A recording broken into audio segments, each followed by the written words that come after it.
Playing without lag is the best, right? You open the game, don't worry about ping, and wreck your opponents on ranked matches. Without lag, you play with more confidence. You play better. That's why Exit Lag is the choice of pro players. Besides their training routine, they need a software that optimizes their routes and gets rid of lag and latency. Go now to exitlag.com, sign up, and get rid of lag once and for all. Exit Lag, it's the pro's choice.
My bad, guys. I'm really lagged. What? Dude just teleported. My connection is bad.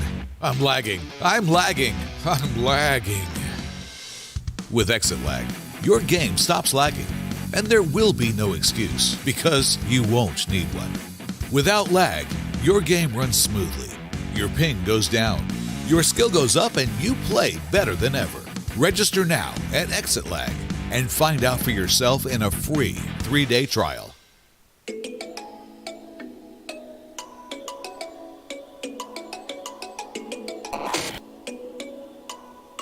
Kalaro is a super app that's meant to be a central hub for the whole esports community. It is a tournament organizing platform that creates an arena, a playground, to help every gamer enhance their skills. Organizers may stage multiple tournaments with the aid of technology. The more tournaments there are, the more chances the gamer will have to practice and improve their skills. By creating an account, users are able to connect and build network to keep tabs on the latest buzz in the industry. You may scan or check out relevant content housed on feeds of different enthusiasts and members of the community. It is a place where gamers can be discovered no matter where they reside, where one can show support, do transactions, and more with your own digital wallet. Brand and sponsors are also invited to show their support as we create a space to nurture the culture of camaraderie and sportsmanship, and even give a chance for business relations to prosper.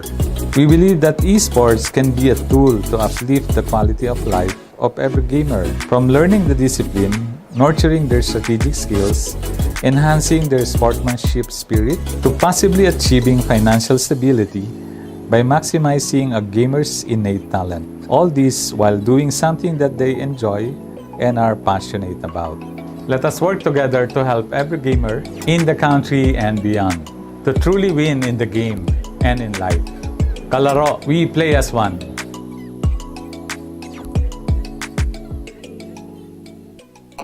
Playing without lag is the best, right? You open the game, don't worry about ping, and wreck your opponents on ranked matches. Without lag, you play with more confidence. You play better. That's why Exit Lag is the choice of pro players. Besides their training routine, they need a software that optimizes their routes and gets rid of lag and latency. Go now to exitlag.com, sign up, and get rid of lag once and for all. Exit Lag, it's the pro's choice.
Win!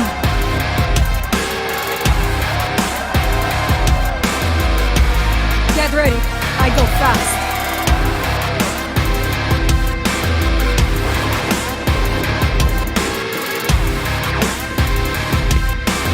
Bring them down. Ryan. Yo!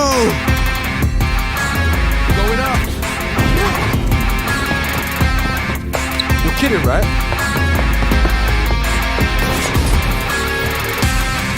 Joke's over!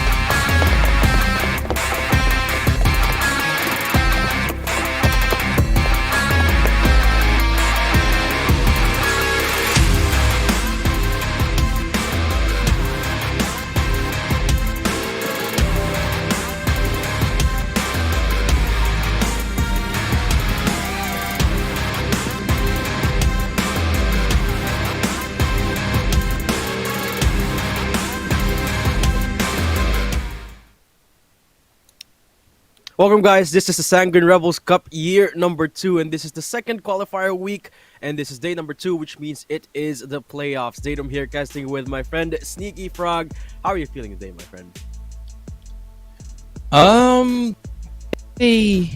Maybe, but at the same time, I woke up, got my coffee, and excited for some value. That is for sure, my friend.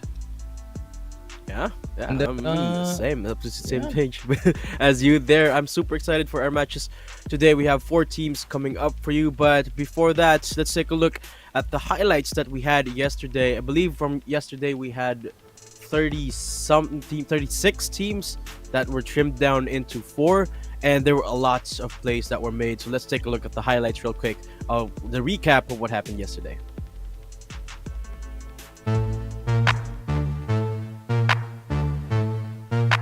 next one before he falls down. Flacco will get an upgrade. Up! But he gets denied as well. They don't know there's one on the left, but the Prowler will spot one so that they will peek.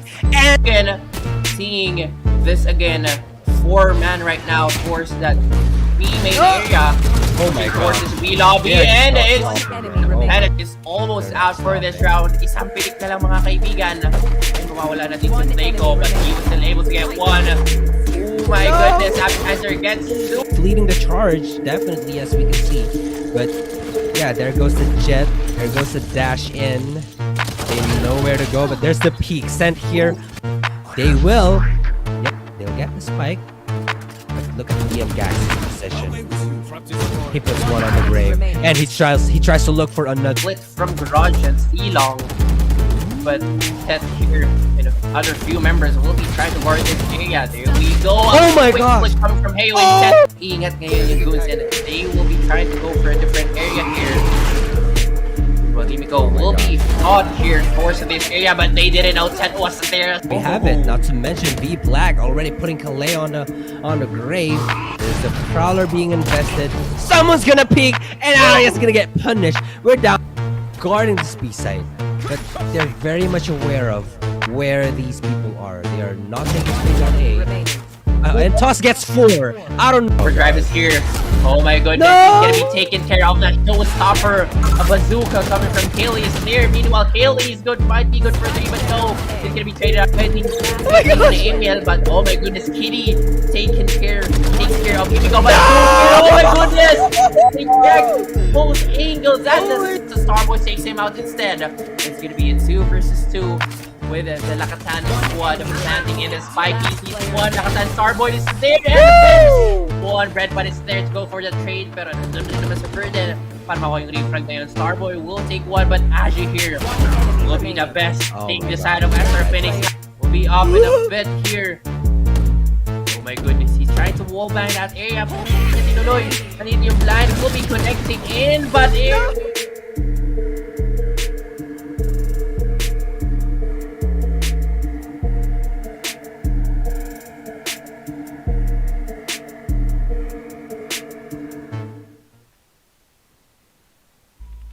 Well, there you have it, folks. Some of the highlight plays from yesterday, and from all the teams that competed in the qualifiers yesterday, we have 4 teams that emerge to qualify for the playoffs next week. However, we have a different playoffs today, and we have our final 4. Here we go. We have Game Lab Alpha, SR Nakagwe, Sanguine Rebels Phoenix, CDG Immortals, and CDG Immortals. Some of the notable teams that were unable to make it out of, or rather, there were some notable names that were unable to make it out of the qualifier. So these teams really fought tooth and nail to get to this point, Sneak. Yeah, the brackets pretty stacked for batch number 2, especially. We did have a lot of names. That is, of course, we always have the Sang Boys squad, the tournament, of course, and I'd say the least. Overall, this bracket, it was, yeah, that's pretty much the word that I bit there. So, deserved top 4 or 14. We have a moment, and yeah, I would say just touch up, just tell level our match is gonna be, especially is Alpha and SR Nakagwe, just like we saw in the highlight screen. I mean. These are some big names for sure, and despite them being already qualified for the playoffs itself, I would expect them to just really play 100% today because they're trying to get that first place. It's better to qualify at first place than at 4th. That is for sure. Of course, absolutely. But before we head on into our first game of the day, I'd like to thank our sponsors for making this event possible. Of course, thanks to AlcoPro, Kalaro, and Exit Lag. Also, huge shout outs to Fulcrum Esports for organizing this broadcast. This event is going absolutely smoothly because of those guys. Shout outs to everyone in the production team as well. And thank you to everyone who contributed in making this event possible. Now, the first series, or rather the series that we will be showcasing for the day, is going to be, I believe, Game Lab Alpha versus SR Nakagwe, and well, between these two teams, they have faced before. The last time they faced against each other, I believe Game Lab Alpha was still under a different banner, and suffice to say, it was not a close series. It was a best of three, and it was SR Nakagwe taking the cake 2-0. But ever since then, there have been some changes, not just in the Valorant scene in general, but also in the meta, of course. So I can't wait to see if both teams are, or rather, have had a change of pace since then. One of the key factors that really made it hard for Game Lab Alpha to find that sort of oomph that they need against SR Nakagwe was that Yanagi on the side of SR Nakagwe just absolutely performed in that series on the Neon, and the Killjoy as well. The flex rolls there, but still able to find as many frags as he could in both games. Yeah, I mean, that's what I always expect from SR Nakagwe, that's for sure.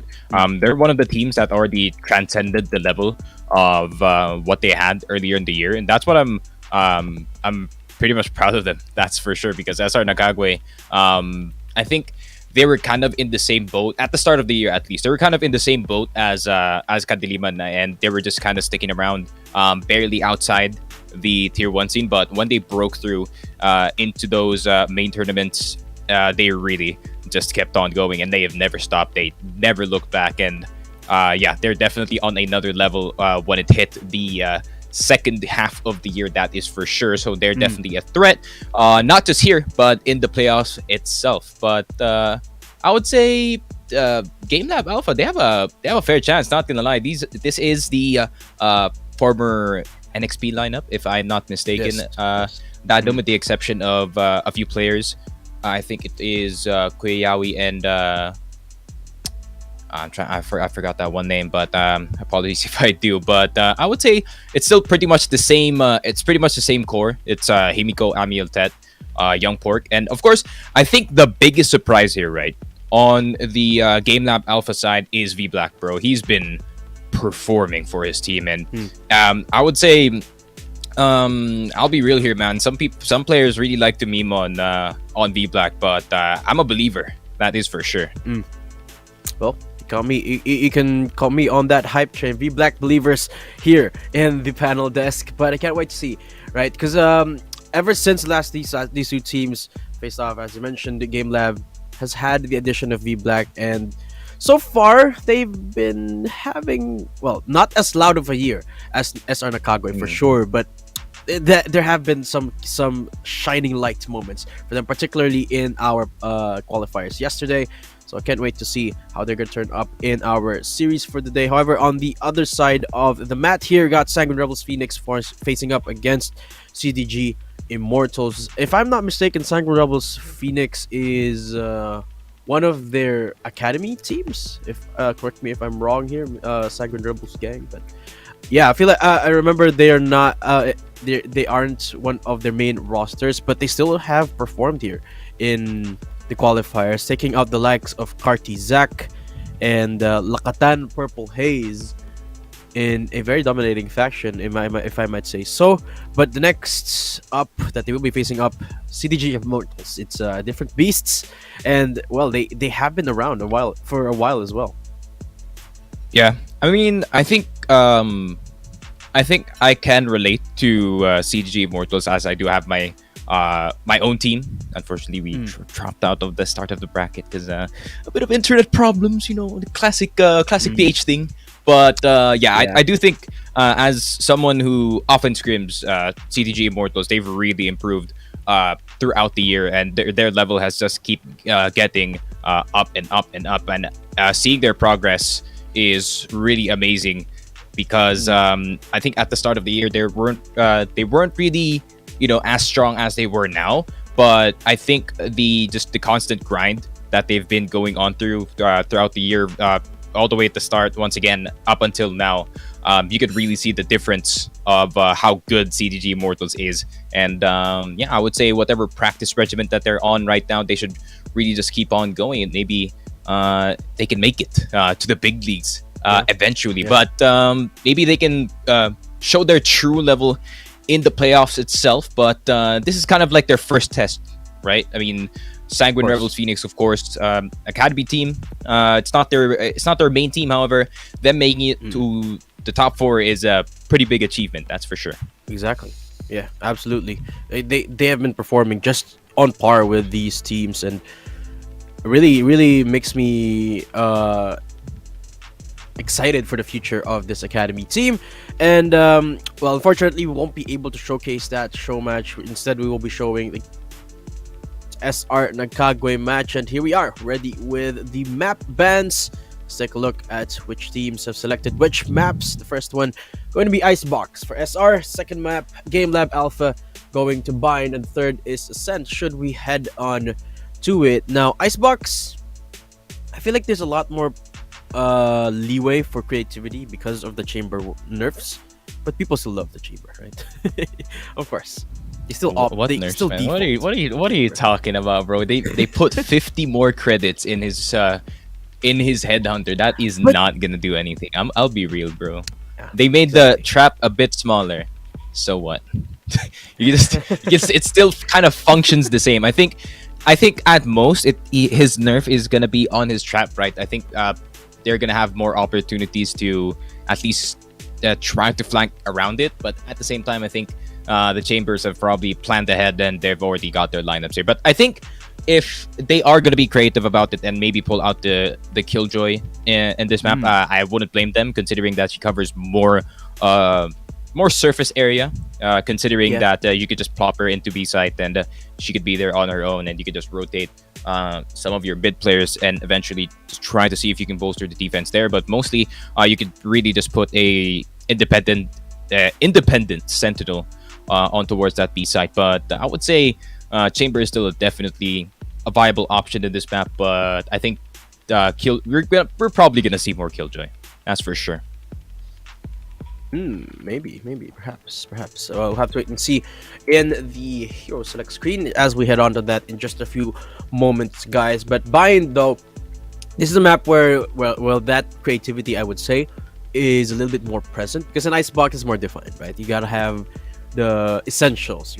In Icebox is Viper's map, but in Bind, it's no one's particular map. I mean, sure, you could say that it's Raze's map or it's Fade's map, but no one really sticks to that sort of playbook, right? By concrete standards, right? But we'll have to wait and see right now how both of our teams. You know, one of the things that I find absolutely annoying about the current meta is the fact that Fade is so strong. You have to have a Fade with a Raze, especially here in Bind, which basically necessitates having an Omen, right? So you can just TP away the moment the Seize comes out. But quite recently, I've been seeing a lot more priority towards something like a Brimstone, even, or maybe even an Astra here in Binds, which is an absolute welcome sight for me. But wouldn't be surprised to see something like those here. I would love to see an Astra come back just a little bit, though. Not as dominating as she was in the past. Yeah, I think what's going to be interesting here is if they do pull out the Fade, what is going to be their choice of the second initiator here? Because, of course, if you are going to play Fade, you're going to have to play another initiator. She cannot be the independent initiator that can just flash and get information for her team at the same time. So you maybe have to put a Sky or a KO, of course, Church of KO. Always here, always present. And, yeah, I guess... It's really a comfortable map, that's for sure, for whoever is playing the second initiator here, because they have so many options to do so. You can even pull out the breach here if you are if you want a bit of an easier time, less lineups, less stress, that's for sure. But yeah, it is the Sova opt-in instead here for SR Nagkagwe, so I'm kind of okay with it, that's for sure. I think Sova has gotten less priority in most maps because literally everyone can shoot and start out at the first second it lands. But I would say he's still a viable agent, that's for sure. But Youngport pulling out the Fade, but I think Sopa's gonna have a bit more range, but Youngport opting in for the new meta. Yeah. Wait, no. It's very interesting seeing a Fade. Yeah, very interesting seeing a Fade here in Icebox. I can't imagine how much space Haunt can find, especially in B site. I mean, of course, you got a Viper to split it up, right? But still, it's a really intriguing aspect here, if I might say. No chamber on the defensive side here, instead going for double initiator into a Killjoy. And like you said, it does create a lot more presence in the map, on paper at least. But now Game Lab going in for the B site or B main push. It's a 3-stack down here, and a lot of mid presence being made here by Nakagwe. Viper's Wall going to signal that they're about to make that noise. Haunt comes out as well, but it's a little bit iffy on whether kung mag-commit ba sila dito, but Wall's about to come out, and here comes the plant sneak. Yeah, this is the classic put the wall down and plant in B site, and retake happens just like that. Blink of the eye, Viper is gonna try to shoot down that wall to at least give them a bit of a vision in towards the yellow side, but they're gonna attempt to defuse it. He's gonna tap it, and they're gonna try to challenge yellow here, which is the right choice. Zind is gonna get that one tap on Senior Carl, but he does turn around. Here we go. Gonna get the kill, but 2766 from downtown with that shock dart. And Amiel is gonna go down, and pretty quick and pretty clean retake. That's for sure from NCG. That is cleaner than I expected. That's for sure. I thought it was gonna be a bit more bloody. Yeah. Losing only 2 members as well, and I think that's one of the most powerful aspects of having a double initiator. Just the retaking prowess is amazing, especially a KO. You basically have a second duelist if you have a KO, and you really want to get a lot of those kills on the KO anyway, just to make sure you have the null command available as often as possible. So yeah, quick round 1 here for Nakagwe. Round 2 in the works already. Ace site, yung gusto nila targetin dito, Sneak. And taking things down a notch. Parang struggling a little bit to assert that control, but Senior Carl taking down Amiel. And well, actually, double kill already in the wraps. So the defense looking like a stronghold here. Of course, it's round number 2. Not really finding any difficulty nullifying this attack so far. Batman picks up V Black, and one by one, Game Lab just slowly falling apart here, but not really finding any damage at all. It's as clean as it can get for Nakagwe.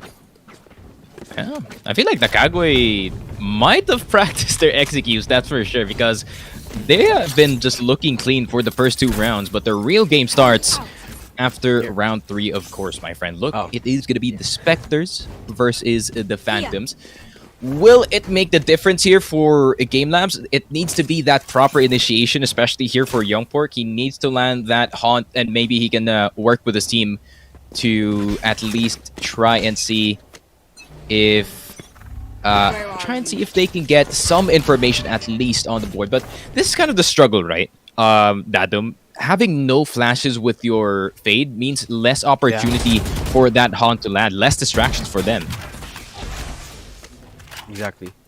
One of the things that we forgot to mention, but Senior Carl on the KO, former duelist of Zeal Esports.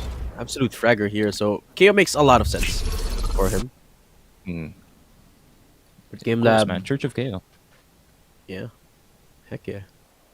Sign me up. Where do I sign up for that religion, though? Hey, or am I just in? I'll get you in after this one. Sure. Thanks, bro. Yeah, church Game is Lab. on Thursdays. Yeah. Yeah, man, this is tough. I cannot see an angle into a site without another flash. This is hard for Game Lab. Well, they do have the wall into the Haunt, but after that, really find a lot of these openings once the Haunt goes out, just like that. So, the 0 point gonna reveal all of their presence here. Back gonna be drive taking this. At least they do get the plant off quite easily without losing any members. But as I mentioned, that struggle really going to shine later on. So Sets really have to take on the mantle, but Senior Carl taking him down means that this is actually a little bit of a dangerous prospect, especially now with V-Black going down as well. Now that's an upgrade, probably going in the hands of Unfair Bruh. enemy Game Lab remaining. struggling to stay afloat here. And the last man standing, Young Pork, trying to hold the line desperately as the Diffuse now comes in. Round number 3. They're about to lose it here, Sneak. And Diffuse is done and dusted. Senior Carl for the 3K as well. The retake prowess of this team just looking unstoppable and ever so clean. Yeah, I think this is one of those few moments, right, where we're not casting League of Legends, but we have a draft diff. That is for sure. I think G-Lab is going to have a hard time really just going into the site. I mean, technically, SR Nakagwe does have 2 flashes if you do count the super troll right click from Killjoy. And will that be the bait that will be bitten by anyone? We have no idea. But the 3-0 start is so stellar here for SR Nakagwe. That means they're going to put the boys over at G-Lab in a really bad place economically for at least one more round, and a 4-0 lead, especially on Icebox, is going to be a bit painful. But Mr. Batman from the skies is going to get Jet and put her down on the ground. And there it is, 4v5 already. The entry is already gone. And there it is. I mean, 4v5 for Game Lab. Jet's already gone, and power of the entry. It's really hard, man. It's just really hard. Chamber is gonna have to do most of the work here. Be Black gonna have to find some of the frag, or at least 3 of the frags here, and try to see if they can bait them out. But Senior Carl on the way from Cebu, my friend, into Icebox is gonna get 2, but will he get 2 more in this one? And it seems like Game Lab slowly losing control of this game. Dadam. Absolutely. Of course, it's the eco, so they're just looking One enemy remaining. as much damage as they can, but Senior Down Carl A. doing the same. 30 seconds left. Second 3K of the game, and it's just round number 4 here. Looking for a 4. Looking at the right angle, too. Young Pork will be good for 1 more before eventually biting that dust. He's not going to clear the back sights, and that's where Senior Carl is. 4K. Ouch. Topping off that beautiful round from the last one with an even better one this time. And timeout is perfect here for Game Lab. They really have to get their stuff together. I mean, honestly, what can they do here? It's just a struggle getting into site. I'm actually surprised they're putting a lot of priority into hitting B site over A, considering they have a fade. But, you know, the options are very, very limited because, as I mentioned, comp diff. They don't have flashes. Yeah. How are you going to do this? Yeah, I think the advice that I would give Game Lab here is go next. I don't know what you can do. Anong pwede mong gawin? Wala kang flash sa team mo with that fade. There's no one. There's like walang tutulong dito sa fade para mag-set up ng site dito. It's not that I'm flaming Game Lab dito sa game na to. It's just that it's kind of like a rule of thumb when you're playing Fade, you're gonna have to have another flasher on the board. And I think it is a big risk para dito sa Game Lab Alpha to really go for the flashless comp and just try and at least dash it and hope for the best para dito kay Tet. Pero I mean, of all the teams to go for that strat, you had to go up against SR Nakagwe, man. And SR Nakagwe, they looked at the enemy comp dito sa game na to and they're like, alright, this might be somewhat of a freebie. And not just their comp that's really making it hard for them. It's you gotta consider the SR Nakagwe. They're a very, very heavy team in terms of firepower. Kaya kailangan mo talaga as much as you need or as much as you can just to clear these angles. I mean, Senior Carl, for one, been having performance of his life. And without any assistance like that, Tets is just gonna find so much trouble just getting into sight. At least they do get the site open. Pero no command is active, I believe, or it's not. It's not active. Yeah, That's still making its way in, but it's a 3v5 though. So and operator too. So kalungkutan. Player standing.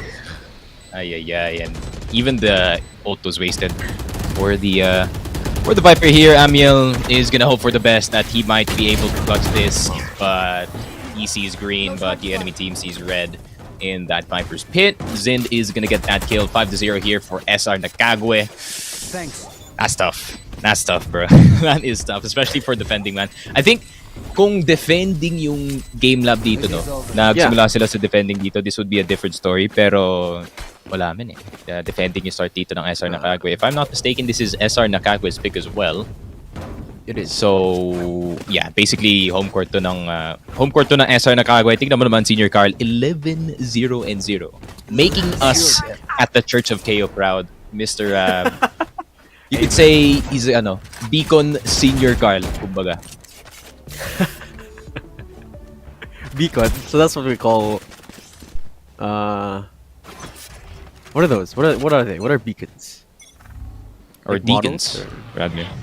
Deacons, my friend. It's D. They're the lower level of priests. Titignan pa natin if Senior Carl can make the enemy see the light with those flashes. Pero yun na nga, Zind with a very dank angle dito sa may entrance area natin. But Zind, man, he's just farming for free. There's nothing that can stop him as well. Dito sa push na to, no flashes. Once again, Zind is just farming dito sa B-side. And yun na nga, Dadam. This is painful to watch, man. I'm gonna be real. And this is the last round. Then they're gonna be able to afford these guns. So back to the drawing board after this round. I'm expecting them to just go for the save dito, Sneak, but seems like they want to go for the hunt here. Nararamdaman ko yung si Senior Carl gusto niya maabot ng 20 kills agad, which is why he's inching up into CT, probably going into mid afterwards. And yeah, VBlack just going for the save. Game Lab struggling to even 30 get themselves seconds left. on the board. I wouldn't really mind something like if they replaced the Jet with something like a Neon too, just so they could have the wall and the concuss. A little bit more utility for themselves.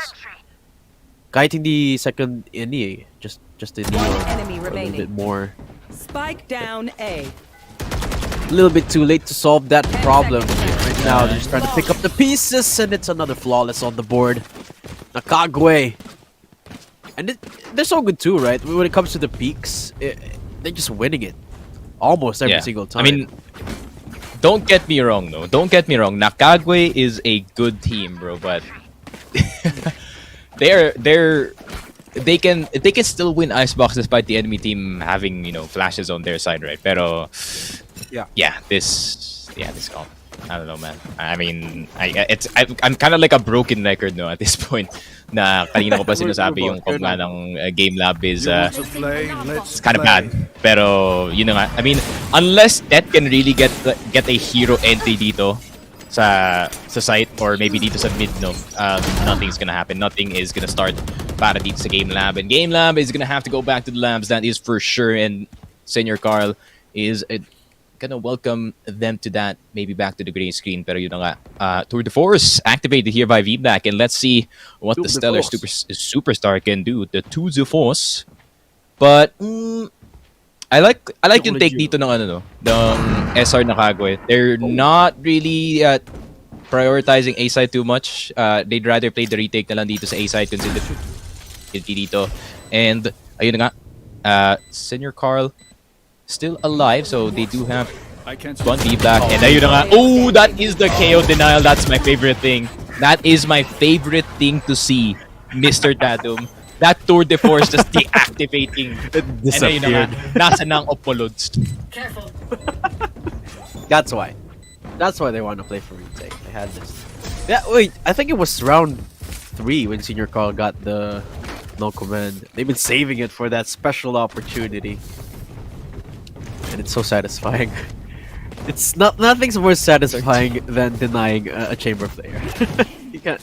Yeah, that's my favorite thing, man. I mean, alam mo, pag nag-activate ng Tour de Force yung chamber, yun yung talaga yung una kong hinahanap. Pag nasa loob ako na game, I'm like, nasan tong chamber na to? Sige, null command, 0 point. Wala ka talaga mahahawakan na baril dito, even that you are on eco. Classic couple. And yeah, I mean, classic, yeah. You stick to the Prime Classic. Your Prime Classic looks good, my friend. You should stare at it more. Pero yun na nga, Tet trying to go for the entry dito sa mid with those blades. Pero Himiko, nice shot dito kay Senior Carl. That means they won't have flashes going into this one. And Tet, really hero entry dito sa B-side natin. And ayun na nga, Nightmare comes through towards the B-side. And VBlack Enemy remaining. is gonna face a Jet in the air. And ayun, there it is. This is what I was saying, man. There you go. Tet needs to have an hero entry talaga para lang gumana yung comp na to. Every single time. Or they could have done that like mid push into perhaps a kitchen push. So that's when, you know, Fade comes into light. You don't necessarily need a lot of flashes going into kitchen. Gumamit ka lang isang prowler. But yeah, Game Lab on the board finally. And thanks to Tet, sorry, for propelling their team into sight. Also a great shutdown from Himiko against Senior Carl. That really shook the foundations of Nakagwe's defense in that B site. This time they're going for the A attempt again. On immediately coming out, take flight. And Game Lab not really making a lot of noise. The Owl Drone's gonna spot out one of those members. That's backing on out a little bit. Not sure if Dante's Fury is up, but I don't think it is for Nakagwe's side. They do get the plant once more. Now the retake, we've seen Nakagwe retake time and time again. It starts with Senior Carl every single time, it seems like. Again, this time he does so with flying collars. Killjoy ults will be there to buy themselves a little bit of space. Himiko now running for the hills. Actually, Zind here for the op shots. Finally making that resounding noise. Himiko 1v3 now. Zind picks up Himiko and V-Black doesn't even have enough time to go for the push here. Does he have the I don't lineup? think he can even see the spike from here on out. And there's too many members. There you have it again. That's SR Nakagwe. They just gave Game Lab a little bit of hope, but steal it right back. Give them a free spike. That's like 3 points in your ultimate, my friend. Here's the gift. And ayun na nga, no? I mean, Dadom, yun talaga yung intention na dapat gagawin yun ng SR Nakagwe dun sa last round. Namatay lang talaga yung, you know, most of the players. Or rather, yung 2 rounds ago, rather, with that A-side take. I think if Senior Carl was alive at that time, yun nga, it would be 1,000 times easier. Pero if... Yeah. This is the stuff that Game Lab likes to do, no? I mean, Tet is going for the hero entry dito sa A-side. Might as well just go for the retake scenario instead, considering meron kayong advantage in terms of the utility. And yeah, I would say pretty comfortable lead para dito sa SR Nakagwe. And yeah, I mean, this is gonna be another tough one unless Tet can do another hero entry dito, but he is going the exact same round as he did in the last few rounds. The Batman not scared at all despite being a sentinel for his team, and a classic Batman na naman nakikita natin dito. And Fade in the chamber, V-Black and Young Pork na lang natitira para dito sa Game Lab, and ayun na nga, may lumilipad na Owl Drone. Hahanapin na sila dito sa fourth man, and ayun na Zin, man. Every corner that you see, merong op or si a Batman dito. Such a performance para dito sa Nakagwe. And not just that, the only one mistake in this first half so far, but they cleaned up that mistake super quick. Yeah. So cleanly as well. Not that Batman, he's just running and gunning at the start of it. And then, I love Valorant. Vandal too. I mean, a Phantom would have made it a little bit more acceptable, but Vandal.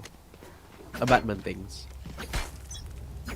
And, well, we go again. Parang pang ilang round na, no, na naka-operate si Zin dito. Still unpunished by Game Lab. Apart from that one round, but the bank is already built up by then, and naka-pick up lang naman ulit ng operator. I swear, Zin. man. If Game Lab doesn't pick Yoru in bind, then Pinel. Oh, you That's get your for sure. flashes. They pick Yoru. Oo nga pala, Yoru. And I think, yeah, ganun din, no? You do have the option as well of playing the Yoru with that Phoenix, or that, ayun nga, playing that Fade with the Yoru and the Phoenix pala, no? That's so many options for them, Exactly. yet, you know, we're not seeing it here. But Nakagwe, one person down already, though. Mid Matters is gonna eat the ground, or eat the snow, rather. 766 moving up, and he gets a headshot. Himiko getting that one kill will give him the res, and Tet's back into the game. So Nakagwe backpedal of things, but send again with the op. It doesn't 4v3 miss. Jesus. now. So rotate sila dito. They know that this op was here, but they still challenge it. 30 seconds Wow, left. Avio finally shutting down Sind. Too confident dun sa hold to scope, no? That is for sure. And that's pretty fast, but not fast enough dun sa mid-fight nila. Pero yun nga, Batman, the Sentinel that everyone wants to have on their team. Pero Senior Carl is gonna be that. KO is gonna try to go for the clutch. Oh, no. Nakakuha na ng dalawa dito. Meron pa speed sa 14. Yun na nga pangatlo para dito sa KO. And KO, kaya niya bang maka 1v1 dito? Himiko with the heal. That means meron siyang konting information dito sa Sage. And yun na nga, Himiko is gonna get the final kill. I had to catch So myself close, a bit though. there. A bit too excited for KO plays. Last Pero round in the ayun na nga, half. Himiko. Saving the team some trouble dito sa second half, that's for sure. Look at the damage done though by Senior Carl single-handedly. Despite losing the round, or winning the round, look at Game Lab. Really have enough. Reds to scrounge up this buy. And Senior Carl again has the no command, so pwede mo sila mag-retake dito. No? Key difference being is that Emil's got the Viper's Pit. So I'm not sure if Nakagwe this time will be so willing to give the site away. So this is in so aggressively, but the shot not hitting. It's a pivotal shot too. Man, I wonder if there's a character na pwede i-disable yung dash ni ano, no? Ni Sint. Yeah. I'm just spreading the word here. Pero yun na nga, V-Black.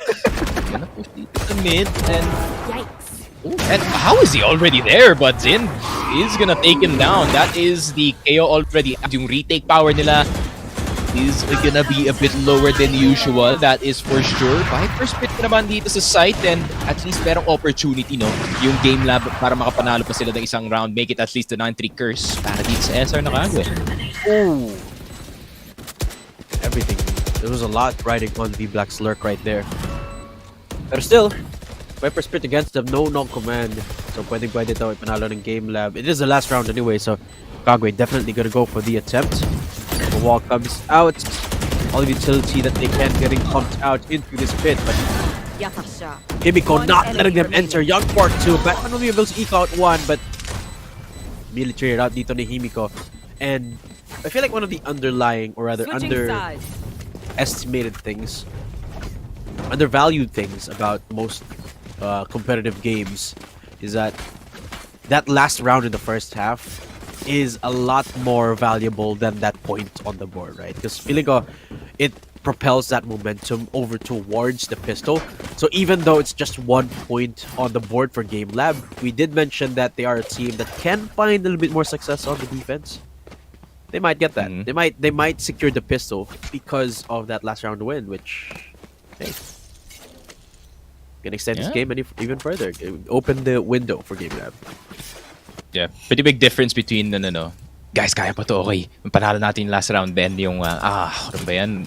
Okay, second half, kaya pa natin to. Yep, that's such a different vibe, no? That you get from winning those rounds. That's why the last point is so important for that momentum start. It's like kind of like the fire starter para sa team mo, no? Para ma-motivate sila mga comeback dito. Pero yun na nga, I think Game Lab is gonna be okay with this comp, at least para sa defending side. I think mas kontrolado naman nila yung situation kasi nga hindi na nila kailangan mag-flash pa loob ng site. They can just stay inside whatever spot that they can. Dito sa A, or dito sa B, or dito sa mid. And A site is already gonna be occupied by 2 people para dito sa side na Game Lab. Pero meron ng information galing dito kayo. 0 point nilipad na dito sa site. And Amiel, is gonna spot one pero may naghagis ng flash dito. But still, Amiel doing some damage. Himiko is popping off para sa kanyang team so far. The top frag para dito sa Game Lab. And inubos na nga ni Himiko. Sage! Naku po. The battle Sage. The mountain is here. Also, it's a little bit fortunate for Game Lab that they took out Zind on that first peak rather. Kaya medyo nahirapan talaga yung Nakagwe na makapasok into site. And I feel like this is where the difference between a Chamber and a Killjoy shines is that if a team swarms where a Chamber is, there's a lot more opportunity on getting a kill just because of the Headhunter. So can't wait to see how that dynamic pans out. Should they push here in B site step this time? We're keeping out outside in Tube. It does get swarmed by all these players, but look at Zen from up above, dealing the damage. Got a sheriff in hand. Upgrade comes in for one of those members, but the Spectre just too good. Last player standing. Hey, what a right click there. But Himiko evening things out for the 1v3. Shit. Oh, unfair, bro. I'm sorry. Yeah, can't say that, bro. There's kids watching. Hey, there's kids watching. Hey, that's I was mid just reading- matters, man. I was There's- just sorry. That's mid matters, man. He's a bit troll with his names today, but that is just that's Nakagwe in a nutshell. They're a bit they like to do a little trolling, that's for sure. But yeah, I mean you could really see the stark difference between their power in and attack, no, and defending. I mean, you can really get away with this comp in defending, that's for sure. I think Fade having a bit more power. I mean, pwede ka naman maghagis ng Hon papasok ng site and hahanapin pa yun ng SR Nakagwe. Opportunity para ma-distract ang attacker side dito, no? Mapapatingin sila sa taas, that's for sure. That's why sometimes they do count the Sova as somewhat of an initiator because you still have to look up as yung Recon Bolt. Parang pseudo flash kasi yung Recon Bolt na yan eh. Pero Himiko, grabe naman si Himiko. The first one in para sa kanyang team. And nasa likod niya pa nga dito si Tet. And parang siya pa nga yung naglalaro ng Jet dito. Pero Tet is gonna try to play that Viper wall and just gonna try to dip in and out of it. I think it's already a good scenario para dito sa side ng Game Lab that they already got one kill. Yeah, they have a nasty crossfire setup here as well in A site. One member watching for the lurk here. V-Black position unaccounted for, so if they opt for the rotate, medyo nakakatakot dito. But Game Lab looks seemingly want to commit to this. Knife detects presence of two players. Flash does come out still. Zin gets the timing off. Young Pork goes down. Now Senior Carl into the back end of things. Emil will be shutting him down. 3v2 now. A lot of damage already done by Game Lab. 30 Despite it seconds being left. basically a bonus. And now that position from the back line. I think I'm gonna hanap si V-Black dito. They seem to be ready for it. That sound cue is gonna give it away. And they don't want to give the kills over to V-Black. They know this is V-Black anyway. Yeah, I mean Give it a they're chance. just gonna play angles. And I feel like That's one tough. of the underlying factors here, even though Game Lab lost that round, I feel like one of the underappreciated things here is that Tets seemingly has found, or rather has unleashed himself once we went into the defense. Because the aggression, just a little bit of aggression, gives him a lot more than in the last half. Because it doesn't necessarily need any backup to find those aggressive picks. And of course, that's gonna play massively here. Should he opt for it again? It seems like he will. Yeah, it's so ironic, no, na mas madaming confidence yung Jet pagdating sa defending side kumpara sa attacking side. But pero di mo talaga mabablame si Tet dito, but Tet with the confidence peak, Mid Matters is gonna take him down. Pero yun nga, Young Pork gonna try to see if he can wall bang mid, but Mid Matters is gonna look for something. Maghahanap pa nga siya ng angles. It's a classic Viper mid push, no? That is for sure. Pero Young Pork, yun lang. Nahanap niya pa nga dito si P-Black dito sa mid 4v4. Rez is available para dito sa Game Lab, so it's still technically a 5v4 situation kung mahanap nila yung katawan ni Tet dito. Pero si Tet medyo push na dito sa mid, pero yun na nga, Himiko, 21 frags and he does not give one kung mamatay dito siya sa mid. That is the stage that you want on your team. That is for sure 2766 with the crosshair change, pero hindi gagana para sa kanya. Amiel is gonna take him down. Zin is gonna get Amiel in return, pero yun na nga, naubos na yata yung Game Lab, pero naubos na rin ang SR Nakagwe dito. Naging 1v1 bigla ang situation.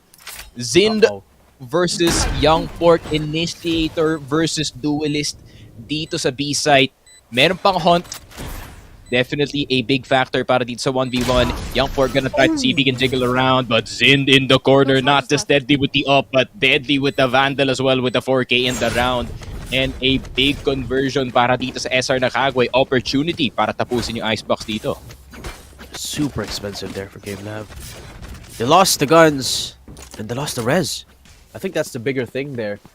And look at Himiko actually. Not even close to his teammates, but it surely hasn't been enough here for Game Lab. 5-11, one away from match points. Seemingly they want to play that overtime dito, Sneak. Get out of my But they do have the Viper Spit, so perhaps a couple of kills. Viper Spit, looking like a round for me. It's all gonna start with this. V-Black in a very, very close angle. Will the Blade spot him out? Yes, they will. Zen with an opening pick. It's beautiful. And now that's one of the biggest firepower agents gone here in the site. Because the smoke dust gone. Emil will be able to find Batman, but the Blade's just too much to deal with. Young Pork will There. Senior Carl too, but they should be able to res him. He is at a relatively safe spot. It's Himiko that they have to be careful of. Taken out. Okay, there you go. They know. They know 100%. I mean, kahit wala na yung Killjoy, no, to get that early warning system para dito sa flank. I think 2766 with a really good awareness dito. Pero kung nilabas na yung Cutilio dito sa may yellow, pero 2766 is gonna take him down. Then yun na nga, Senior Carl with the finisher. 12-5, and I think tatapos na lang ng SR Nakagwe ang game na to. Dadom, not gonna lie. This is not looking pretty para dito sa Game Lab. I think out yung bind dito sa next map natin, an even Game Lab. I'm not gonna lie, if I was Game Lab here, I would spend as much timeouts as possible. If ever. Gamitin na natin yung timeouts dito sa Icebox. Medyo malamig tayo dito. Well, it is Icebox. Pero medyo malamig tayo dito. Kasi nga, bit of a competitive, once again, broken record thing. Pero, yun na nga, that's kind of like 90% of the, not 90%, siguro mga 60% of the reason why they kind of lost control of the game. Not to mention the fact that they absolutely got curve stomped by Senior Carl at the start of the game. But yeah, just trying to stop the momentum here before we head on over possibly into the next couple of rounds or into the next game. But realistically, yeah, some changes are due here for the composition. I mean, I feel like in bind, this composition wouldn't necessarily fumble as much. I mean, it would, but not as much. Probably swap off the Viper for something like an Omen, and it should be fine. I There. think. I don't know. Have to wait and Yeah. see. Maybe Brimmy? Brimmy with the Stimmy Brimmy dito or- sa Icebox? Not Or Omen, so they have a paranoia. That's true. 12 Paranoia is big. 12 to 5. Paranoia big value. Did they actually slow the paranoia projectile though? It seems slower to me. They did. I don't know, man. All paranoias hit me, bro. Either way. That's true. That is true. That is true. Anyway, here comes Tet again with the op. Ooh, really a bit putting the slow. shot there, but there's an op piece here for each team, I believe. So Zind, it's an op of his own. Young Pork pushing up, and this is a recurring theme here for the defense of Game Lab. They love doing this You because should they've run. done or they found success with the mid push before. This time, I don't think anyone's gonna be. Oh, they're not. They're peeling off of it. They Yeah, don't want they're to go for the rethinking. push this time. And the Killjoy lockdown gonna buy so much time here for Game Lab or for Nakagwe rather. Into the Viper spits and what's a spam from Zen. Blind as well. Himiko goes down. That's the biggest fragger gone for Game Lab. Yeah, Ray boss down. That's pretty much it. Yeah. Para dito sa Game Lab, Zind is just gonna continue fragging at this point. Nothing to help them entry back into the side. Zind with dito sa pass ng 410, and he is gonna dash back as well. 4K para dito sa Jet. Parang nag-aim lab lang ang tropa natin, pero yun ang Batman with the final kill. 13-5, and that is exactly, put this game 13-5, replay nyo, and this is like the staple why, you don't pick, you need to pick, rather, a flash gamit ang Fade, man. Kasi, wala talaga tol. Kung, Fade is a good initiator, don't get me wrong, pero hindi talaga kaya mag-isa tol. Is that enough? Yeah. It's absolutely not enough, especially if it's alone, and especially because of how dry their composition is comp-wise. I mean, for example, a Jet compared to a Neon, there's so much more utility with a Neon, right? I mean, sure, Neon is not the best, not necessarily the default here in Icebox. Raze isn't either, but just presenting options in that scenario. Fade isn't the best Neon? option either. Isn't the default option either. Yeah. I mean, so many available options. Even Reyna, I think, would have provide them a little bit more. Oh, Instead of Reyna utility. would have been nuts, actually. That's Yeah. true. Exactly. Yeah, but there you have it, folks. The first game of the day, SR Nakagwe ending the game as cleanly as they started it, 13-5. Can't wait to see what changes are going to be shown up here by Game Lab in Bind. Maybe we'll see a Yoru. Maybe we'll see a Phoenix. Who knows? My Phoenix Scopium is at an all-time high. Maybe we'll see a KO again on CR Carl's hands. But before that, we'll just be having a quick break. You're still watching the Valorant tournament here too by Sanguine Rebels Cup. And this is Tatum and Sneaky Frog saying, we'll be right back.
My bad, guys. I'm really lagged. What? Dude just teleported. My connection is bad.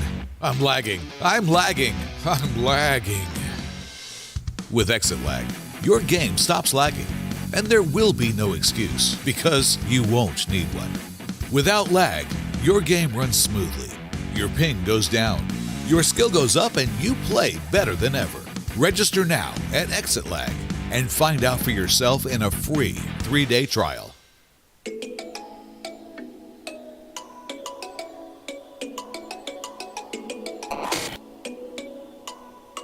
Kalaro is a super app that's meant to be a central hub for the whole esports community. It is a tournament organizing platform that creates an arena, a playground, to help every gamer enhance their skills. Organizers may stage multiple tournaments with the aid of technology. The more tournaments there are, the more chances the gamer will have to practice and improve their skills. By creating an account, users are able to connect and build network to keep tabs on the latest buzz in the industry. You may scan or check out relevant content housed on feeds of different enthusiasts and members of the community. It is a place where gamers can be discovered no matter where they reside, where one can show support, do transactions, and more with your own digital wallet. Brand and sponsors are also invited to show their support as we create a space to nurture the culture of camaraderie and sportsmanship, and even give a chance for business relations to prosper. We believe that esports can be a tool to uplift the quality of life of every gamer, from learning the discipline, nurturing their strategic skills, enhancing their sportsmanship spirit, to possibly achieving financial stability by maximizing a gamer's innate talent. All this while doing something that they enjoy and are passionate about.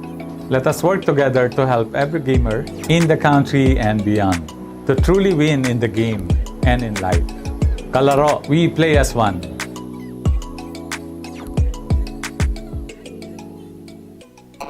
Playing without lag is the best, right? You open the game, don't worry about ping, and wreck your opponents on ranked matches. Without lag, you play with more confidence. You play better. That's why Exit Lag is the choice of pro players. Besides their training routine, they need a software that optimizes their routes and gets rid of lag and latency. Go now to exitlag.com, sign up, and get rid of lag once and for all. Exit Lag, it's the pro's choice.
My bad, guys. I'm really lagged. What? Dude just teleported. My connection is bad. I'm lagging. I'm lagging. I'm lagging. With exit lag, your game stops lagging. And there will be no excuse, because you won't need one. Without lag, your game runs smoothly. Your ping goes down. Your skill goes up and you play better than ever. Register now at Exit Lag and find out for yourself in a free 3-day trial.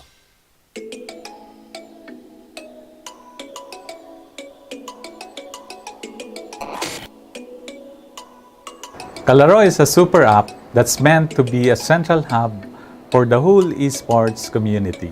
It is a tournament organizing platform that creates an arena, a playground, to help every gamer enhance their skills. Organizers may stage multiple tournaments with the aid of technology. The more tournaments there are, the more chances the gamer will have to practice and improve their skills. By creating an account, users are able to connect and build network to keep tabs on the latest boss in the industry. You may scan or check out relevant content housed on feeds of different enthusiasts and members of the community. It is a place where gamers can be discovered no matter where they reside, where one can show support, do transactions, and more with your own digital wallet. Brand and sponsors are also invited to show their support, as we create a space to nurture the culture of camaraderie and sportsmanship, and even give a chance for business relations to prosper.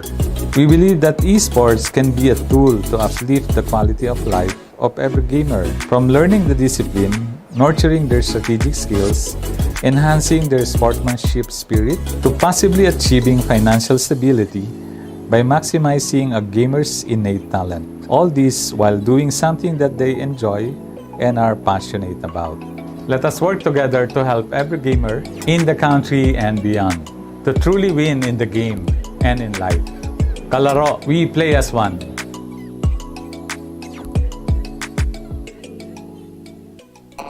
Playing without lag is the best, right?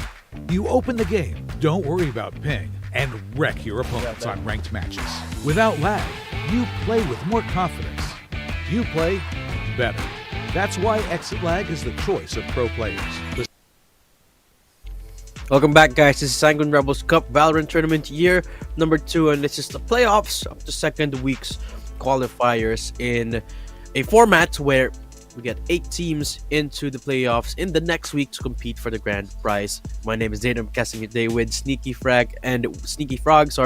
We have our teams SR Nakagwe versus Game Lab. Well, we had their game 1 earlier in Icebox, and Sneak, walk me through what happened there.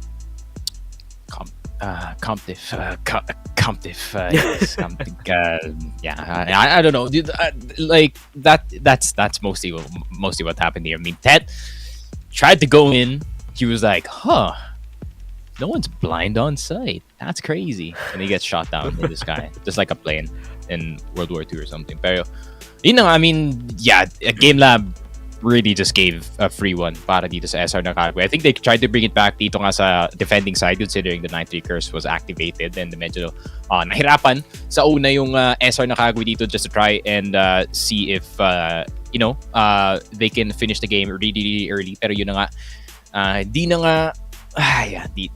work out in the end. It's a pretty tough time, no? Yeah. Considering yung mistake na ginawa nila dun sa Aiden select screen pa lang. Pero at least pagdating nga dito sa game 2, no, at which is gonna be the pick of Game Lab Alpha, I think they're gonna have at least a comp that makes sense para dito sa bind, that is for sure. Pero by the way, before I forget to mention, meron pala tayong giveaway ng isang battle pass at isang our Kalaro merch. Make sure you tune in to the finals as well para makakuha kayo ng battle pass and ng Kalaro merch. But not just that, you can stay on the stream to have a better shot at winning, that is for sure.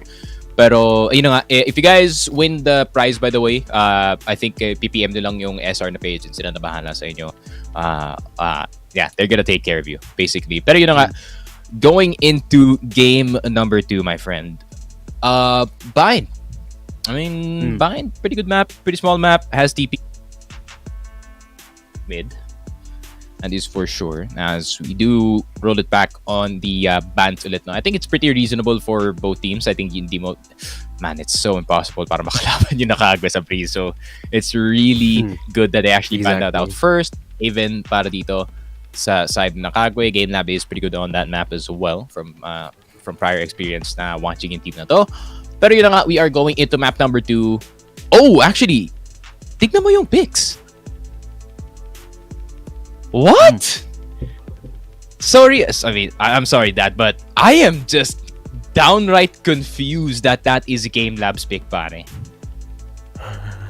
Anyways, before Toxic Sneaky comes out, let's go into game number 2. Bind is the map pick of Nakagwe. Defenders ang pick dito ng Game Lab Alpha.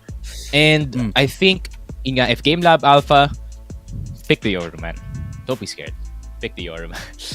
I mean, meron ang dami nilang options para dito sa duelists, at least para dito sa Bind, no? I mean, they do have the Neon, meron pa silang Yoru, Jet, the usual pick that is for sure nga, no, yun. Gusto pa nilang if they really want to be creative though dito sa Bind map natin, there's so many options kasi nga this map is really small, and a lot of things are very viable dito sa ating map. But ikaw, Dadam, what picks do you think are we gonna see dito sa Bind natin? The KO type trade. No mic, and I want to see. I can't speak sign language, Dadam. Come on. Oh. Ayun, okay na pala. Nakamute na pala yung side ko. Alright. Sorry, guys. A bit of technical difficulties kay Sneaky Frog.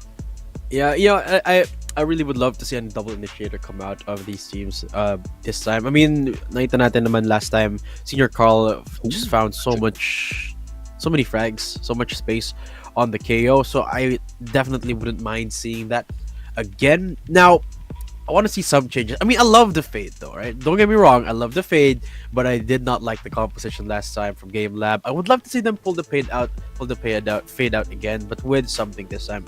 Anything, a Sky, a Breach, heck, even a Sova. I wouldn't, as long as they pair up with something here.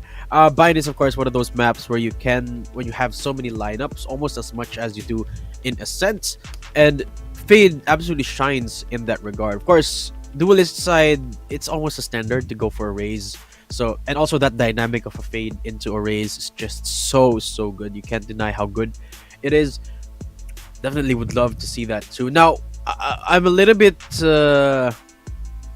what I'm a little bit curious about is, will teams still go for those hard sentinels, right? Because Bind, not necessarily a map where you need to have those, but in cases where you see them, for example, like ciphers in this map, people can get very creative with that. It's amazing to witness. So I would love to see, hopefully, a cipher and maybe a Yoru. I don't know. I want to see a lot of things. This is Bind is a map that we've seen a lot of, and I really want to see some crazy stuff come out. I mean, PaperX showed us how crazy you could get here in this map at the highest of levels. So I can't see why you can't be crazy at not even at close to the highest levels, you know, or maybe even in the casual side of things, maybe in the ranked side of things, you know. Yeah, I mean, you could even pick no duelists in this map and you can still probably get away with it, that's for sure. But yeah, I would say I'm trying to think. I'm trying to theory craft no sa ulo kung anong magandang comp talaga dito. If you want to pick Fade with just pick the Omen. Exactly. Of course. Because if you're picking Fade, you're anticipating that your opponents are going to pick Fade too, right? So by then you have to pick the Omen. And of course, it doesn't hurt either because you have the blind already that you're looking for. So if you really think about it, you don't necessarily need another initiator because you have a raise with it anyway. So that's a heck of a lot of utility. You can even go for something like a chamber and perhaps even a second duelist at that. But you know, that's fallen out of fashion a little bit. Guess we'll find out right now as the agent select screen is up on your up on your screens right now, and we'll have to wait and see. I want to know what Senior Carl's gonna pick though. Senior Carl loves playing Raze, so I would love to see Senior Carl back on his Raze signature Raze.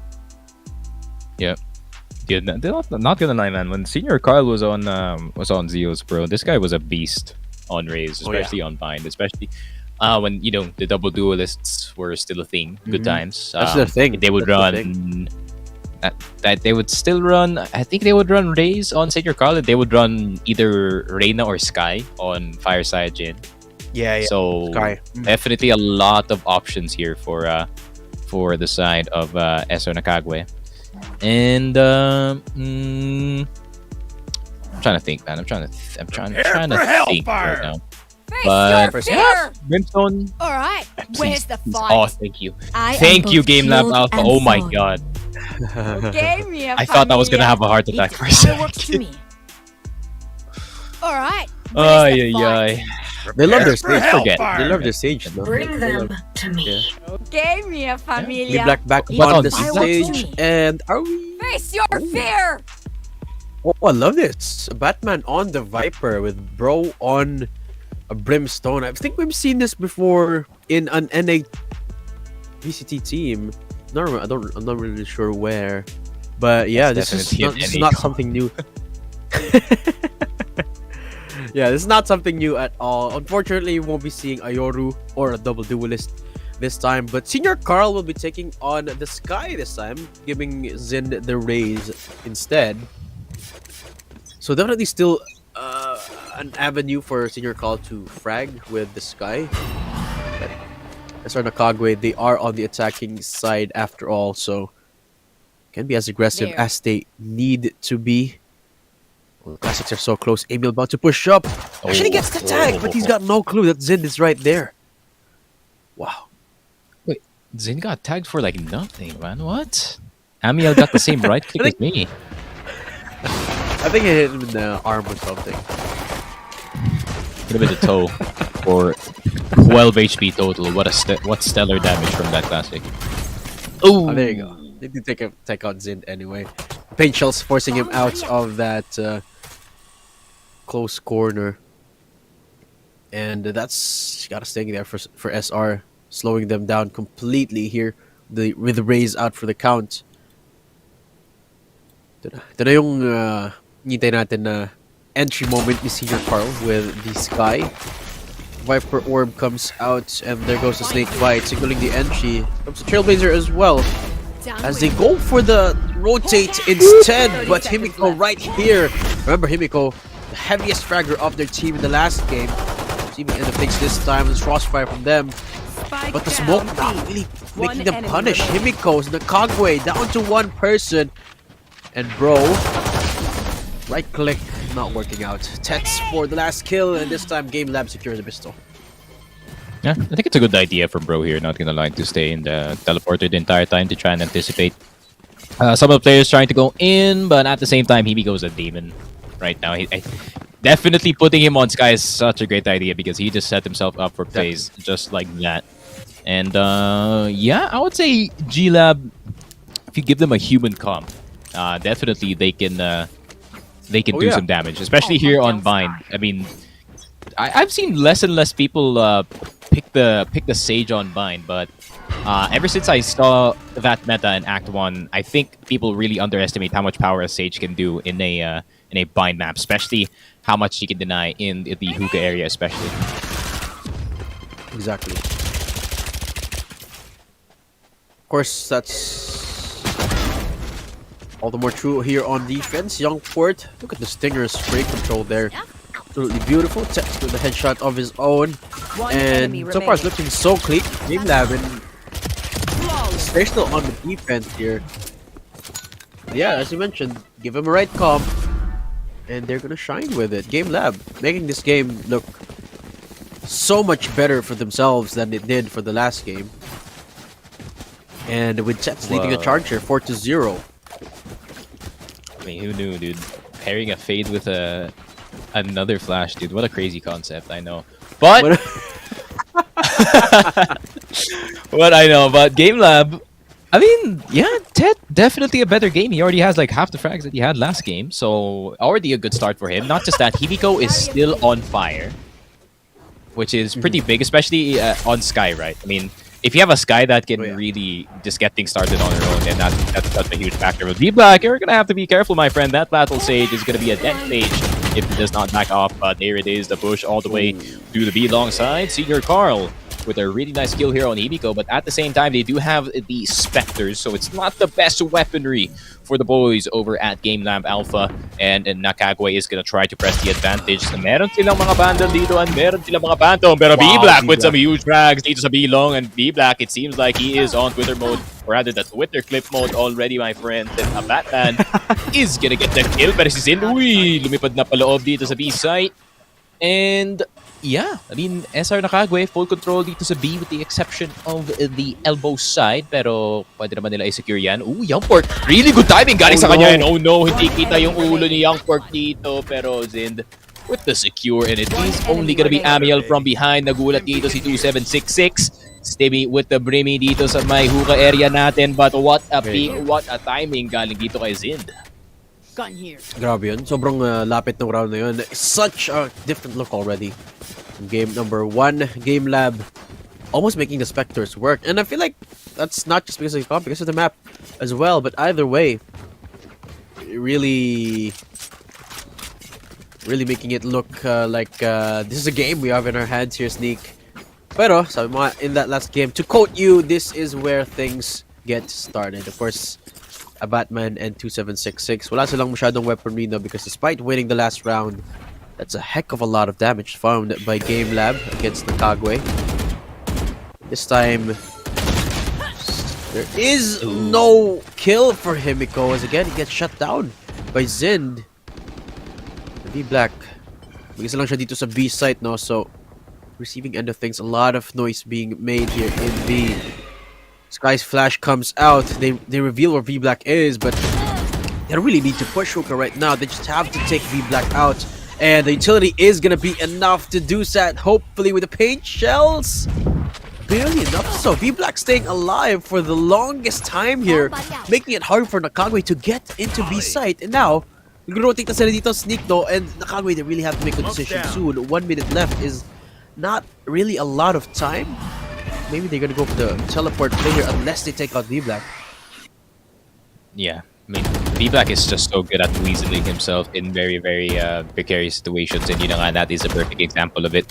You know, medyo nabawasan nga siya in terms of the HP dito, but a really great lineup galing dito kay Fade. 30 seconds left. Get that stick on towards the hookah side. Kind of slowing down yung push dito ng SR Nakagwe. No? I know it's a 4v5 situation, but it doesn't feel like it, especially dito sa B side. And is this gonna be the defense? V-Black na kuha ng isa dito sa hookah. Meron bang oras dito ang SR Nakagwe na makapasok ng site? Amiel na dito sa elbow. Great frags galing dito kay Young Pork. And is it gonna be the swing from Bro dito sa may elbow area? And a Batman from behind. And pinasabog pa nga ni Tet ang dalawang miyembro dito ng SR Nakagwe. And yun na nga, Happy New Year sa inyong dalawa, my friend. And Tet wanting some revenge after that first map, my friend. Medyo nahirapan talaga silang pumasok side dun eh. So the paint shells dealt so much damage than it typically would have. If they had just a couple of seconds more on the clock, they could have avoided the paint shells entirely. But the hell, 4 seconds left na lang. They needed to get the spike down. And that was a round for Game Lab. 3-1. And well, to translate round number 4 into theirs, well, really putting Nakagwe at a backpedal position dito. It's just sheriffs for them this time around. We know Nakagwe is a very, very heavy firepower team, but the current state of things, and with Senior Carl falling down like that, it's hard to imagine just how they're gonna find this round, but they do find the bait and switch, as long as they commit to the site right now. Classic mind play. Just 5 TPs in. Why not? Bro? Ooh, nice volley. Himiko, what? So pushes through. I think.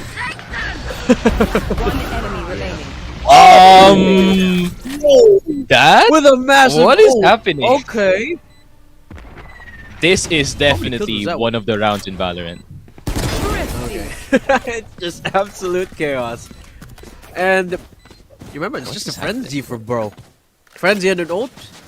And the molly. 4K. bro. I don't have know analysis what for that happened. round, bro. I'm gonna be real. What was that? Me neither. How did that work? I'm confused. I'm confused, man. I just my brain just Why were they all in exploded in that hookah? round. Why were Honestly, they all outside of hookah too? I mean, not just that. How did Himiko not check his corners, my friend? I think he was. That's like I think he blinded rule number himself. 2 on And the then rule he- book. I think he blinded himself, and then he was burning from the molly. And he was like, oh, I gotta get out of here. Though I don't think he was blind, so I don't know either. Anyway. It happened. Oh, crab walk. Definitely one of the rounds of Valorant that triggered.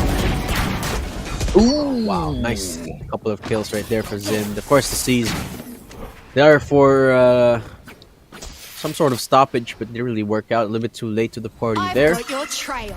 Nakagwe Launching smoke.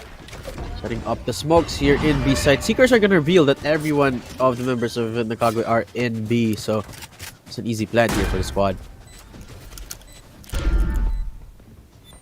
This is a save angle, not gonna lie. I mean, it is possible to get a retake going, but at the same time, you have no idea where all of the SR Nakagwe members are, taking advantage of the lack of information from the side of Game Lab, Batman with the flank. And yeah, Young Pork with his shorty, man. I mean, what can he do? Maybe he's gonna get roll. No, that's not a shorty. That is a Bucky, my friend. So maybe one. He get. Ooh, unlucky. I think he right clicked. 3 now. And Nakagwe finds the first flawless of this game. And yeah, just another eco denied right there by Nakagwe. But key difference being that this time it's as clean as it could get. So Nakagwe have found their footing once more. Remember the last game when they pulled this off, they just did not stop. They didn't give any rounds to Game Lab. I think anyone would find their And- footing after that last round. Yeah. Thankfully Thankfully for Tet though, he's got enough for the operator once more. So maybe that's gonna be enough here to stop them sneak. Ooh. There you go, bro. Falls down. No more smokes.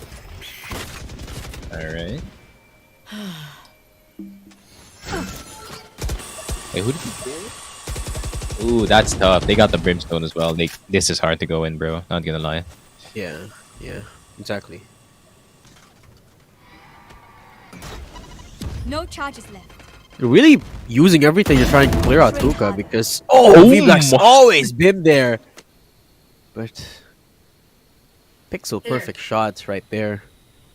And a nice little conditioning trick there. Always pushing in hookah, and then when he's not, he gets a nice little headshot. Emil for the trades here. Carl, what a swing! And suddenly it's a 2v3. Doable scenario for Nakagwe. That's true. That is true.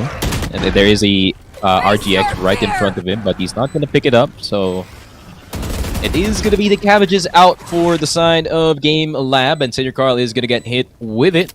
And Tet with the angle already. Great fake shells to try and clear him from the side, but great angle here from Senior Carl, but he didn't hit the first, or rather the shot the first time, and Tet in the corner, no scope attempt, and ooh, bit of movement here from Tet, my friend, and 4-3 Game Lab is gonna give the defuse to Himiko to try and see if they can get some points on towards that ultimate, and the very scary brimstone in the sky is gonna wave high. And Game Lab, I mean, definitely a way better start to this game. I think napakalaki talaga ng benefit ni Tet dito, no, of having that really good start kasi hindi na nga siya malamig dito sa ating map. Not just that, the confidence to pull out the operator on that raise really is making the difference para sa kanyang team. Good thing, you know, that they forgot about that one round kasi most teams would just really crumble after that one. Not even a timeout. Yeah. That's insane. They saved the timeout as well. Exactly. This is the first time we're seeing Tet on the op, but this is the first time we're seeing him find so much success with it. Remember the last game he was a Jet. Pulled it out a couple of times in the last parts, but this time, ever so patient. Shot comes out, but Sin comes swinging and instantly shuts down Tet. Wow. He's not done. 3K. Looking for the 4th, possibly the 5th too, with 27 HP. Oh, look at Zen. He's feeling it, Sneak. Gusto niyo pa makahanap dito ng ace? Yup. It could be. I mean, does he have? Nah. They don't have heals. I forgot One enemy Sky's already remaining. dead. But bro is gonna be the one denying the ace. However, I don't think he cares about the ace. He cares about the points on the board. Young Pork on his own in the corner. What can he do? Hunt is gonna go down so they know exactly where he is. Is it gonna be the double peak? Just double peek it, man. Don't be shy. Come on. Don't be shy. come on. Just double peek it. Come One, on. Don't finish two, the round. 1, 2, 3. Yeah, there it is. Pixel perfect, my friend. that's- But Jesus, that shot from Zin was next level nasty. Yeah, I was about to say that. Tet's gotta be feeling it. Gotta be feeling down right now. Let's take a look at that one more time. Got the pain shell skill and then bonk. Ooh, What the if I got hit heck? by I didn't that, I even would call see Ash 100%. I didn't even see that head. Oh my gosh. And off of an absolutely successful op round 2, Tet immediately falling down like that really is a shot to his confidence right there. Because Zind, again in the very same angle, different gun this time, or rather same gun this time. But they're really steering clear of that B-long angle this time around. No op. So instead, it's just a Marshall. Remember, it's the eco here for Game Lab. Headshot's not really connecting for Black. It's Senior Carl. Shut him down. Emil. Let's see if we can find the same I've magic got your that he trail. did. Or rather, Alright, your turn. Peek it. Brimstone did earlier. Oh, no. So many ults getting committed. Seekers out. Bazooka shot goes wide, but Emil with a shorty from up close. Still finds Zind. And the Batman hears his footstep. Oh no. There you go. Actually, Tet using the One enemy showstopper. A remaining. little bit curious there. But he will find someone with the Bucky. That's about it. He's usually looking for a kill at this point. But why? Exactly. Ay. Thank you. I think he was trying to see if he can get one more, you know. Para Yeah, 2 kills. yeah, maybe get the economy done para di baka off-lead si Zin, but I don't think Zin is gonna off anytime soon. Considering he's gonna be the one flying into the site. But yeah.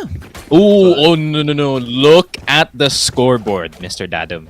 It's the V Black special, my friend. Him on the OP. Sabi niya, Stage yeah, op. Tet, you're a bit slow on the trigger right now, so you gotta turn on the operator. Oh, and this is a right angle too. Moments in your call. Picks. Oh, Zind again. How does he? Heal up, squad. Alright, the only reason he got that shot is probably like Nakagwe has been screaming Game Lab a lot, and that is probably most of the reason why. Well, he got tagged too. He's inhuman. But second time's the charm. Still makes it happen. I know, man. Zin is just on another level right now. But no Sentinel means that there's no tools for watching the back line. They have to leave one member behind Out of charge. to keep these members in check. Operator, you being picked up, and Zind again rampaging on into sight. Himiko this time somewhat has seemingly lost the flare here, Steve. Yeah, but at the same time, Zind is really just playing out of his mind with Spike those entries. planted. That is true. And Young Pork trying to look for a Batman, but he's already in the hookah. A Batman's so good at lurking, man. Not gonna lie. I mean, look at how I wouldn't say mentally damaged the side of Game Lab is because of his lurks. I didn't mean it that way. Don't worry. But you know, it is. They kind of got used to him lurking at this point, so they're playing a lot more careful than usual. But Exactly. yeah, that's just tough here from Game Lab, man, honestly. But SR Nakagwe, though, doing a stellar job of just recovering after that round, but mostly it's because of this guy, man. Zind, the god of pre-fires, apparently. He is trying to do it again. Ooh, gets the satchel forward. Great play there by Ted, but not much gained from that one. 6-4. SR Nakagwe, okay. Really nice streak of rounds here. And a timeout here from G-Lab. Jesus, man. We need the I'm not gonna ask for a replay, but you know, Zind, man. We didn't What even was see- that we didn't even free see that fire shot. B long? Yeah. What? He didn't We even didn't know even that see there the was a shot. wall there. Yeah. You didn't see the That was a shot read. either from Zin, but Amazing stuff right there. Absolutely reading V Black like a book. And I want to point out, I like that you pointed out rather that V or a Batman is really good at lurking, because I feel like that really has been what's spreading the defense thin here for the defense for Game Lab. Yep. And they really have to be careful of where that pesky Viper goes. Otherwise, it might just bite them back later on. That even though Batman doesn't go for the lurk, maybe they go for a rush or they go for a 4-to-1 split. They still are on the lookout for a Batman, even though there's nobody to be on the lookout for. And it's conditioning the minds of Game Lab to always be on the lookout, Yes. which is why the defense have been really thin here on B side. Yeah, that's just the Batman special, man. You have to keep that in the back of your head, especially pag kalaban mo talaga si Batman. He could be anywhere at any point in this map, especially pagdating dito sa attacker side. He's not afraid to go aggressive. He's not afraid to play angles that are so far back na hindi talaga i-expect ng kalaban dito. He's just so creative with those. Scout destroyed. Reminds me of Maxi, actually, from Bleed. True. There. He is a Filipino Maxi. That is pretty accurate. But maybe Maxi is just Singaporean, Singaporean Batman. Could go either way, to be honest. Maxi's European. Oh, Maxi's European. He's a Sorry, I'm not. I watch EU, so I'm not not much of an APAC guy, that's for sure. But a Batman though is gonna be the entry, maybe. Senior Collins gonna get the entry. I mean, man, dude, Nakagwe's momentum is really just unstoppable at this point. Youngpork's gonna get the kill, but Zind is gonna get one in return. And yeah, Nakagwe. Look at how fast they got it to the side. Not even a minute down on the clock. They're already. What? No way! Who is this guy? I would be so stupid if I was. This is just. I got another time. Well. What? Zind is like, analyze this. Last round before the switch. Did this like, alright, this guy Holy. calculated everything. He's gonna be in this exact position, XY. Then pre-fire comes out. What was that from Zin? 13-6 in this game. We've seen some really nice plays from Zin in the Icebox map, pero di ko alam It's min. different. Parang It's Zin raise really hits different. level. And it's not hindi siya not even making flights. He's not even doing raise things. He's just doing Valorant things. It's just crazy. Last round in the half though, and well, even though Nakagwe presents particularly has been looking absolutely phenomenal this game, they haven't made as big of a lead as they did in Icebox, which is a good thing here for Game Lab. But still, fact of the matter is, Game Lab kahit sila yung pumili ng map na to, a little bit behind right now. Nade comes out, tries to force out Kimiko. They are aware of his position, and Zin again with the opening pick. Fire in the hole! Of course, he's looking for a little bit more with the showstopper. Comes out, almost hits the mark too on Spike down. Abio. I think it hit the alive? wall outside of How Abio. would either? Okay, there you go. Tets. Finally. Finally finding a kill with that judge, but the plant struggling to go down here for Nakagwe. Yeah. Batman is down, so that's one of the problems already out. But Bro is here. 30 seconds left. Big brother Bro. Oh, yeah. And they didn't even plant yet, man. Nakagwe is just waiting around for any information. Paint Bells is gonna go down, but he is in his bunker. He's chilling. 2766 in the corner. Gonna get the freebie. And Youngpork, okay. All of a sudden it's a 1v1. And Youngpork 2766 already have met before, but is this gonna be the 1v1? Sees the tip of the Phantom in Youngpork with a great flick to save the round for his team. Youngpork has been doing really well to save a lot of stuff here from Game Lab. The earlier the earlier stick in the hookah area just to save just to save B Black there and to recover the round from that failed play after they tried to go for a very aggressive take towards the side of B hookah, or rather hookah, just hookah. But yeah, I mean, Youngport, despite being 8-9-4, right, his score doesn't really tell the entirety of the story because his utility is so helpful for whatever game plan Game Lab has. Yeah. And again, we see the pattern where Game Lab wins round number 12. Last time they propelled that to almost taking us into an even game, but this time that's looking like a real possibility. Just all it takes Sneak is the pistol, and it should be easy, smooth sailing from there on out to get to 7-7.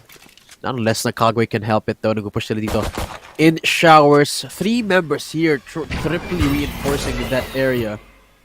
Hunt into the flash, comes out, but Zen, classic this time, but the headshot still connects. He picks up Black, goes back out, and a Batman from the back end of things. Holding the line in B, but Tets... Okay, he opens up the side a little bit more. Frenzy is out, so is the Boombot, but the Kagwe's defense totally spread thin right now. Bro coming in from CT side. And I love how they're approaching this 1v1s.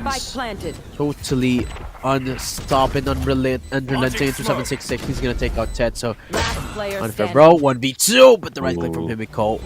Looking for the 4K now. Winnable.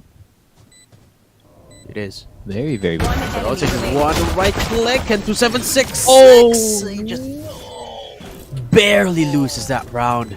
That's so close to Emil. And Game Lab secure their second pistol of this game. Yeah. See, if we had the Prime Classic, just kidding, but 6-7.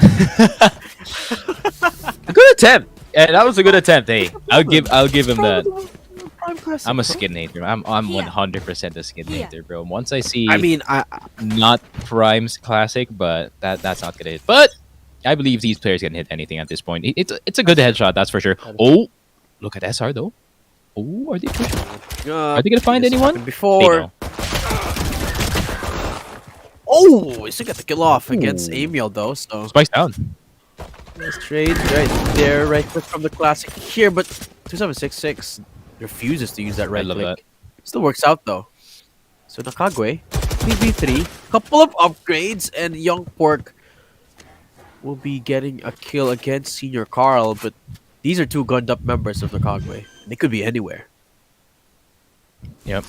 And I like the strat from SR Nakagwe. Not gonna lie, you don't really see a lot of teams trying to go for proactive plays in their ecos, and I like that SR Nakagwe. They're just trying to maximize whatever they have in their hands, and just group up. I mean, 5 classics are better than 1 Spectre, that is for sure. But Young Pork does have a Phantom, so I think it's gonna be kind of impossible for them at least to get back into the site with the guns that they have, unless they do have the Spectre in their hands. But Bro is just gonna be in the corner. Great headshot there by Mr. Youngport, but still great damage there for SR Nakagwe. And I like that you pointed that out. I feel like not a lot of teams become bold enough, especially in those round number 2s. Tend to play a little bit more towards the standard side. And sure, they group up, but they don't try to do anything as drastic as Nakagwe does, which I believe everyone should do. This is how I'll get any of the teams or every team to do that. If you don't push in pistol round, you're cringe. There it is. Post that on Twitter. Heard it here first, folks. Sneaky Frog said that, not me, by the way. True.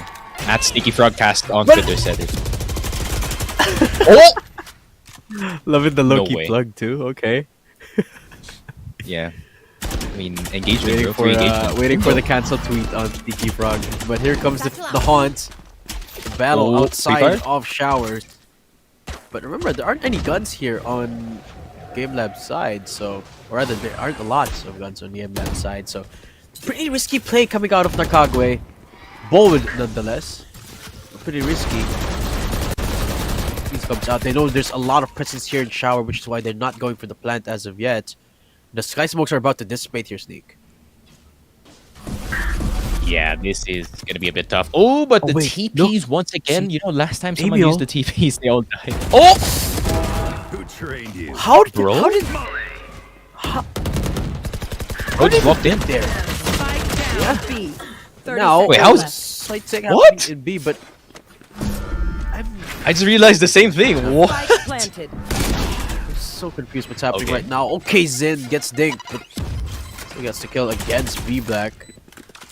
2v2 scenario, but not a lot of utility towards the Game Lab side. I don't think there's any utility at all for Tet and Emil here. Going in dry, Hunt gets denied. Boombot doesn't find anything either. One They know they're enemy both remaining. in Octagon. Zin goes down, but the trade is not there. And she's gonna back off here. All they have to do is buy this time. Okay. And the Kagwe hanging by a thread. They will not win round number 3. And wow, that is a lot of damage. The momentum completely gone from SR. Yeah, I mean, that was a good start from SR as well with that initial play, but unfortunately, teleporter play worked out for Game Lab once again, or rather this time. And I mean, is Nakagwe gonna go for another play in this one? No, they're just gonna update. I mean, they do have Sheriff, so it's not gonna be as mobile think as they are. the classics that we see in the other round, but They they're are. gonna go for the push. I respect it. I respect the push 100%, but the stick Oh. is gonna be here in the short, but there is gonna be the page shells to try and deny. Prowler is gonna fight. Then do you have the pre-fires? Do you have the pre-fires to kill everyone here? B-Black is gonna get 1. Will he get 2? Will he get 3? Yes, he will. Secured kills here for B-Black, and Ted is just gonna find himself on towards the heaven area. Is gonna find a Batman. And yeah, this is basically a round. Going back towards the side of B-Lab, but at the same time, they were on Eco. So Nakagwe, I think next round is really important because this Oh yeah. this round could place Game Lab not just in a position where they can collect more points because, you know, team is going to be on Eco, but their economy is going to be really, really well placed for the next few rounds. So they're going to be secured in terms of the economy. They can buy so much and make so many plays. So Nakagwe, really smart timeout, not going to lie, because they realized That's true. that it is going to be one of those rounds that could really just turn the tides. Yeah, and I'm really curious why they. Well, I like the idea of being proactive on the eco, but they went for the same exact angle in a short. And well, by this time, Game Lab's already caught up. You see there the utility, just the fade sees, and then into the haunt, into literally everything, enough to basically deny them of anything with those sheriffs. And they could have went for something else entirely, maybe like a hookah push or a B long push. Could have probably caught Game Lab off guard a little bit more. This timeout really well needed here for SR. It's time for them to open the playbook on this defense. While they are a pretty well-versed team when it comes to the offense, it seems like when it comes to the defense, we've yet to see just how much things or how many strats they have here in Bind. Maybe this is where it comes out. And well, one of the reasons as well why the Kagwe hasn't been finding a lot of success in this defense is because Senior Carl hasn't been having the best of games. It was amazing last game. This time, haven't really seemed to have found the same impact. Should have picked KO. Ay, but yeah, I think it's really tough considering that Game Lab does have. I would say their comp is really well-rounded this time. That's for sure. I mean, Sage for B-Black can heal his teammates. Not just that, he can really be effective even without the frags, but you know he is stacking frags on top of that as well. So pretty well played from him. But Senior Carl is going to answer the cabbages with the cabbages of its own as well, and the dog is going to come out. Adam L is about to break loose in a side. Oh my gosh, what is happening here? It's an absolute paint slosh of a canvas. But here comes Bro, still from behind. The Brimstones have been seemingly finding these positions, but Nakagwe finding the power position in this round. Most are still available for Bro, but B-Black emerges out from showers. Bro still not done. Orbital Strike is available for him, but at that time, he's coming back anytime soon, especially with the Prowler getting the bites off. But Emil gets a spam. It is getting stuck, but Emil waiting for the opportunity. But 2766 spams him first. Nakagwe Great result after that timeout. And bro, with an absolute anchor down into backside, really pivoted that round for their favor. Yeah, I mean, great play on towards that corner near the heaven area. I think no one from the side of Game Lab could really clear him out unless they go for a wide swing, which is kind of impossible considering that there is someone holding the front of the angle for him. Not just that, you see how a Batman had zero fear of just pushing in A short. Man, this guy is pretending like he's playing a duelist, but no, he's playing Viper, one of the most essential agents in on a retake with those smokes. But the Batman, this guy knows no fear. Smokes. That is for sure. They do have 2 smokes. He does have 2 smokes. That is true, and that is kind of OP, especially for Bind, right? It's such a small map, but imagine having zero vision of the enemy team here. I think that's the reason why. Who was that Brimstone that made his way to the back line earlier? Was that anyway? I think that's the reason why that happened. Yeah, Emil, yeah. Oh, Emil found that avenue because of just how many smokes there were. There's essentially 3 smokers in the map. Smoke up. yeah. Yeah, and Emil finding himself in Electric Avenue in heaven. Oh, Zin though, that's not a pre-fire.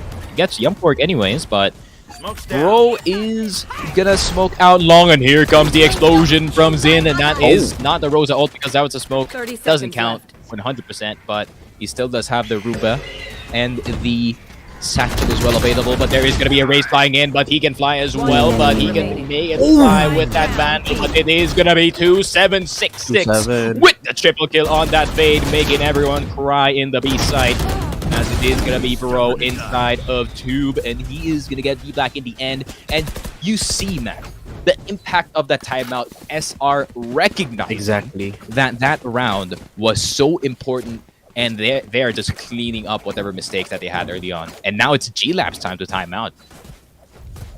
And I feel like they didn't really even talk about anything. They just pull this time out, take a quick breather, and stop the momentum.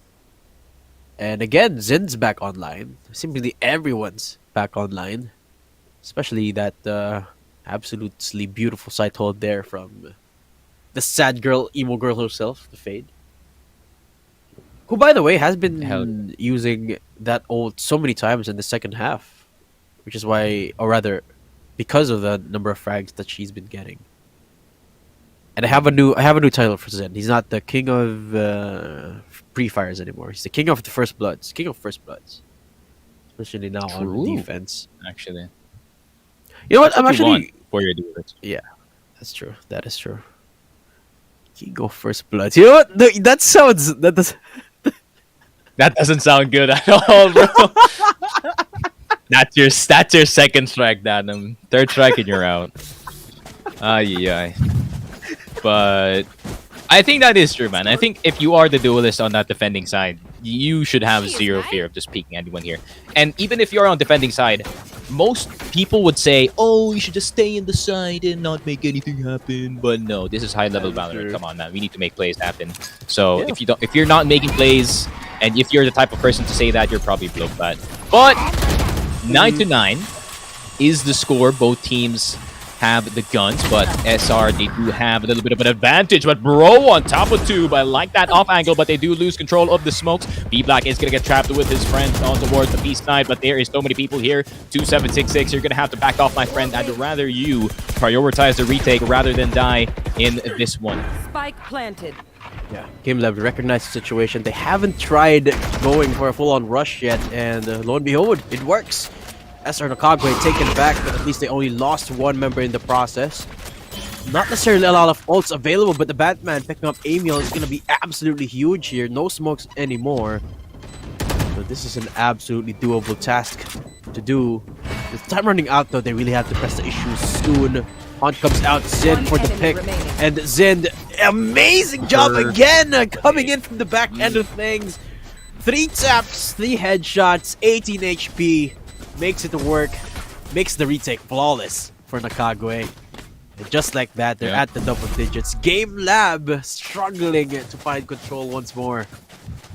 Yeah, despite the timeout, man. I mean, that was perfectly played here for 2766. The timing of just like waiting for his teammates to swing out before that haunt does come out, because it just provides so much pressure on towards site and just gives the enemy team a hard time here of just deciding, like, do we shoot the haunt or do we focus on the angle? Either way, you're dead. Because, you know, if you go for the frags, you're going to get revealed, then you're going to get pre-fired. If you go for the haunt, then you're going to be looking up, then you're going to die. So there's basically no choice for Game Lab at that point. Ooh. Well, Senior Carl's online too again. That, man. Yeah. Trailblazer again too. He's gonna peek this the moment he spots someone. Flash comes out into the peak.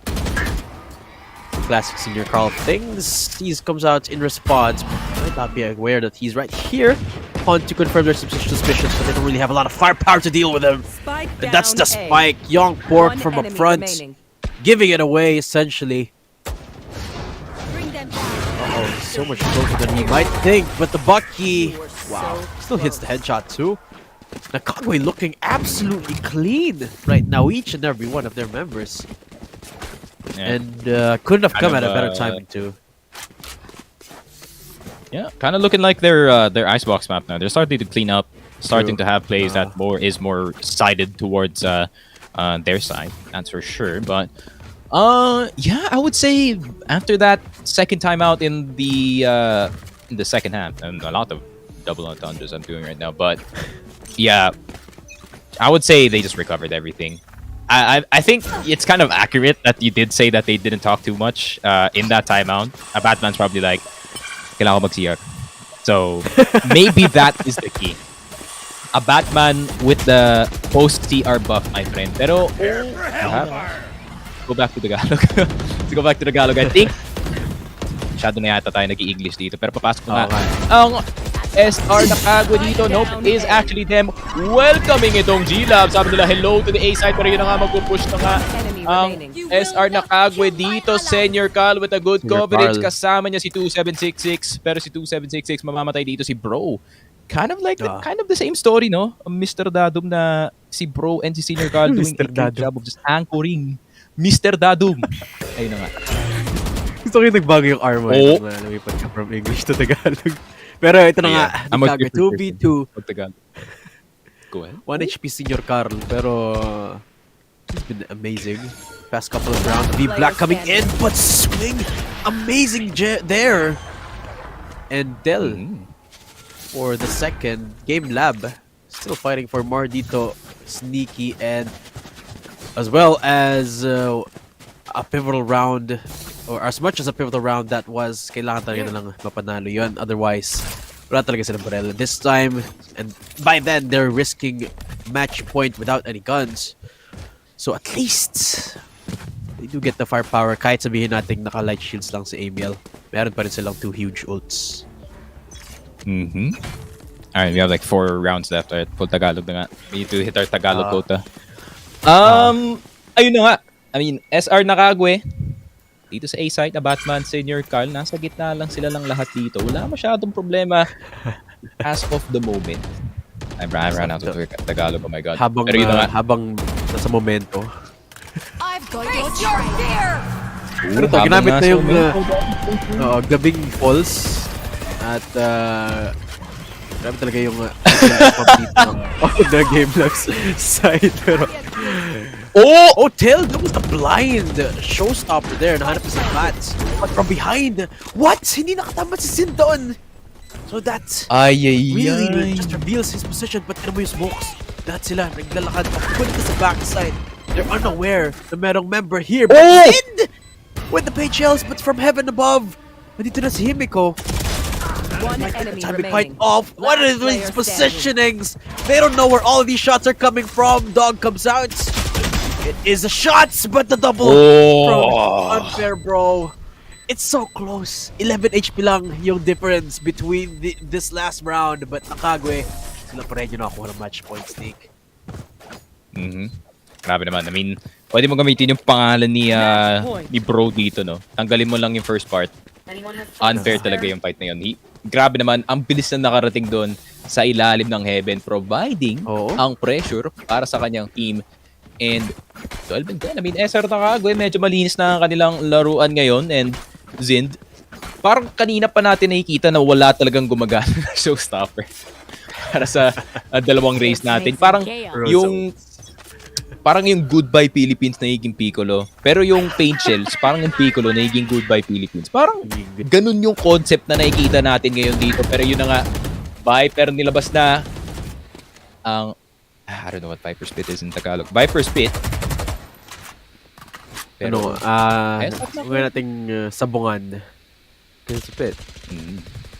Okay, that's Sabungan ni Viper, that's genius. That's genius. Alright, sabungan ni Viper na andito na sa A site. Dito sa may liguan. Naku po. Pero yun na nga, mapapabalik sa dito. Naku, si Batman nakita dito ng Hunt. challenge pa rin Pero nila. yun na nga. Uy, yun na nga! Nilabas na ang airstrike dito sa may liguan. Pero yun na nga, papasok na ang mga Prowler dito ni Fade. And yun na nga, Kenyor ka na. A Batman with a pre-fire dito sa showers. Grabe naman yun. And bro, lumabas dito sa smoke and bumalik ulit sa loob. Safe na safe talaga ang loading natin dito. 2v4 ang situation. Tet, kaya mo pa bang makabalik dito sa site, my friend? A Batman na andito pa rin sa likod. Hindi na siya naglalurk. Siya na nga ang anchor para sa kanyang team. Grabe naman ang switch up dito ni Mr. A Batman. 25 seconds na lang natitira. 24 actually on the shot clock. Tignan natin, kaya ba bang gumawa dito ng game lab? Match point na by the way, pag natalo sila dito, this is basically game over B-Black. Oh, yun na nga, napakagandang shot naman dito kay Batman. Yung isang anchor na wala na, pero meron pang isa dito. Bro, na andito, yun na nga, meron tao dito sa U-Hall, pero grabe naman. Good shots galing dito kay bro. Good shots galing dito kay Zind. And tinapos na nga ng SR na Kagwe. And papasok na nga sila dito sa ating Grand Finals batch number 2. Imposibleng makakalaban nila CDG and or Sanguine Rebels. ayun na nga, may even my Tagalog persona meron ding memory problems, that's for sure. Pero yun na nga, really stellar game, really stellar recovery galing dito sa SR Nakagwe. After that timeout nga dito sa second half, parang nag-flip yung switch Nag-flip yung switch dito ng SR Nakagwe. Talagang medyo luminis yung kanilang mga plays dito sa second half. And hindi na yata nakahabol dito yung game lab. Despite na meron pa silang timeout na ginawa dito, hindi lang nila mahanap ang isang napakagandang solusyon para sa problema nga na si SR Nakagwe. Kasi nga, kita mo naman ni SR Nakagwe, napaka-dynamic ng kanilang mga setups dito pagdating sa defense and hindi talaga mabasa ng game lab ang laruan dito ng SR Nakagwe. Okay, that's enough of that. I'm getting a reverse nosebleed, my friend. But you know, I mean, dude, that was a really nice game from SR Nakagwe. Not gonna lie. For both teams actually. Game Lab, well, they give it all they got. And sabi mo nga nung nag-time out, SR Nakagwe parang nagkaroon sila ng sixth sense ever since nag-time out, because before the timeout, they seem to be falling victims to the lurks. We saw nakaabot sa backline si Emil, and then when inulit nila yun after the timeout, they were aware that Himiko was making his way towards heaven. Of course, given the fact that round was an absolute, I don't know what do you even call that, pero still Kagwe with an absolutely amazing recovery. I'm excited ako makita sila kung para sila magpa-perform sa ating finals later on. And speaking of which, they are gonna be facing against either Sanguine Rebels Phoenix or CDG Immortals. Hindi natin alam kung sino pang nanalo sa dalawang teams na yun, but we will be finding out mamaya-maya lang after the short break. Again, ako si Dadum, kasama ko si Sneaky Prog, at magbabalik kami with the Sanguine Rebels Cup.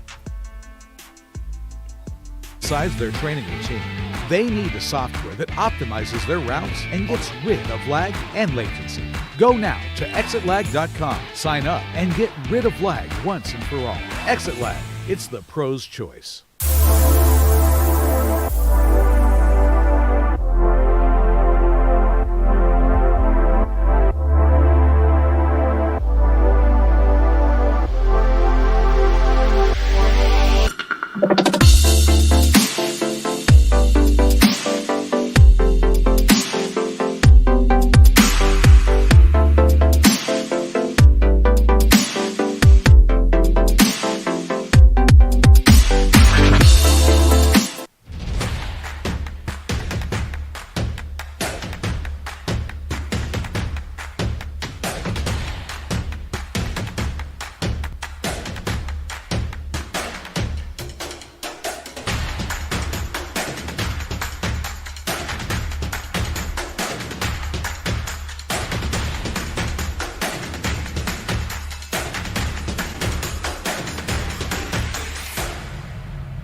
My bad, guys. I'm really lagged. What? Dude just teleported. My connection is bad.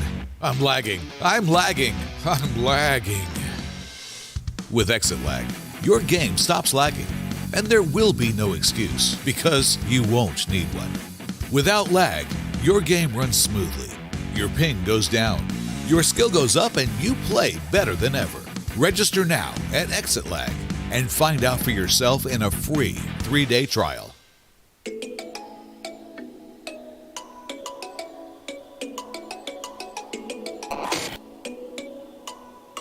Kalaro is a super app that's meant to be a central hub for the whole esports community.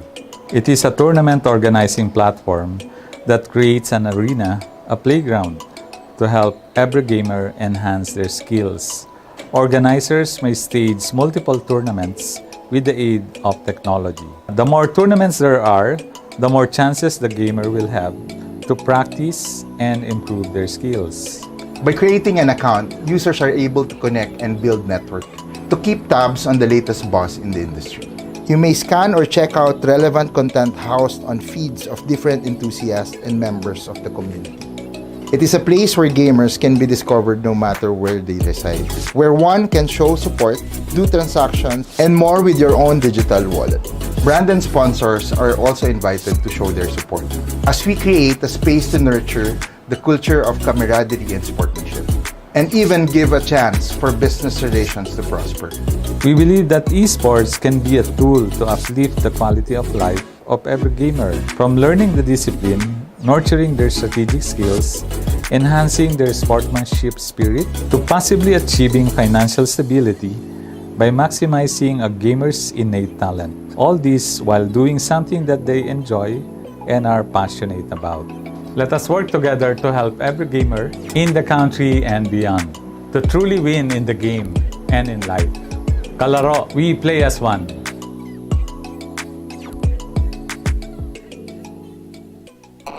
Playing without lag is the best, right? You open the game, don't worry about ping, and wreck your opponents on ranked matches. Without lag, you play with more confidence. You play better. That's why Exit Lag is the choice of pro players. Besides their training routine, they need a software that optimizes their routes and gets rid of lag and latency. Go now to exitlag.com, sign up, and get rid of lag once and for all. Exit Lag, it's the pro's choice.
My bad, guys. I'm really lagged. What? Dude just teleported. My connection is bad. I'm lagging. I'm lagging. I'm lagging.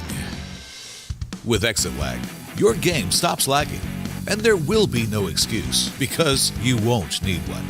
Without lag, your game runs smoothly. Your ping goes down. Your skill goes up and you play better than ever. Register now at Exit Lag and find out for yourself in a free 3-day trial.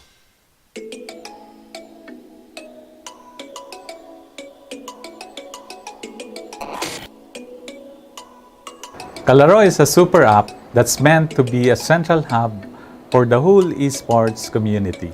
It is a tournament organizing platform that creates an arena, a playground, to help every gamer enhance their skills. Organizers may stage multiple tournaments with the aid of technology. The more tournaments there are, the more chances the gamer will have to practice and improve their skills. By creating an account, users are able to connect and build network to keep tabs on the latest boss in the industry. You may scan or check out relevant content housed on feeds of different enthusiasts and members of the community. It is a place where gamers can be discovered no matter where they reside, where one can show support, do transactions, and more with your own digital wallet.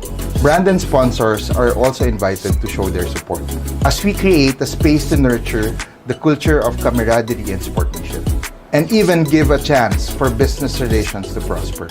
We believe that esports can be a tool to uplift the quality of life of every gamer, from learning the discipline, nurturing their strategic skills, enhancing their sportsmanship spirit, to possibly achieving financial stability by maximizing a gamer's innate talent. All this while doing something that they enjoy and are passionate about.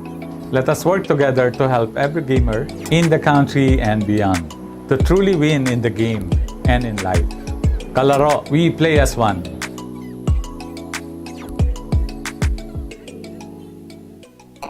Playing without lag is the best, right? You open the game, don't worry about ping, and wreck your opponents on ranked matches. Without lag, you play with more confidence. You play better. That's why Exit Lag is the choice of pro players. Besides their training routine, they need a software that optimizes their routes and gets rid of lag and latency. Go now to exitlag.com, sign up, and get rid of lag once and for all. Exit Lag, it's the pro's choice.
My bad, guys. I'm really lagged. What? Dude just teleported. My connection is bad.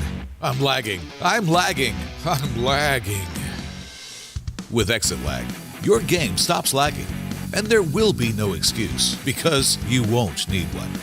Without lag, your game runs smoothly. Your ping goes down. Your skill goes up and you play better than ever. Register now at Exit Lag and find out for yourself in a free 3-day trial.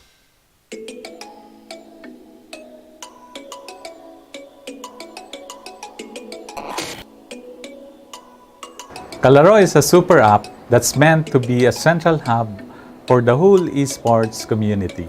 It is a tournament organizing platform that creates an arena, a playground, to help every gamer enhance their skills.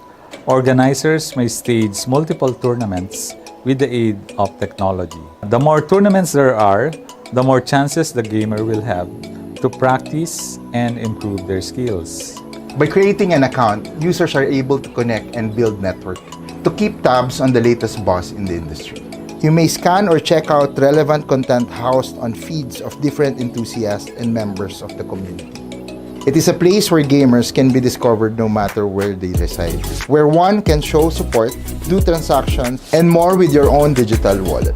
Brand and sponsors are also invited to show their support, as we create a space to nurture the culture of camaraderie and sportsmanship, and even give a chance for business relations to prosper. We believe that esports can be a tool to uplift the quality of life of every gamer, from learning the discipline, nurturing their strategic skills, enhancing their sportsmanship spirit, to possibly achieving financial stability by maximizing a gamer's innate talent. All this while doing something that they enjoy and are passionate about. Let us work together to help every gamer in the country and beyond to truly win in the game and in life. Kalaro, we play as one.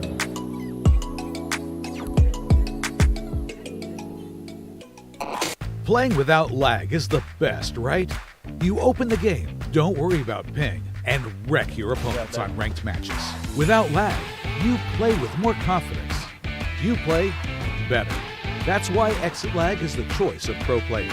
Besides their training routine, they need a software that optimizes their routes and gets rid of lag and latency.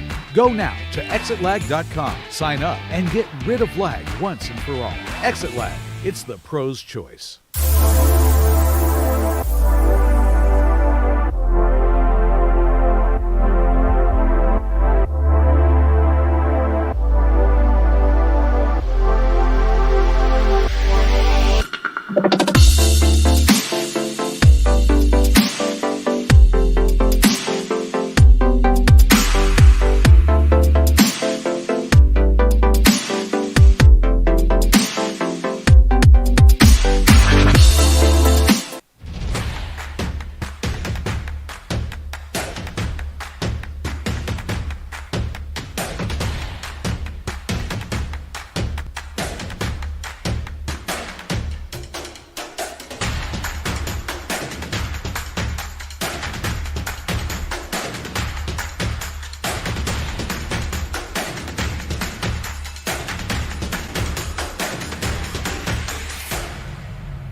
Welcome back, guys. You're still watching the Sanguine Rebels Cup Valorant Tournament year number 2, and this is the second week qualifier, and we're down to the last series of the day.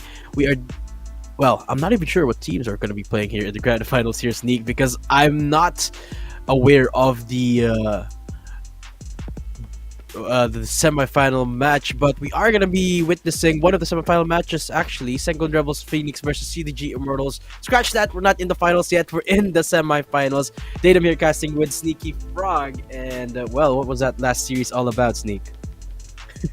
Okay, let's forget about Icebox, guys. Let's pretend that Icebox didn't happen. But let's go into map number 2, right? Map number 2 is a great back and forth, not gonna lie. I think I really think that Game Lab played really well at the start of the game. They started really well at the start of the game, but I think SR, man, when you have a Batman on your team, bro, it's like a cheat code, bro. You just have unlimited mental. It's like you have the biggest mental strength. Because I know that guy doesn't tilt. He's probably like, oh, we're down 4-0 XD. Okay, we just played the next round, and something like that, right? But I think SR Nakagwe really goes to show, right, how much the mental game really can turn the tides for that one as well. Not just that, they cleaned up their game going into the second half after that timeout that they did, and after that, everything just went right their way. You know, some rounds did go in the way on towards the side of Game Lab Alpha. However, let's go back to Tagalog. But yun na nga, medyo lumimiss naman ng kanilang laruan dito sa bayan game natin. So I really am impressed, beyond impressed actually dito sa SR Nakagwe, kasi nga how quick they can recover pagdating nga sa deficit natin dito. And not just that, kahit matalo sila, even though they're in the lead, hindi nila iniisip na, oh, we might lose the next round as well. Parang nag-iisip na sila agad, okay, ano agad yung solution para dito sa problema na ginagawa ng Game Lab Alpha ngayon sa atin. So, yeah, props to SR Nakagwe.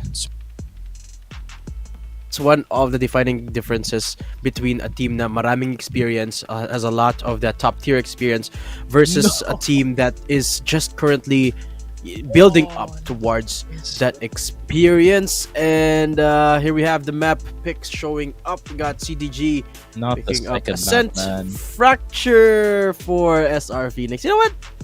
I don't mind the Fracture. I love seeing a different change of pace.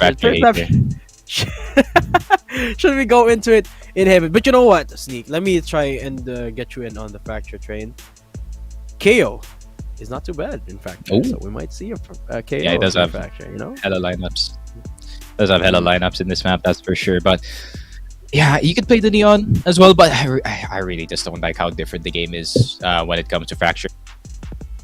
All that the devs threw at us, that they're gonna think, oh, it was kind of like a different game that they're gonna play entirely in this one. But you know, Fracture is just not it, bro. Bring back Split, man. Bring back Split. I miss Split, man. Split, best map. Why did they remove it? I have no idea why, but it is their choice. So Fracture is gonna be the second map. First map is gonna be Ascent though, so duelist maybe, but you know, that's not the thing anymore too much. But I think if we are gonna take notes from the last game, right? Even though we did not have Ascent in the last game, I think they would still have Fade as a very high priority, considering how much she can really affect the Ascent map, considering how open the top of every site is. So many opportunities to throw whatever haunt that you can with whatever lineup that you can think of. But hopefully we don't see the same accident as we did see in the Icebox map, where they did not pick the second initiator to, or rather any other flasher to try and see to support the Fade here. But I think Ascent's gonna be a fast one. Next to Split, this is my favorite map, because the pace that you have to play this map effectively is really, really fast. But here we go into the map, not the map picks, but the agent picks in this one. So who are you thinking? Who you're thinking, man? Who are you gonna get? I'm thinking KO, of course. I have so many lineups on Ascent. I love this map, man. But I think Ray's viable. Neon's viable as well. I've seen Kuya Yaoi pull out the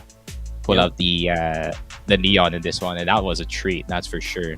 So We'll just have to wait and see. Okay, I'm gonna guess Owen's pick here. He's gonna pick Chamber 100%. I've seen this guy play like 1,000 times, and he is I wouldn't say he's a Chamber one trick, but he's so good at Chamber, man. Honestly. Yeah.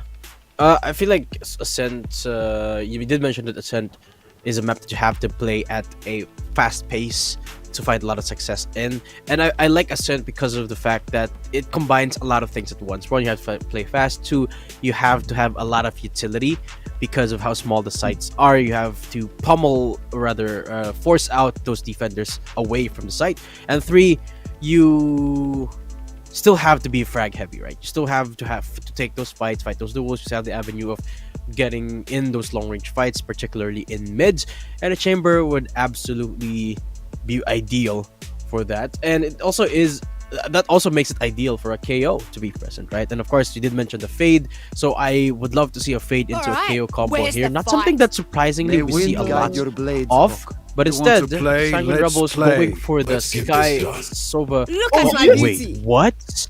I love this lineup from SRP, man. Field test. Yes, sir. Don't do The it. triple innie, bro. What is mine? Think you can keep up? Yeah, I was a little bit taken aback because they didn't have a KO at first, but then they did. So now, this is a nice little treat. Not to be biased, I kind of want SRP to win now. Yeah, I mean, they did a great job of rounding out this comp, man. Not gonna lie, I think having True. triple innie in this one, the Jet is. I would say Boogie. I would say he could really get away with Jet in this one, but having triple innie, you could get away with some stuff that having one duelist in your comp couldn't. But they did a great job of picking Astra here because she has so many Astra, options that she can cover right across the map. Not just that, Vince can be the lurk option here, just like how Batman was in the earlier game, because of the distance that you can go with the stars. But yeah, I would say both sides pretty good pick. Owen not picking the Chamber. That's actually surprising. So he's gonna opt in for the Omen instead. That's interesting. And I love the dynamic of having an Omen versus an Astra. Gravity Well against a TP. It's basically having Astra compensates. Basically, can do the same job as a C's here for a fade, but Spike down Kinsey. B. Okay, inside, trying to be a stronghold. Finds two from the get-go, but still unable to keep the line there inside. The CDG Immortals going for the plant. Boogie looking for more, but it's 2v4 now. Boogie, what a nice couple of headshots! And the 4K is done, looking for a fence, and it's an easy 8 for Immortals. Boogie with an amazing start to this game. Oh my god, Boogie with a little move on towards the Serstein of the B site. And oh my lord. We need a replay on that. I need to see that again. The third and fourth shot, man. Pure insanity. Exactly. Okay, Bam. bam. What? Ooh. It was a Okay, 2v4 CDG too. is here to play. 2v4. Oh my lord. Sneak. He saved the round. Exactly. Ah, he's still recovering. I mean, My sword is still recovering. Jesus. Okay, Get Boogie. I see you, brother. Mm. I see you. Come to play tonight, and CDG. They're not messing around. Boogie again. Going for the execute down into market. The flash is going to be there for, well, a little bit of space creation, but Boogie still the better space creator here. Chase going all the way back into the CT side. The plants nonetheless happening in B side. Boogie good for one more, but the shorty resounds. But can Orion find any more damage here? Okay. I mean, super clean from them so far. Orion flash. Great flash. All right. Full blind, but couldn't do much. One person in B main. Onyx got everything covered. Positioning was on point here for CDG. 2-0. Okay, that was a very fast start here from CDG. I like the pace that they're playing at, man. This is the exact pace that you have to play, especially on Ascent. Fast and quick. Those are two very similar words. Probably mean the same, but that's what you have to do on Ascent, man. That is for sure. And I'm interested to see what... Alright, Amadeus. Wait, one second. I have to stop myself. I'm trying to see what lineup he's going to do here. I think this is the one that lands in Jenny. But he has to be careful because there's going to be a push going on. Boogie's got him covered. Really? That one? But look at Boogie though. Round number 3. Blades are already available to him. Okay, that's the fragments and Vince going down. It's gonna be a free upgrade for Immortals. I like the aggression there from CDG. Not gonna lie, just pushing in. You do not care if anyone is in A main. As long as you have that one secure, you are gonna be A-okay, and you even get a free frag off of it. And 2-0. I mean, CDG Immortals. Stellar Spark dash in here from Mr. Boogie, and the flash is gonna come through. Chase is gonna get that one tap, but the rest of CDG is just gonna clean everyone up here from SRP. And Chase gonna put the spike down. There is gonna be a person in the corner. Breadpan. Oh, the jumping Bucky. Okay, Chase, I respect that. That is for sure. And he does give his teammate the Phantom as well. Everything is going in the way of CDG Immortal, and it seems like they're just right at home over at Ascend. Yeah. This is their map pick, right? Correct me if I am wrong. Am I mistaken? It's just CDG's map. Yeah, I mean, CDG's map 100%. SRP Yeah, with the cursed pick on Fracture. 3-0. They really have to play this comp a little bit more aggressively. They want to find a little bit more success with it, especially now that they're back on the eco. It seems like they're doing just that. Certainly a little bit more mid presence, aggressive angle, but that's about it. They're not really pushing up anywhere, which for the most part is conventional. But I'm not sure if that's the best of routes right now. Not much to lose anyway. Agi waiting for that peak from Boogie, but CDG still giving so much respect to SRP this time. They don't have to give them anything, man. I mean, they could. It is up to SRP to make the play happen here, and That's true. CDG, all they have to do is wait. This is a great reaction from them. Instant passive in that next round, so they're gonna have to be the ones going for the push. Adi's gonna get one, but he's gonna get instantly traded out, and there it is. That's the play. Yeah. Instantly traded out though, so still Phoenix at the pressure position. They still have to do something here. Unless they get taken out. Vince. Okay. Nice shot onto Aeonix. Upgrade for himself, Boogie. Can he find as much success as he did in round number 1 here with the Vandal? So much more firepower, so much more space to himself. Gravity Well is a little bit of bait there by Vince, but he peeks out at the right timing. Doesn't get the shots quite in though. As a plan finally down 3v3, no guns in Phoenix's side, and very little hope. Aldrone comes out. Recon Bolt is available. One more away from I don't know about that ultimate from Orion. I'm not gonna lie. I don't think he could really achieve anything in this round, considering the guns that he have. Quincy, okay, 2 taps, but Chase, being the also reliable Sova on his team, ends around 4-0. CDG, okay, so far so good. I mean, I'm surprised that SRP did not do their due diligence if in researching of whatever CDG's map pool is, because CDG, this is literally their best map. Yeah. Yeah, and Orion, like you mentioned, questionable timing of the null command there. They had no business winning that round anyway. 4-0, and we will be having a tech pause, folks. We have to apologize. Connection issues, technical difficulties. Drop their mice. Someone's keyboard's unplugged. Maybe the monitor is off for some of our players. Oh, actually, we're continuing. Okay. This is the round where SRP, though, getting the guns that they need. So this is why we'll be playing a little bit more towards the safe side of things. But the operator in the hands of Orion, though. About to get peeked by Chase. Is it gonna be a double peek here? Nah, they don't want anything to do with this. They know that SRP has got enough in the bank for this. And Orion's op is an absolute terror to behold, so nobody really wants to contest that. But CDG, they can push for mid if they want to. Yep. Great tag there from Amadeus, denying the 0 point. Ooh, oh my god, Orion, he's just like me, for real. Mixing with the op on KO. My lord. Phoenix trying to do something. Amadeus spots him out in the corner. Quincy is gonna get the frag on Boogie, but that is the duelist, so it doesn't matter. He already got the entry in. Vince is trying to see if he can 30 seconds left. weasel himself into that corner. Maybe he's gonna get Owen, but Owen on point with the shots on player the standing. Vandal. Aji gonna go down as well. And CDG in control of this game. Red Pan is gonna get the one tap. He is definitely the onion flavor of the bread pan, not the plain one. That one sucks. But 5-0, CDG Immortal. I mean, in control, full control of the game. Not just that. Look at their economy, Adam. I mean, almost 6K. Wait. Hold.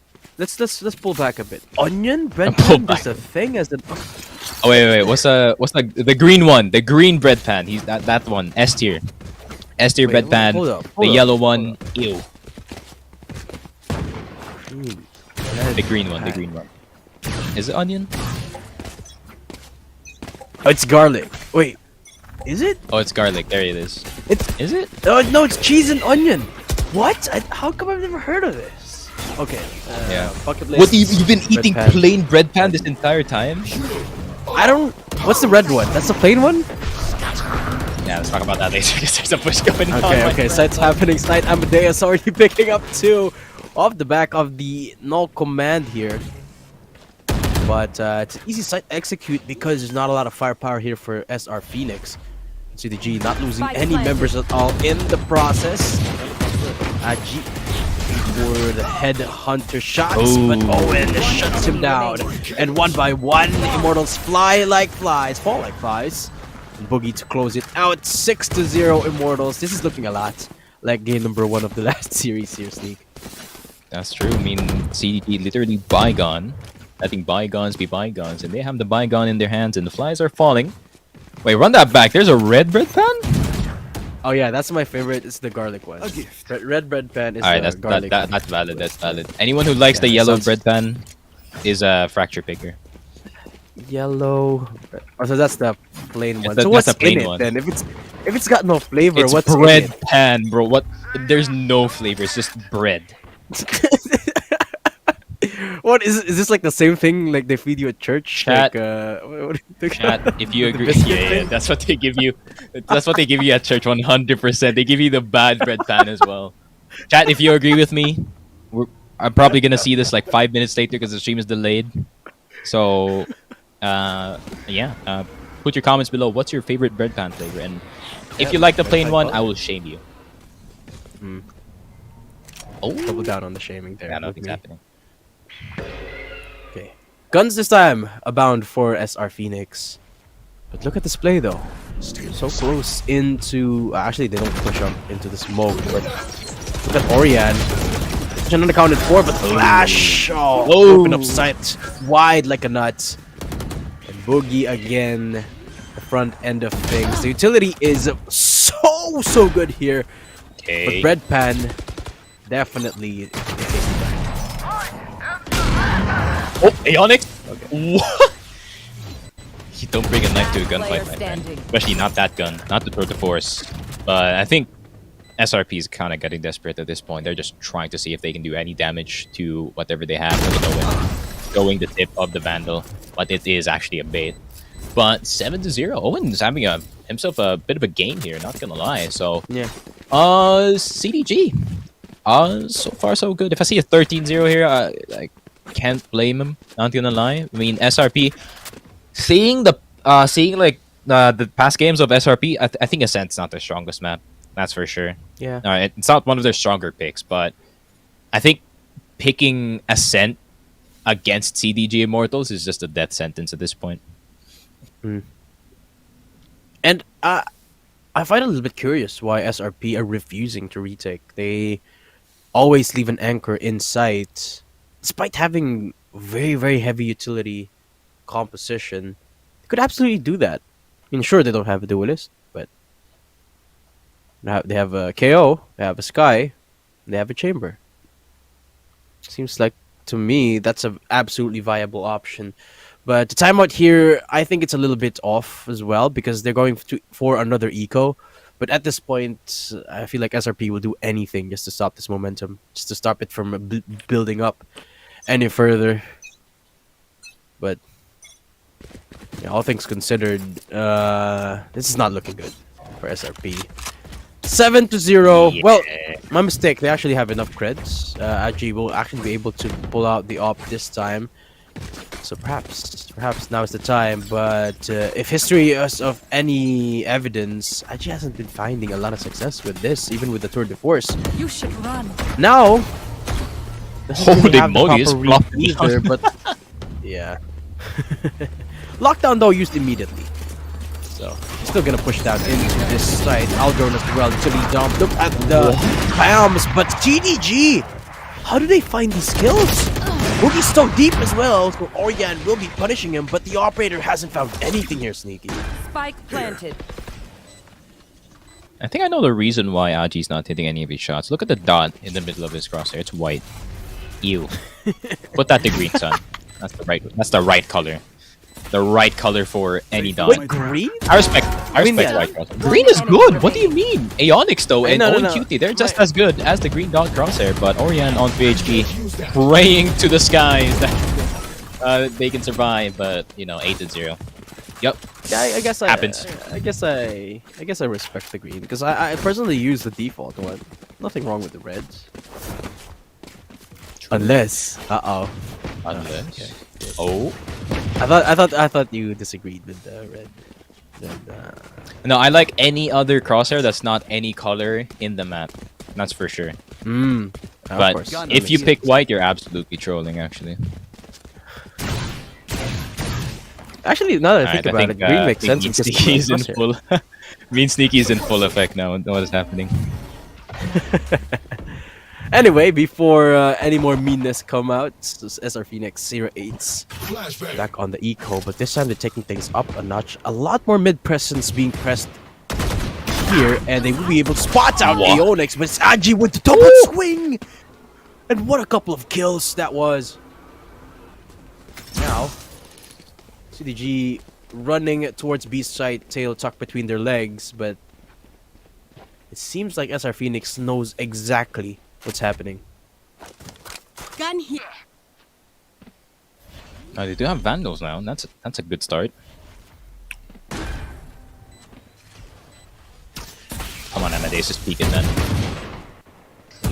Peek it, for sure. Down to 1 HP. Got the dink too, but Chase. Timing is perfect here for Vince, and he's gonna spot them both. And there you have it. 0-2C mid smokes. And Phoenix finally on the board, only losing one member too. You just give him the sheriffs, man. Just give him. Yeah. See, dude, if Amadeus peaked market, if he right-click flashed like a true KO main, they would have won the round. Exactly. Yeah. That gameplay was not part of the KO Bible, that's for sure. 1-8 though is the score. SRP gonna get their first round. Really nice shots here from Aji in top mid, recovering some of the vandals for his teammates, giving it to them actually, and Aji was just chilling, I think, the headhunter this entire time. Great coverage towards the mid side. I thought CDG was going to play that a lot more passive, considering that the other team has sheriffs and they don't have any... There's no incentive to push the enemy team at this point. I mean, it's on SRP, once again, to make a play happen. So CDG can really just wait around the entire time, and if they're still on their default defense, then they can just push one side and they would have the advantageous numbers there. Ooh. Spike down A. And again they push. A little bit more of a unified approach towards a site, but the operator breaks that. Again, going for the same shenanigans up above, but this time it's a double peek with the owl drone. So they will be able to pick out Krebpan up close and personal. The operator is on the field. He doesn't get the paranoid. He does get the paranoid off, but Quincy falls down. 1 HP left as well on that chamber. Vince holding the line. Boogie goes in, slices the site wide open for Chase to plant. He's so good. Oh my god, he got that too. No way. Oriental Steve. Why are you popping your ulti? It's not that I'm like being over announced this on Orient here. It's just that, But it's as a KO main, I get triggered every time, man. I get triggered every time. that's the I don't second know. time you I did think I'm that, just too. being too mean. I think I'm just being too mean. I think I'm just grumpy because you and I barely have any sleep. Let's be real here. Let's be real. Casters get zero. Yeah, sleep, but no, but guys. it does. We have It to- does not. To be fair, it does not make a lot of sense. Does right? not translate into 1v4. anything, man. Yeah. Unless you're like really confident, unless it's like a clip that you're trying to go for, I would go for that ult. But it's such a losable position there, and you're also wasting an ult that could have won your team the round. Because Yeah. imagine the biggest ult. if you have an ult and you're anchoring as KO at the moment, you would stop Jet, you would stop Omen, you would stop the other KO from Everything. throwing anything. Chase almost missing Vince here. Vince doing a stellar job of using the stars in his advantage, but it's not really converting into anything.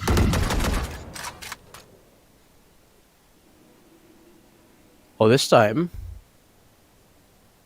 Well, not any pushes from SR Phoenix, which I find a little bit surprising. But I love this. I love the space that Immortal is giving them to do so. This time, they're playing very, very patiently, reservedly. They're not really giving these opportunities for Phoenix to the opening picks with these sheriffs. Here comes the null command though. Immortal gonna want to commit into sight now. Switch play from Boogie and again Owen QD on the first frag. Agi gets headshot down in mid. Orion still at the panel end of things in CT. Spike planted. Like 4v5 SR Phoenix. Try and go for the retake here. Nice little camera there from up above. Recon Bolt is absolutely beautiful. But there's not a lot of utility going their way because Aeonix has got the lockdown as well. And they're not aware of his position. So that's two things that accomplishes. Quincy will pick up two. No one QT in the site makes the noise. Red Pan as well. It's 1v2 now as Boogie picks up one, but that's it. Quincy for the 3K. Phoenix back on the board 2-9. Yeah, I mean, big here from Quincy, not gonna lie. And 2-9 is gonna be the score. Quincy with some stellar frags, especially as soon as he got Aeonix here and towards B main. I thought it was basically over at that point. I mean, all SR Phoenix had to do was literally just flash sight and throw whatever utility that they have left in their pockets, and they're just gonna win that every time. Stellar retake by them, but went down to the 1v1. But Quincy clutching up for his team, 11-9-2. Definitely a key player that could definitely save this game. He does have the cabbages as well, so maybe they can make something happen in the round. But look at the instant reaction here from the side of CDG. Immediately pushing. Lockdown gets destroyed. Orion destroys Boogie too, and that is a position that CDG have found themselves very rarely in. Without Boogie, their assault basically is so much slower, and Orion peeking up. He's so aggressive this time, and he will find one more before biting the dust. Yeah, CDG needs to slow down here. They don't need to push into the side just yet. They can cut noise, and maybe they can confuse the enemy by just a bit. Quincy can overpeak here, so maybe he can go for the punish, but he just goes for the jiggle peek instead. So 55 seconds, plenty of time on the clock, but Owen, how does he find that? He finds Red Pan. That means sight is going to be free. Quincy is in the spawn area, so they can just walk into the site for free. The dog is going to come out. Quincy, he's going to try to push into the site to provide more anchoring power for the side of SRP, and he's going to try to go aggressive on towards the north side, but there is the Hunter's Fury already out, and Owen could get a bit of panic from him, and that is going to be the Hunter's Fury hitting the face of every single member of CDG. But Chase with the pop and peek. Oh, do it again. Oh, see, if he pop and peeked here, he would have won. But I'm a little bit scared here, Sneak, because it's 9-3, sure, but it's Phoenix who won the last round. So there's still a looming curse here around the distance. Now that I mention it, you know that it's gonna be... It might be activated, but SR Phoenix struggling to secure these rounds. This time they will be on the attack, but what do you think, Sneak? Triple initiator on the attack? How is this gonna work out? It's about to be a banger. It's about to be a banger if they can make something happen. That's for sure. But Arya needs to have a really good lineup here. It should land. If they can get the middle of the site clear, right? If there's a lineup, he's not going for it, man. That lineup is all the way in the back of Gelato here, and if he tried to get that A site, they would know instantly that A site is fully clear here. But great position here from CDG. This is like the somewhat anti-KO strat that you can go for. And also, if they do knife the front of A main where the orbs are at, it is going to be them still getting identified. So false info could happen, but CDG so far kind of winning out. But Aji gets Owen as well. But Aeonix with a mid push. Breadpan is going to go down. Amadeus going aggressive. Orion's going to go down. And Aji, let's see what you can do, my friend. Can you save the round for your team? You do have the trap. You do have the ghost. You do have the shots, but does not get the hit. 10-3. CDG making plays happen. Yeah, exactly. We recognize that's SR Phoenix. Okay, they won the last round, so they didn't want to give them the same momentum shift towards second half, which is why they pressed the issue. They pushed down mid, they swarmed it, and they all peeked out at the same time. Perfect flash as well. Remember this? Basically caught the members of Phoenix pants down in the middle of catwalk, no cover to run to, and easy double digits right now for CDG Immortals. Looking for the same strat, actually. Boogie so deep down into top mid. Leonix to pick up pins, but Redpan is oh so close. One right click, all it takes, but decides to run away from it. Look at the positions from CDG. They're slowly closing in on Phoenix. Everyone's inside short. Chase still here though, and all it takes is 3 bullets for the 3 kills. Chase for the 3 kills. 11 points on the board for Immortal. Okay, Chase. Probably no scope 2 of the players there, but that's the right play to go for, especially when the other team is already on eco. Why not go for the pressure mid, just like how SRP did in the earlier round? But definitely CDG is playing Ascent as optimally as possible, except for those 3 rounds. I think they... I wouldn't say they made the wrong play, it's just that SRP anticipated the right play that was going to happen in this. They just played around it. But CDG, I mean, every play that they go for, it's just been working out. Great flash. That is a great flash. Adi is full blind, and he's seen Jesus. 3v4. SRP, they get so many frags here, though. Redpan and Chase once again. Will he get one more in the no scope? Oh my lordy lord. 12-3. CDG. Match point. Get match point. Lord almighty. Let's take a look at that one more time. Chase, the double back. Or the back-to-back clip moments. 1. There goes 2. And then headshot. Amazing stuff here from the Sova. Amazing stuff all around for CDG. Those are some clean rounds right there. And SR Phoenix gonna have to play for overtime here. 9 rounds perfectly. Of course, a couple of Bulldogs. Only a couple of Vandals with that, and not even the full arsenal here when it comes to the utility. I like the idea. They push down mid. Ooh, down nice. in from mid top, and they take down the fights. Well All by brute force. And Chase the last man standing. Can you have one more clip moment here to deny round 4 here? Answer is no. Flawless for Phoenix. 4-12. Nice. Very well played there. Not gonna lie. I think they really did a great job of just trying to force mid control here. Especially on Ascent, where mid control is essential from time to time, especially when you want to go into A side, because you really just don't want to be stacked all the way in A main and really just go in. I think sometimes that strat does work, but most of the time you really want to go for that initial mid control, try to go up short, maybe try to bait some of the players into maybe some mid fights and try to go from there. But CDG though, Chase has the Odin, so they're gonna have to be careful here if ever anyone is standing near the B main side. But CDG still does have plenty of money, but SRP, a little bit of momentum gained from that round. I wouldn't say a little bit, I'd say a lot of well, even though CDG has made a lot of momentum in rounds 1 to 3 of the second half, all stolen away by Phoenix. What? Amadeus Looking to shut that all down. Boogie Spike. contributing, and Chase making noise with the Odin. Look at the run and gun. Chase ends it in a crazy Giga manner. Chad. 13-4. CDG pick up a cent against Sanguine Rebels Phoenix. Yeah, I mean that's just what happens when you really bump into CDG, especially when they're on their best map of all things. So I think Phoenix, they're gonna have to pull out all the stops there on Fracture. If they really can't, then I really just see CDG Immortal probably closing the series out in the next one, because look at how clean they're playing, especially Boogie with the right entries on towards the site, and his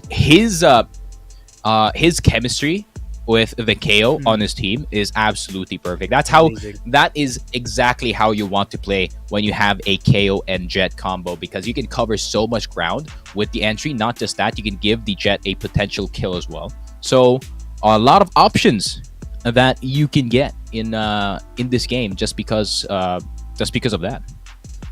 Yeah, and I feel like there was a lot of missed calls as well from SR Phoenix. There was a lot of ultimates mishandled there. Could have been used in in more ideal situations that they committed in not really the perfect of times. I mean, sure, they had the triple initiator, which could be criticized by some people, but I think that the problem didn't necessarily lie there. I felt like when it came to the fundamentals, as you mentioned as well, the sort of dynamic between the players of CDG, they were just on another level. Can't wait for the next map, which SR Phoenix picked themselves. It is going to be Fracture. I know you are not looking forward to Fracture here, Sneak, but I am looking forward to the next match. But Ew, Fracture. Until then, we'll just be having a quick break. Tatum here with Sneaky Frag for the second year of the Valorant tournament of Sanguine Rebels Cup. We'll be right back in just a few seconds.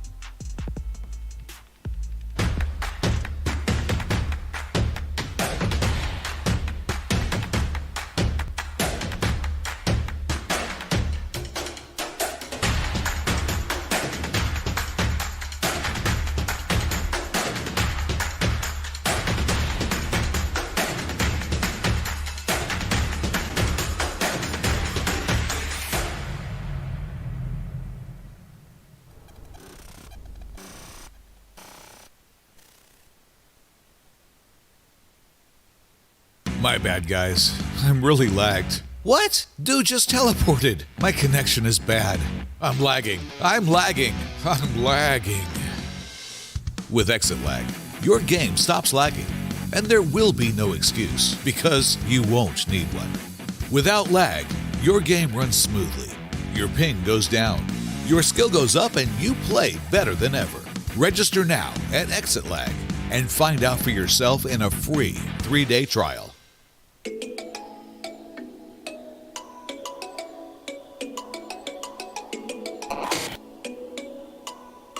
Kalaro is a super app that's meant to be a central hub for the whole esports community. It is a tournament organizing platform that creates an arena, a playground, to help every gamer enhance their skills. Organizers may stage multiple tournaments with the aid of technology. The more tournaments there are, the more chances the gamer will have to practice and improve their skills. By creating an account, users are able to connect and build network to keep tabs on the latest buzz in the industry. You may scan or check out relevant content housed on feeds of different enthusiasts and members of the community. It is a place where gamers can be discovered no matter where they reside, where one can show support, do transactions, and more with your own digital wallet. Brand and sponsors are also invited to show their support, as we create a space to nurture the culture of camaraderie and sportsmanship, and even give a chance for business relations to prosper. We believe that esports can be a tool to uplift the quality of life of every gamer, from learning the discipline, nurturing their strategic skills, enhancing their sportsmanship spirit, to possibly achieving financial stability by maximizing a gamer's innate talent. All this while doing something that they enjoy and are passionate about. Let us work together to help every gamer in the country and beyond to truly win in the game and in life. Kalaro, we play as one.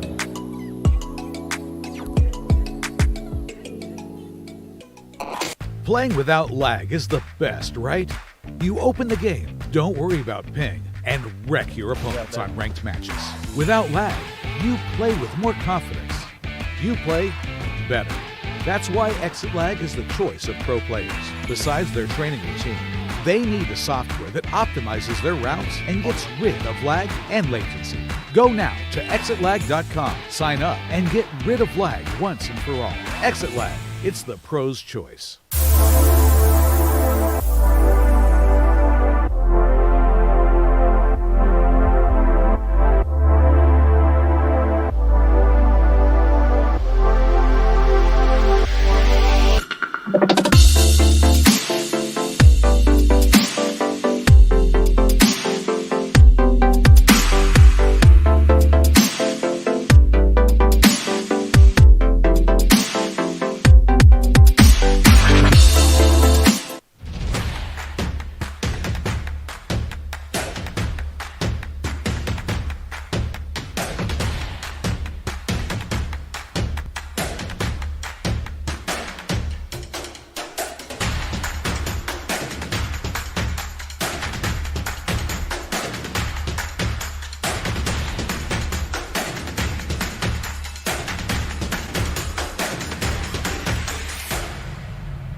My bad, guys. I'm really lagged. What? Dude just teleported. My connection is bad.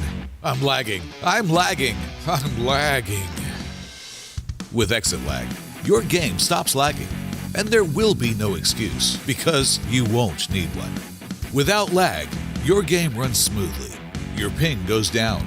Your skill goes up, and you play better than ever. Register now at Exit Lag and find out for yourself in a free 3-day trial.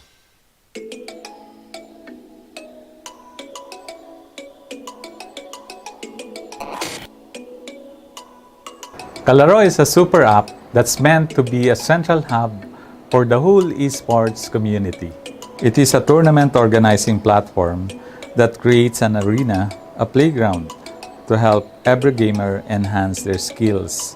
Organizers may stage multiple tournaments with the aid of technology. The more tournaments there are, the more chances the gamer will have to practice and improve their skills. By creating an account, users are able to connect and build network to keep tabs on the latest boss in the industry. You may scan or check out relevant content housed on feeds of different enthusiasts and members of the community. It is a place where gamers can be discovered no matter where they reside, where one can show support, do transactions, and more with your own digital wallet. Brand and sponsors are also invited to show their support as we create a space to nurture the culture of camaraderie and sportsmanship, and even give a chance for business relations to prosper. We believe that esports can be a tool to uplift the quality of life of every gamer, from learning the discipline, nurturing their strategic skills, enhancing their sportsmanship spirit, to possibly achieving financial stability by maximizing a gamer's innate talent. All this while doing something that they enjoy and are passionate about. Let us work together to help every gamer in the country and beyond to truly win in the game and in life. Kalaro, we play as one.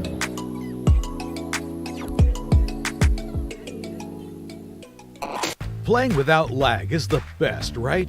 You open the game, don't worry about ping, and wreck your opponents on ranked matches. Without lag, you play with more confidence. You play better. That's why Exit Lag is the choice of pro players. Besides their training routine, they need a software that optimizes their routes and gets rid of lag and latency. Go now to exitlag.com, sign up, and get rid of lag once and for all. Exit Lag, it's the pro's choice.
My bad, guys. I'm really lagged. What? Dude just teleported. My connection is bad.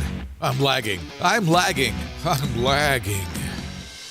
With Exit Lag, your game stops lagging, and there will be no excuse, because you won't need one. Without lag, your game runs smoothly. Your ping goes down. Your skill goes up, and you play better than ever. Register now at Exit Lag and find out for yourself in a free 3-day trial.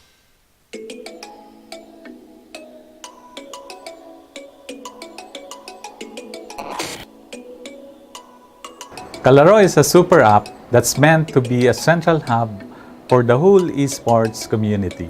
It is a tournament organizing platform that creates an arena, a playground, to help every gamer enhance their skills.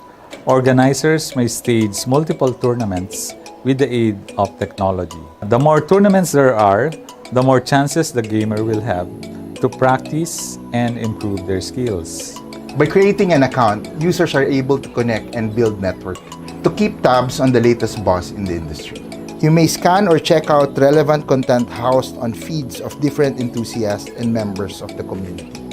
It is a place where gamers can be discovered no matter where they reside, where one can show support, do transactions, and more with your own digital wallet.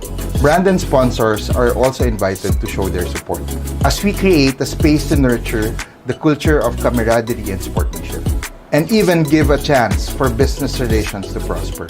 We believe that esports can be a tool to uplift the quality of life of every gamer, from learning the discipline, nurturing their strategic skills, enhancing their sportsmanship spirit, to possibly achieving financial stability by maximizing a gamer's innate talent. All this while doing something that they enjoy and are passionate about.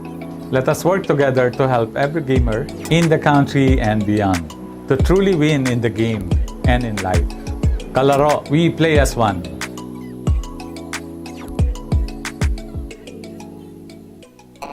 Playing without lag is the best, right? You open the game, don't worry about ping, and wreck your opponents on ranked matches. Without lag, you play with more confidence. You play better. That's why Exit Lag is the choice of pro players. Besides their training routine, they need a software that optimizes their routes and gets rid of lag and latency. Go now to exitlag.com, sign up, and get rid of lag once and for all. Exit Lag, it's the pro's choice.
My bad, guys. I'm really lagged. What? Dude just teleported. My connection is bad.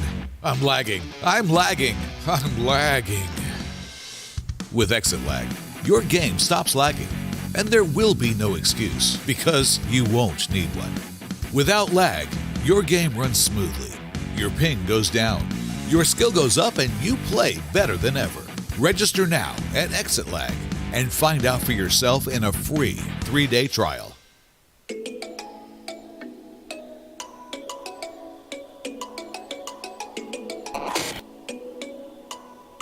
Kalaro is a super app that's meant to be a central hub for the whole esports community.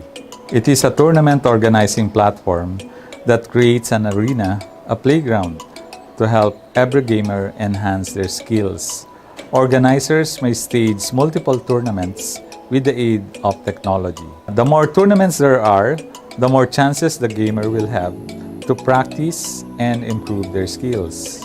By creating an account, users are able to connect and build network to keep tabs on the latest boss in the industry.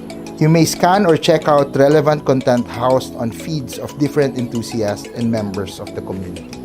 It is a place where gamers can be discovered no matter where they reside, where one can show support, do transactions, and more with your own digital wallet.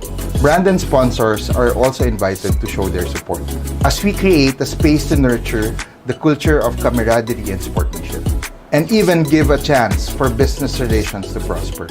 We believe that esports can be a tool to uplift the quality of life of every gamer, from learning the discipline, nurturing their strategic skills, enhancing their sportsmanship spirit, to possibly achieving financial stability by maximizing a gamer's innate talent. All this while doing something that they enjoy and are passionate about. Let us work together to help every gamer in the country and beyond to truly win in the game and in life. Kalaro, we play as one.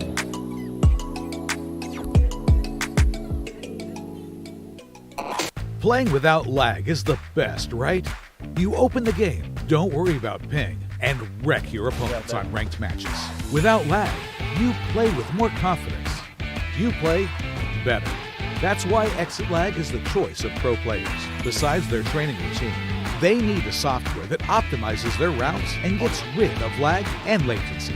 Go now to exitlag.com, sign up, and get rid of lag once and for all. Exit Lag, it's the pro's choice.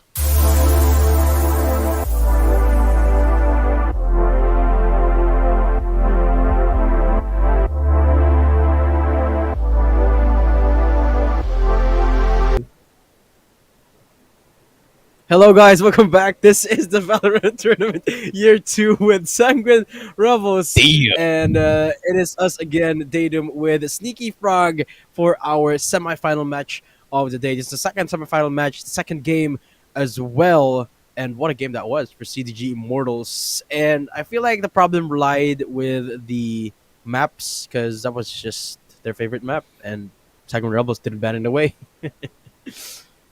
That's true. And yeah, we had to do a little reset of the stream because it was raining, and rain plus internet doesn't really bode well together.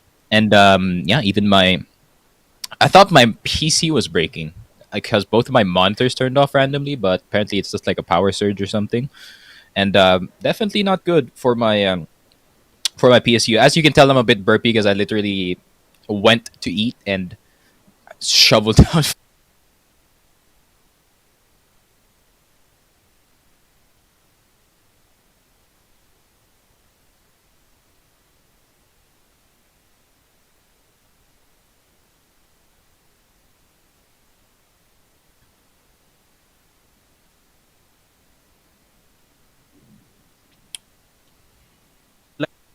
Sanguine Rebels Phoenix, or Sanguine Rebels Phoenix, and it's a different story here compared to Ascent because Fracture there's a lot of room for unconventional plays, and you said it yourself. If we're watching Fracture, that is not Valorant, just because of the way it's a very unique playstyle, right? Fracture plays very very differently in a very different pace from other maps, and I think that's a good thing. I like it personally. I mean, I hate playing it. Sure, but I love watching it. Bro, I'd rather have Pearl. Pearl is such a good map. I have no idea why everyone's bad. I think it's just a lack of knowledge, I guess, from both teams. Yeah. On the Pearl map, which you can't really blame because it's such a new map and it's already shoved into the competitive map pool.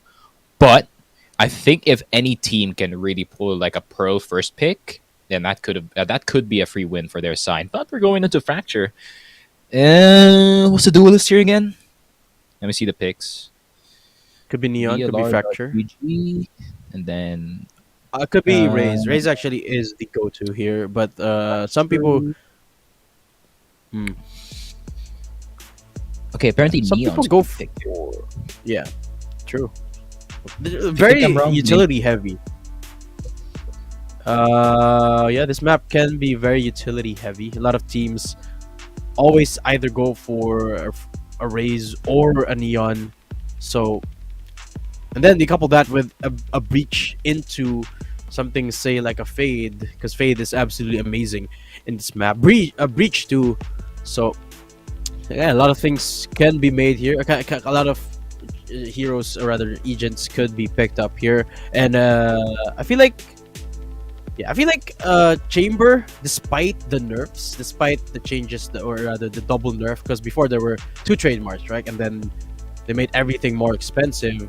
But even so, I feel like Chamber still is an amazing agent to have here in Fracture. Can be a solid hold on either side, or particularly a side, all on his own. Yep. Clock's ticking. Jesus, I got jump scared by Neon there for a second, but there it is, Neon. Let's play. Yeah, No I would one say Neon's beats pretty me. standard. That's For all sure, what's done. that's the breach to cover the Look at my beauty. just in case the enemy team plays You want to Killjoy, I play? guess. Let's Of play. course, the GOAT. Vince, yeah, this is pretty like Okay, Mia pretty Familia. Leave the fireworks to pretty me. standard, at least for SRP. Neon into a breach want to- combo. Actually, a lot of Look at pretty my beauty. faces, Kuwait. No one beats me. No one. Think you can keep A up? lot of concuss available there. A lot of denying potential, but Jets into a Raze. I don't know about that Quite one, bro. a curious, I don't know about pick that here one. for but- CG Immortals. Yeah, but you know, Boogie found a lot of success last time on Jet. Sure, Boogie can perform, and they do have enough utility, I would argue, to get into sight. They do have a couple of flashes. Some, well, they have a breach, so they have a heck of a lot of utility on that one particular person. But it makes me a little bit worried of the prospect of when Chase gets taken down. What then? What utility do they have to bank on? So. Yeah. Pop and peek. Pop and peek their way to victory, I guess. Want to I don't know, play? but Let's play. bro, chill, Chamber, shut up. But yeah, I would say yeah. I guess Jet is okay considering how Boogie played earlier. It's just not the optimal pick, but I think he could definitely get away with this considering how the first game went. But yeah, it's not optimal, that's for sure. But I think Boogie can pull it out. I believe in the dude. But Yeah. I feel like this is a power move here, Sneak. I feel like they okay. We won first game. I don't want to say easy, but we won it quite convincingly. So we're gonna go with double duelist this time, putting Boogie on the Jet, and let's see how that goes. They even got a chamber, so essentially a triple duelist here, and they really want to flex those firepower muscles. So I think the game plan here for CDG is try to out alpha SR. If that makes sense. true. Be that guy. That is for sure. I like that from Boogie. I like that from Boogie. I mean, even though it is not, the best pick for duelist in this one, I think going back to comfort when I think you're not confident in your skills as Neon or as Raze in this map, I think I'd rather have that than have, a pretty... You could have a good pick, but if you can't play the good pick well, it could really drag down the team. So I guess that's a good thing here for the side of CDG. Also, the breach ditto here, Not gonna lie, I think that's mostly to answer the possible Killjoy on the other side, but no one plays Killjoy in this map, man. I'd rather play Sky. I'd rather play Sky on this map, not gonna lie. But the Rolling Thunder is a pretty useful tool, though, if you want to clear the site, because the sites are so damn small. Yeah, and I think the Concussed from Breach just provides that extra layer of clearing potential. And I think in this case, especially in the composition of CDG, they absolutely need that utility dump here. Oh, excuse me, on the Breach, because of the fact that they have a jet. They need something to compensate the lack of utility of because of having a jet and a chamber in that combo. I have to apologize, folks. We are having a tech pause because of technical Anyone issues else had a power due to surge? connectivity issues. I Any mean, I power myself, I can surges feel in my the chat? internet. No, I think you're. I think you're just PC is just dying, as you did mention. Yeah, But yeah. internet could be dying. It is like a Category 5 typhoon outside of Laguna right now. Is there Considering actually? your spot. No, it's just how it feels when it rains in Laguna every time. But I'm really trying to think who has the upper hand there. If Breadpan knows his lineups, then they might win. That's it. That's my chip in there. As the KO, I would say KO expert. I just know what KO can do. But Composition wise though, I have to say, Sneak, I really like the comp of SR Phoenix a little bit more because they have a lot more options. They have a double initiator, they have a pretty solid defense setup, and they got a neon. But for CDG, it's like go in, go ham, or get nothing. So I feel like in that regard, if CDG doesn't pop off, or if their members doesn't feel as confident as they did in the last game, and then they get shut down early on, I'm not sure what the backup plan is. So in that regard, I just like SR better, and I like their comp better. Not saying. I'm just a Kuya Yaoi fanboy, man. It's like seeing Neon, to be honest. That man makes Neon look good. That's for sure. Just runs in, no questions asked, and he's somehow in the middle of everyone. But he's already qualified, which kind of sucks. But it's kind of good for SR as well, because there's already their main team already in the main tournament. Oh, this is the current we're gonna have patch. quite the banger of the match. This is the current patch. This is the current is. patch, right? So Neon headshots already been buffed. Yeah. True. My God, Guyao's about to have a field day after that patch. That's a W. 30 seconds though. 30 seconds left. I think all of CDG is ready. I can't see the video map, so I don't know who's AFK or not. So, yeah, I think everyone's ready. Everyone is ready and roaring to go in this uniquely horrible map of Fracture. Hell no, I'm never ready to cast this map. But here we go, nonetheless, game's about to start. Look at Quincy jumping up and about, channeling the inner Apex player. But look at the push coming in from both angles here. Aji with a double headshot, Boogie going down. And CG Immortals is what I'm talking about. Once they start faltering, what options do they have? Vince, it's still not clear. And CDG, what is happening right now? Last member standing, and it's just a flawless for SR Phoenix. There you have it. They forget Phoenix that with the tower early game exists. proactivity. Yeah. I'm not sure. I think they just want to get the plants off and call it a day. Should I play some styles Yeah, of this reality? go third map. Probably. I don't know, man. At You're this done. point, I mean, You're so done with Fracture. I'm so done. I've casted, bro. I haven't even casted this map that much. I'm already tired of it. 1-0. Get it over with. Jeez. This is Immortals we're talking about, though. So there's a team that can come back from a pistol round loss. It's absolutely Immortals. Not this round, though. I wouldn't expect them to find anything in this round. Of course, you got just the classics in their hands. Losing one member already. Slowly making their way up into seemingly B sites where they didn't necessarily find a lot of success the last time. Inch closer forward, Breadpan. You're a bit You're a bit too far. There you go. Is he gonna right click this? Oh. Actually gonna peek it instead. I could've So gone by for it, Chase. though. If he got in the flash first, Vince though with a second swing. So minimizing the losses even though they've already lost one. Orion up above. How is he up there? How is he up there? Up in the What? cloud. Yeah. Yonix is floating. But still 2-0 on the board, Phoenix. Clean couple of rounds. That's crazy. Caution here. GG's just doing tricks at this point. I don't know what analysis. I don't know how do you analyze this map, Dadum? Oh, what? They pushed dish. Wow, fog. Fuck. Yeah, precisely. That's how I do it. Anyway, to be honest, I don't know how to analyze. I'm just a small pea brain. Unlike you, man. I believe. You know. But here we go again.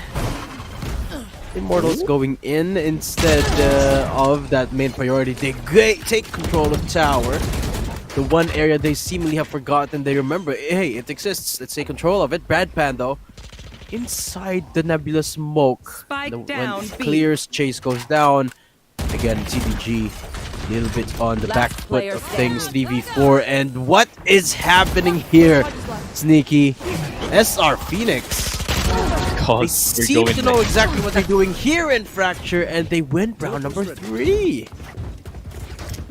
I am not sure what transpired. Me neither. But I kind of like that Boogie is playing the backside of the map, though. I think Jet's more effective there instead of like main, I guess. But That's true. I don't know, man. They just can't get any openings here. To be honest, I mean, the thing with Fracture is once the enemy team, or once there is a push, like for example here on A main, there's gonna be an instant reaction to like Dish, or on the other side here on B. So either way, if you're defending here, you're gonna have to go aggressive if you want to at least try and shave some of the firepower of the attacking here. True. Speaking of firepower, Orion will be capitalizing on it, but Owen, nice on the trade. Quincy shutting down Amadeus, not good for a second one though. Chase looking to get that gun for himself, but he gets the tag off as well. Agi going down means that Immortal have a chance at this A-side push. They're gonna get the plants off. And look, just like that, every single one of them has got the tools for this post plant. Guns on 2 of them, ulti on 1. Actually, guns on all of them. The Owens just got 5 HP in the pipe. Yeah. I wonder if they're actually gonna go for this. Phoenix, I'm not sure if they have enough creds in the next one off the back of this operator pickup. But yeah, they're gonna go at the attempt. Operator shot from Boogie goes in. Almost finding a second, but Vince gets flashed out. Still gets the killer though. Wallbang's in play. And he's got no clue where the other member is. Chase, the elbow gets spotted, but Owen is there for the capitalize. 3k Thrifty, Immortal, strike back.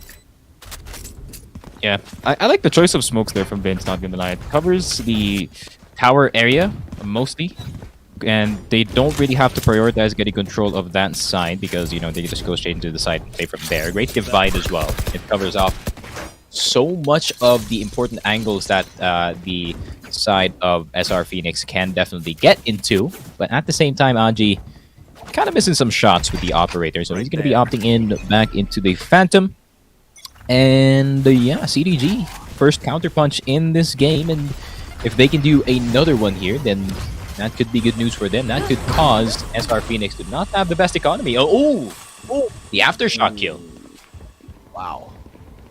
Stinks right there. This side getting swarmed though, or rather B side getting swarmed. Again, it's a tower control that's paying dividends here for CDG. Because again, they get the spike down scot-free now. They even get 1 kill because of that aftershock. And Chase, good for 1 more. Boogie going down. Agi still alive and kicking. 2v4 now. As they have forgotten of tower again, it seems like Quincy's up Someone here. look tower. Enemy remaining. Yeah. Shouldn't be too big of a Thank you, problem. Leo. That's their There you go. best. How There you go. embarrassing. It's like the fourth time someone got caught out like in the tower on CDG. Like, is no one marking that? Really? I think they think it's clear, right? But at the same time, there's like a neon on the other side. You can just run across the map and somehow there's one guy in tower now. So they really have to keep that in mind. Other than that, if CDG can like kind of clean up their mistakes in tower, I think they could definitely do some damage on the attacking side. I have to ask you that. Is this an attacker-sided map? I have no idea at this point. It's a little bit attacker sided. Yeah, it is a little bit. Not as much as Haven though. Still a little bit That is attacker true. sided. Well, every time I Yeah. cast Haven, you know my curse with Haven is every time I cast Haven, I say it's attacker-sided, and defenders go up. And then It's weird. Oh, the ponytail! the hair bun. Oh, the bun diff. Yeah, still got the kill. Yeah, nice flick right there from Okay, someone no IG, tower. though. Spike down B. Still nobody clears One it. enemy Of remaining. course. CDG. Because of that. This time it's the most damage because of the tower push. Okay, Owen. And remember, it's just a Spectre as well. Owen coming in from tower. Uh-oh, is Phoenix about to make the same mistake? Oh, they're not. Shoot. They look at it. Owen cutie gun advantage. But Owen shuts down RG. 1v1 now. 1 HP left. But all it takes is one headshot here, Sneak. I have Unfortunately, not looking at Yes, the stars. right angle. With concealment. He does. But he doesn't place it at the right place, and he's not 30 looking at the right seconds left. angle. Oh! Out! Oh, survives! How? Uh-oh. Knife.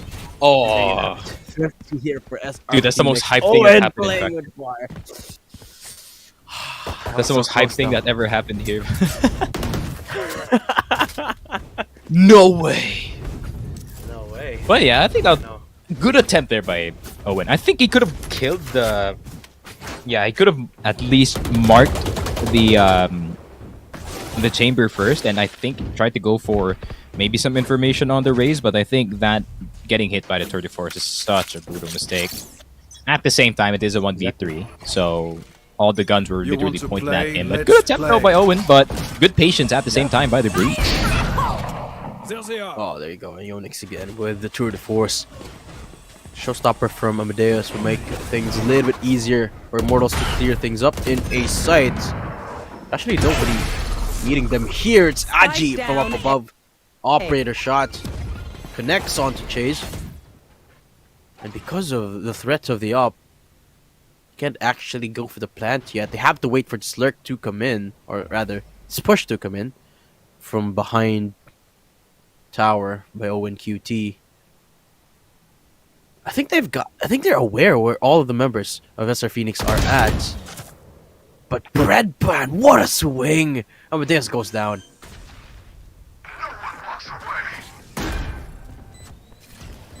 Good old. Last player Rolling Thunder standing. in as well, but from behind Oh. Owen QT. Enemy remaining. Found 3 into the 4th. Clutch! Play once more for Owen. This time finding success with a 3-4 and CDG. Well, this is where things get a little bit rocky for SR Phoenix. They don't want to give that momentum away for CDG. Let's take a look at that one more time. The angle from Owen. He's been so patient this entire round. The entirety of it, he was down there. That's what The most that's success with it, yeah. That is for sure. Owen's playing really well today. I think this is what we expect every time. If you're gonna watch CDG Immortals, you're gonna have to watch out for Owen, because when he is on fire on any of those controllers, he can definitely just single-handedly carry the team, and this is not an exception. That's for sure. Quincy, Oh, battle. they both had. Oh, not Boogie though. Let's have the knives after the null command wears out. But fact of the matter is, CDG, they've got better guns this time. One upgrade going their way, Last player standing. but that's gone. So is this round. CDG immediately turning things into an even playing field. Sneak 4-4. And just like that, it seems like nawalan na ng control yung SR Phoenix natin dito sa game na to, no? And how many times na nagkaroon ng ult si Owen dito? I think this is the second time. Oh, I That's know. the biggest ult as well. Tension divide. That's not ready. It's true. Absolutely.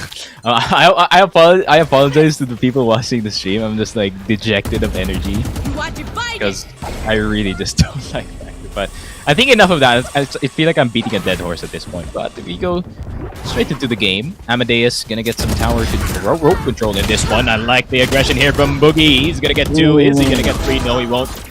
Vince and Redpan with the instant reaction. Good dodge by Chase there. You know he's his best player, that's for sure. Aeonix getting the 2 in the end. And what just happened? Wow.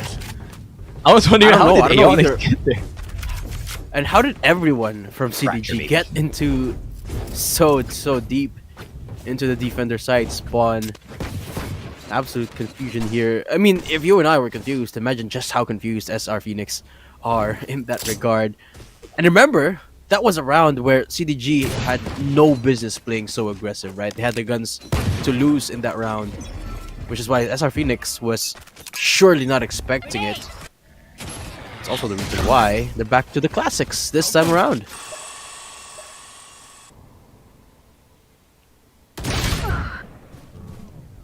Oh, Aeonix. Okay. That last round looking amazing, and again translating it into the next one. 4th kill in the bag. Okay. Now the ace. Okay, it gets denied by Amadeus. Alright. Amadeus, CDG, I know you're in the chat. Just post it, bro. Thank you, Amadeus, for joining CDG. It's been a pleasure, buddy, but denying Aeonix's ace is a bit of disrespect. But at the same time, they're trying to win, bro. And I think the KO was an underpass. I think it was going to be a disaster. Or no, he was actually in the middle of the site, so it was going to be a disaster for him either way.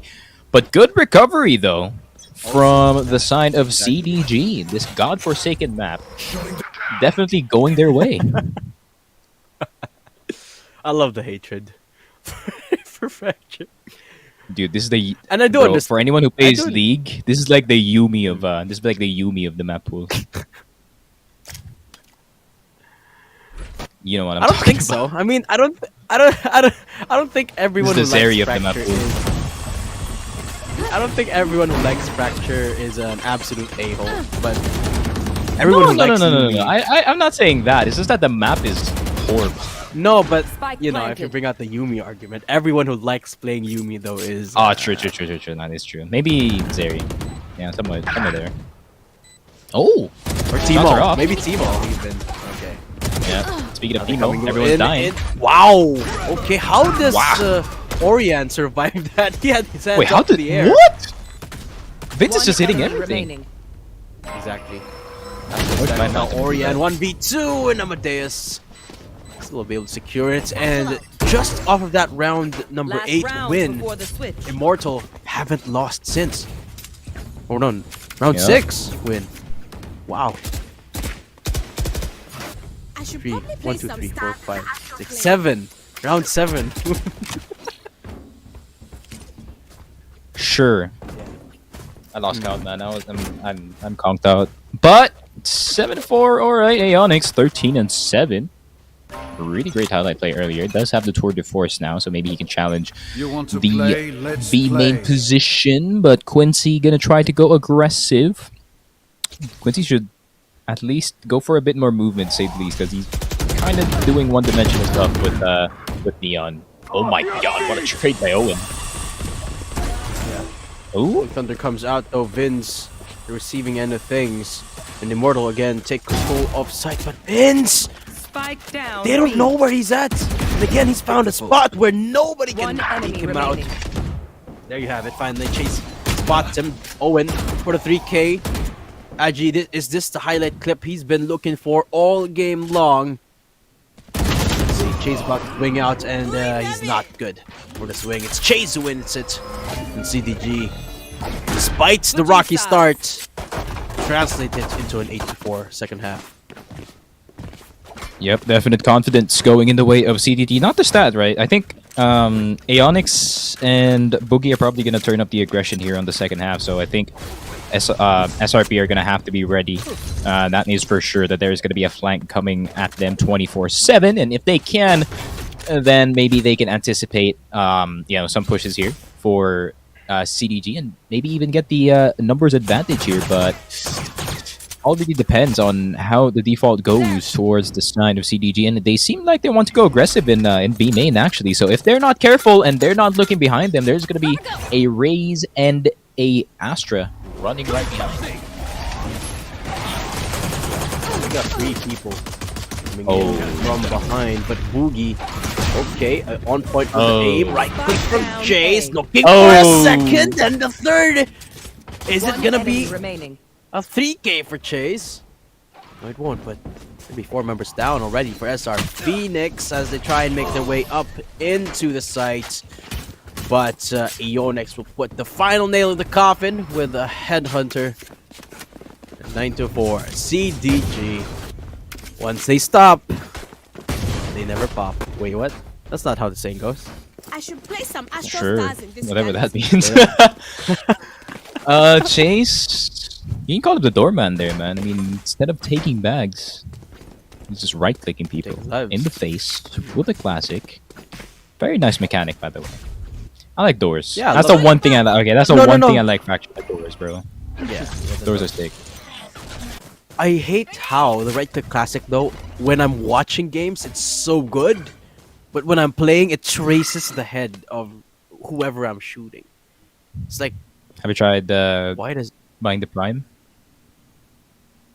See? Nope. He has the that's prime, it. dude. He's gonna hit Maybe this. that's it. Maybe that's it. It's the sound Good diff. point. Touche. Ooh. Touche. Kill. Nice little blast back there. Oh. Quincy with the fancy feet. Okay. Great capitalize on that. You did criticize Quincy for lacking those moves, but finally turning up. Nice. I mean, if he can do more of that, then definitely they can make a catch-up happen, and Boogie just denies.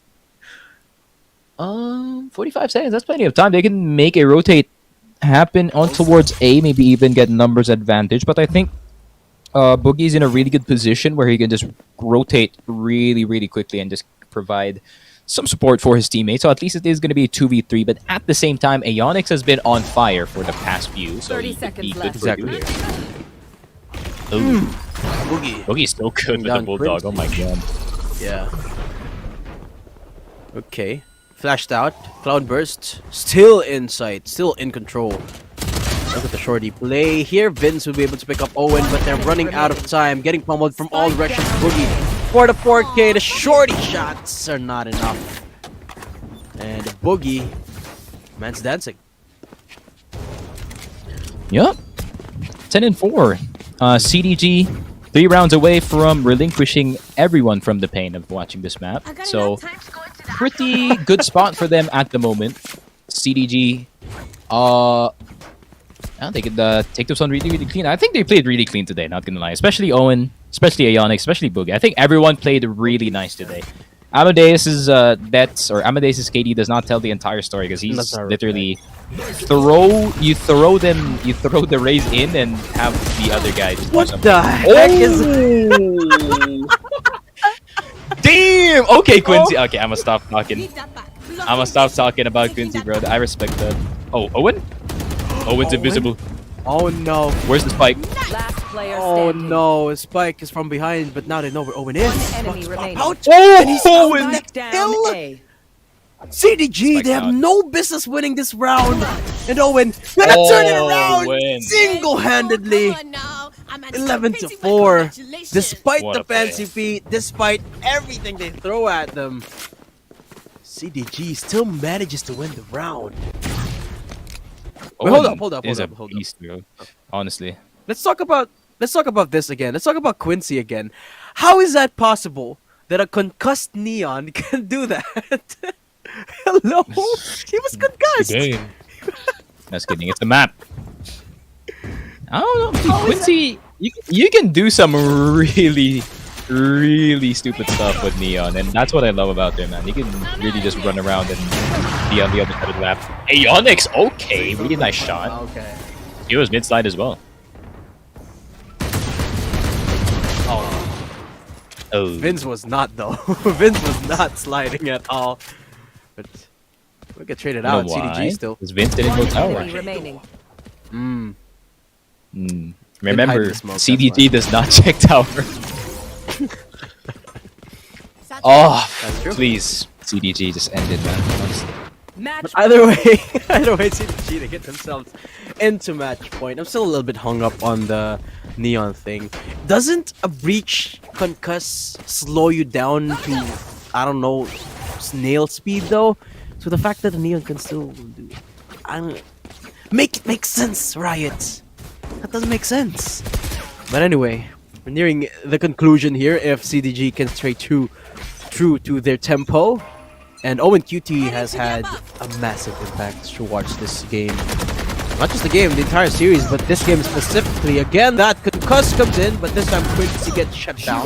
Breadpan portrayed, Vince gets a piece of the action, but Breadpan, after activating the Golf Command, immediately getting shut down, and Aeonix and Immortal advancing into the grand finals. They will be facing off against SR Makagwe.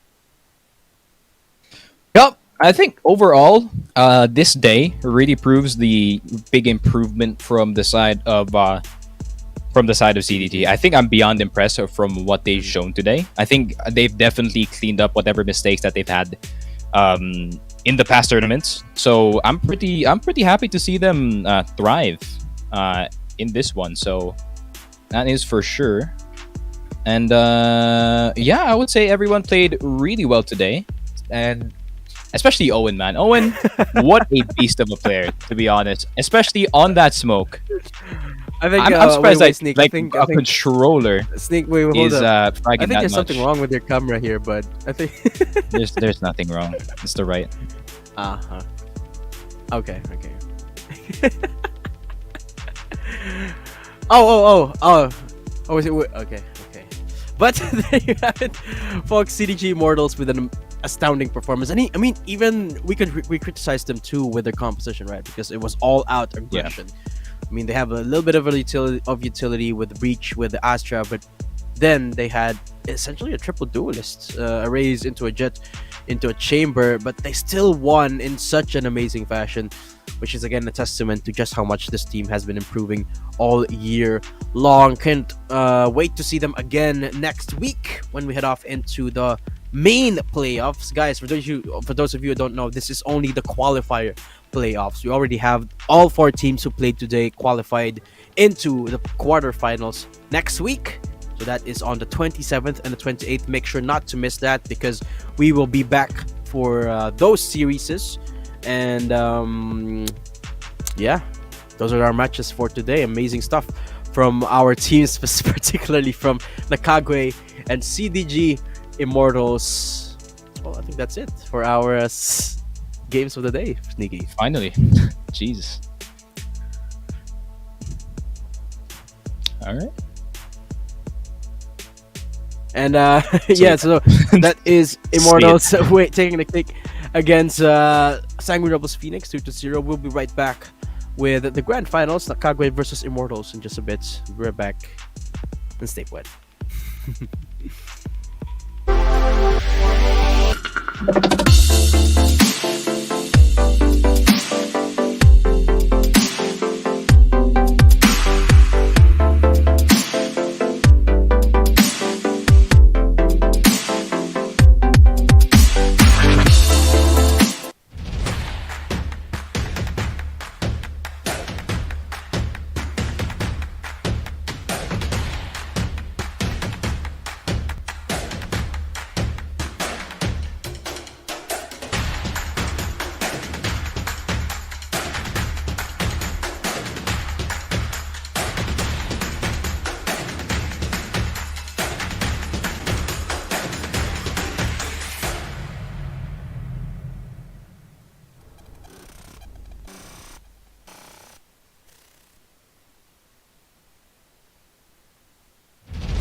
My bad, guys. I'm really lagged. What? Dude just teleported. My connection is bad. I'm lagging. I'm lagging. I'm lagging. With exit lag, your game stops lagging, and there will be no excuse because you won't need one. Without lag, your game runs smoothly. Your ping goes down. Your skill goes up and you play better than ever. Register now at Exit Lag and find out for yourself in a free 3-day trial.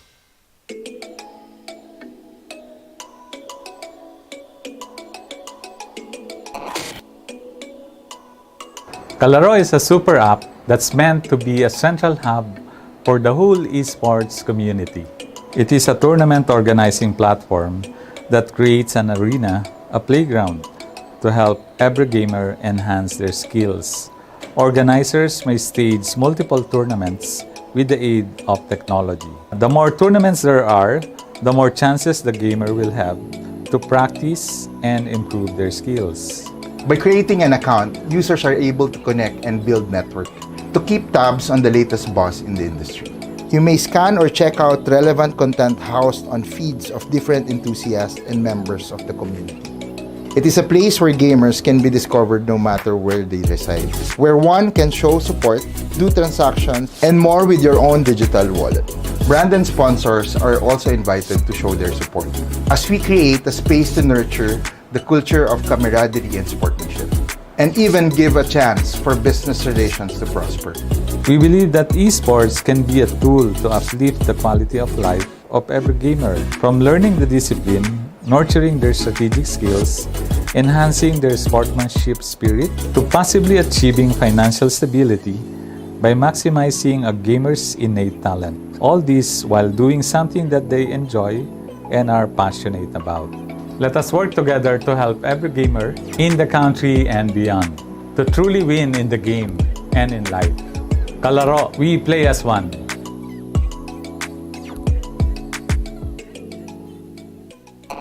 Playing without lag is the best, right? You open the game, don't worry about ping, and wreck your opponents on ranked matches. Without lag, you play with more confidence. You play better. That's why Exit Lag is the choice of pro players. Besides their training routine, they need a software that optimizes their routes and gets rid of lag and latency. Go now to exitlag.com, sign up, and get rid of lag once and for all. Exit Lag, it's the pro's choice.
My bad, guys. I'm really lagged. What? Dude just teleported. My connection is bad. I'm lagging. I'm lagging. I'm lagging. With exit lag, your game stops lagging, and there will be no excuse because you won't need one. Without lag, your game runs smoothly. Your ping goes down. Your skill goes up and you play better than ever. Register now at Exit Lag and find out for yourself in a free 3-day trial.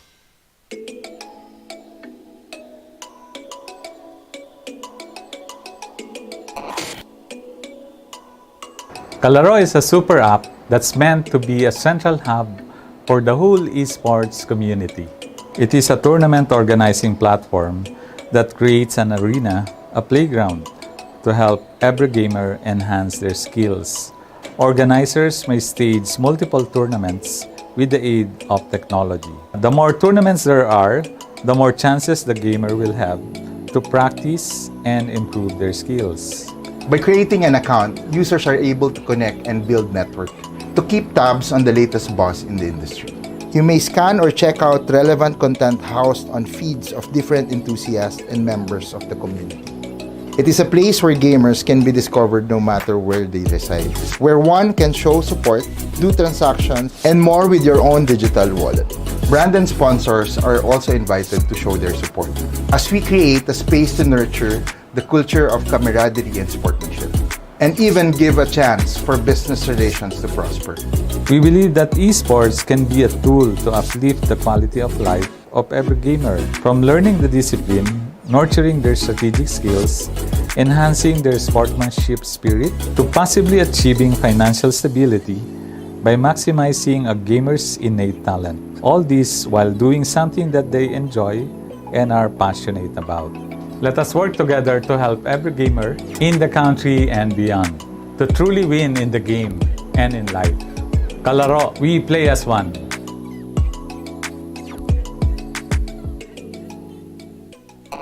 Playing without lag is the best, right?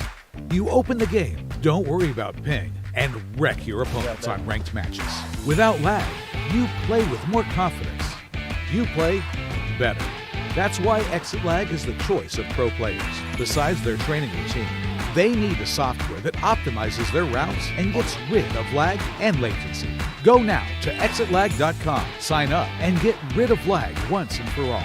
Exit Lag, it's the pro's choice.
My bad, guys. I'm really lagged. What? Dude just teleported. My connection is bad. I'm lagging. I'm lagging. I'm lagging. With exit lag, your game stops lagging. And there will be no excuse, because you won't need one. Without lag, your game runs smoothly. Your ping goes down. Your skill goes up and you play better than ever. Register now at Exit Lag and find out for yourself in a free 3-day trial.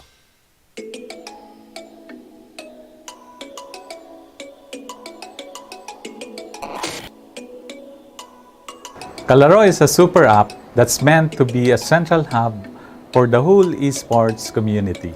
It is a tournament organizing platform that creates an arena, a playground, to help every gamer enhance their skills. Organizers may stage multiple tournaments with the aid of technology. The more tournaments there are, the more chances the gamer will have to practice and improve their skills. By creating an account, users are able to connect and build network. To keep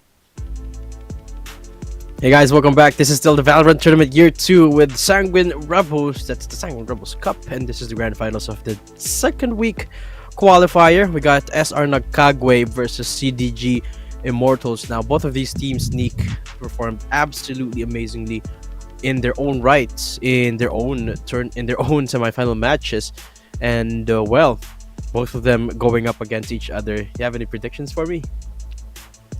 I definitely think that we are not gonna see Fracture, which is makes me happy boy just because of that. But I am going on a limb here. Thank you, Nakagwe, by the way. First ban, so good. But I think I'm going on a limb here. Nakagwe does have the upper hand. I think Nakagwe plays slightly above, not slightly. I think I wouldn't say a tier, but somewhat between a tier and slightly above. And like that, the medium of that, like half a tier above CDG Immortals, just because they've experienced, they've just experienced the higher level of competition longer than CDG did, and I think that SR Nakagwe having a lot more resource, I think, to scrim higher level teams as well compared to CDG Immortals. I know CDG Immortals scrim some really good teams. I know they scrim some tier 1 teams who are also in the Apex scene, but I think just in terms of experience, Nakagwe might have the upper hand here. But a little bit of a mistake here, not gonna lie. In the map picks, CDG Immortals letting Breeze through. That is interesting. Yeah. SR Nakagwe are a team that is very, very heavy on firepower, and individually they're a team that has got, or rather not individually as a team, they're a team that's got so much experience, as you mentioned, in the upper tiers, in the upper echelons of PH Valorant. They actually tried their hand at the VCT this year, unfortunately falling short of the qualifier, losing to the likes of Bren Esports and Defy Gaming. I mean, I don't blame them, right? Those are teams. Yeah, that's for sure. Breeze, though, I feel like this is gonna be another case of like Icebox in last game. Remember the Icebox between Game Lab and SR? I would say if CDG doesn't troll the picks, I think it could be slightly different. That's for sure. But Breeze is gonna be hard, man. That's like a Batman's like summer home, bro. At this playground, point. Yeah.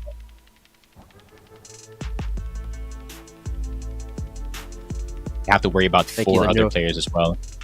You guys know na yun, kita nyo yung palace na yun na nasa taas? That's a Batman's. That's his rest house. That's where he lives. His vacation house. Yeah, so he lives during you guys summer. know that Breeze is in Siargao or something? I don't know. I'm just guessing. But yeah. In terms of picks, what are you thinking, man?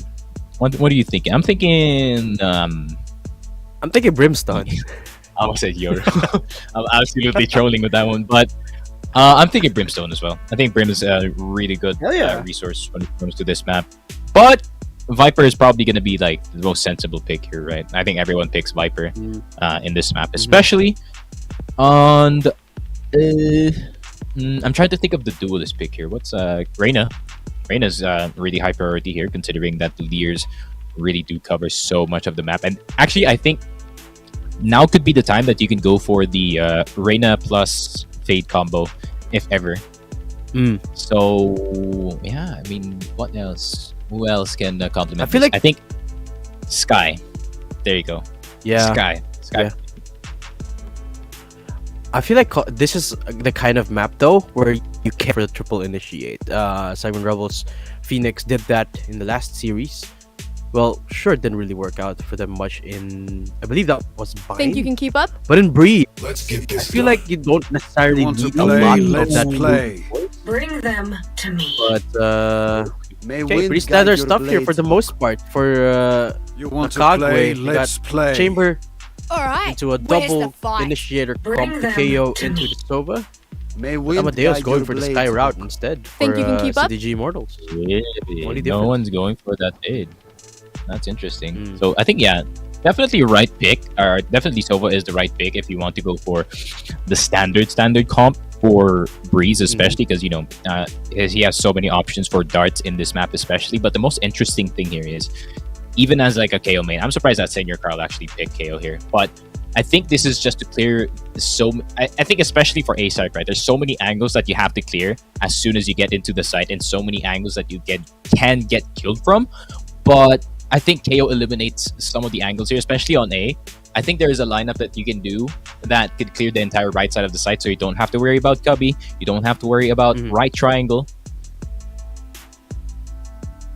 To make the map a lot easier for the side of SR Nakagwe. But I think the Sky is also a sensible pick as well, considering one of the best AoE flashers in the map, that you can control the bird in a certain way that it can flash the entire site. So yeah, I would say pretty good picks from both sides. I'm just interested to see what Senior Carl is going to do in this one. Yeah, I would like to say though, Sneaky, that I really like the KO pick a lot more than the Sky pick, just because of the fact that a Chamber's presence in Breeze is so much more impactful, right? It's basically a necessity to have a Chamber here in Breeze, especially if you are a team that rely a little bit more on firepower. And having a KO is essentially going to nullify a lot of what the Chamber can do. He can't TP away, he can't use the Headhunter, can't use the Tour de Force, especially if you have that null command. And having it, especially in the hands of Senior Carl, that can perform well, can get as many frags as he could and should as a KO, it's an absolutely terrifying aspect here, especially thinking about the fact that they don't have a KO on the other side of things. So SR Nakagwe, I feel like even though it's a very, very similar comp, they both have double initiators, just because of the KO, they have it a little bit better. That is true. Yeah. I actually didn't consider the impact that KO could have when there is a Chamber on the other side, because goddamn, this map is huge and Chamber could be everywhere. And I think if you do place the 0 point or wherever, the null command at the right place, definitely can disable whatever Chamber can actually do. And not just that, a Batman on Chamber. Ugh. That sounds like a pain to play up against, man. I've seen my players go up against a Batman in solo queue when he was playing Chamber, and they weren't having a good time. So definitely, CDG do have a challenge in this first map, considering that they could be going up against possibly the best map that SR Nakagwe has to offer. As you did see in the last series, it was the first thing banned away from SR Nakagwe. So definitely, I wouldn't say it is a mistake on CDG's part, but I think they just prioritized banning their map that they're most uncomfortable at. Yeah. But I think they're just going for the long run here, maybe going for a game 2 or 3 here. Game 3. Yep. Also, maybe they're going for the mind game. They're like, oh, you like Breeze so much? Why don't you pick it against us, huh? Oh yeah. See what you're all about. It's all about the alpha mentality, that boogie right? is. Maybe they're trying to be, they're trying to play the mind game against SR Nakagwe here. So have to wait and see how that turns out, or if if we know what we're saying at all, Sneak, maybe this map is done and dusted here for SR Nakagwe. We'll have to witness it for ourselves. But before we head on into the game, I'd like to take this moment before the game started to thank our sponsors. This event would not be possible without our dear brands that supported us in creating this cup: Alcapro, Kalaro, and Exit Lag. By the way, guys, we do have some giveaways ongoing. If you don't know, we're giving away a battle pass and some Kalaro merch to one lucky winner each. Just check out the pinned comment to find out how to join, and make sure to follow all of the instructions, right? So you can participate in our giveaways. I believe we will be announcing it at the end of the stream, so make sure to stay tuned as well till the end to find out who won, or if you have won the giveaway prizes. Guys, battle pass din yan. Who wouldn't want the battle pass, right? So make sure to join. What's on the battle pass, by the way? Some skins. I think. I mean, now the stream knows that you and I do not buy the battle pass, but I do want it. My players want it, and it's for sure. They love battle pass. Every time they hear they're gonna go for the clutch or something, they're like, all right, if we clutch this 1v5, you can get a battle pass. They're like, their eyes light up all of a sudden. So battle pass, definitely a very sought after thing. So make sure you do everything that you can in whatever Datum just sent. So make sure you follow the instructions down below. And if you do win, make sure you do message the Sanguine Rebels page. But yeah, I can't see anything about the battle pass. Whatever skins is on there, I think it's the It's great. it's the Reaver one, no? The Reaver 2.0? Maybe not. You're I could barking be up the wrong. wrong tree here, Sneak. I'm You're talking to a guy We're that's got everything. throwing stones in the dark at this point. But if you want the battle pass, make sure you do the thing. But yeah. What else am I? Do you thinking actually about? collect skins in Valorant? Let's talk about that. Hell no! I have like 3 skins. I actually am I'm like what some people call a vanilla boy in Valorant. I have nothing. If you press the tint button, you get the Valorant logo, and then you see all my. I can't brag with the default Vandal, man. It's Really? It's painful. Really, I Really? do not even actually like pick up the champions manual because it just looks too much like the default. I like my skins looking like aliens at this point. That's why I have the Reaver. Hopefully I get the RGX soon because I'm trying to I'm trying to actually get to Ascendant. But if I can't, then mostly it's because the store's fault. But if you don't want to cry about skins like me, make sure you do join the battle pass they give away. But yeah, going into the game, I'm trying to think what CDG can do here to win, or at least try to upset the SR boys, or it's not the Sanguine Rebels, but it's Stream Raiders Nakagwe. And what can they do to prevent Nakagwe from doing too much in this one? So first of all, they have to contain a Batman, of course. The guy's going to be insane in this map. But I think the second part is how are they going to contain the rest of the lineup as well. I think most of them are definitely going to be threats, as we did see in the earlier game. Anyone, if everyone on the roster can definitely make a highlight play happen. So definitely they should keep that at the back of their mind. They should really keep their plays clean as well, as clean as they did in the series early on. And if they can do that, then maybe they can do some damage in the Breeze map itself. Makes me a little bit worried though, because Breeze is a map that is so reliant on your fundamentals, right? And we did lay out the foundation that SR Nakagwe are a team with a coveted line of experience. So in that regard, it makes me a little bit worried about CDG, because when push comes to shove, I feel like there's just a lot more experience under the bank of SR Nakagwe. So unfortunately, guys, we will be starting off the game with a beautiful tech boss.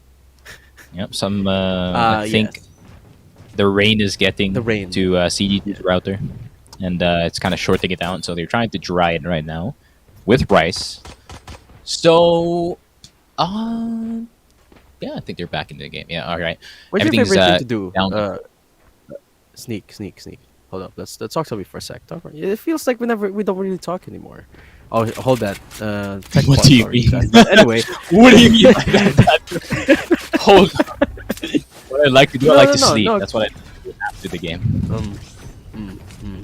After the cast. During the Did I rain though, review what do you all? usually do when it's raining?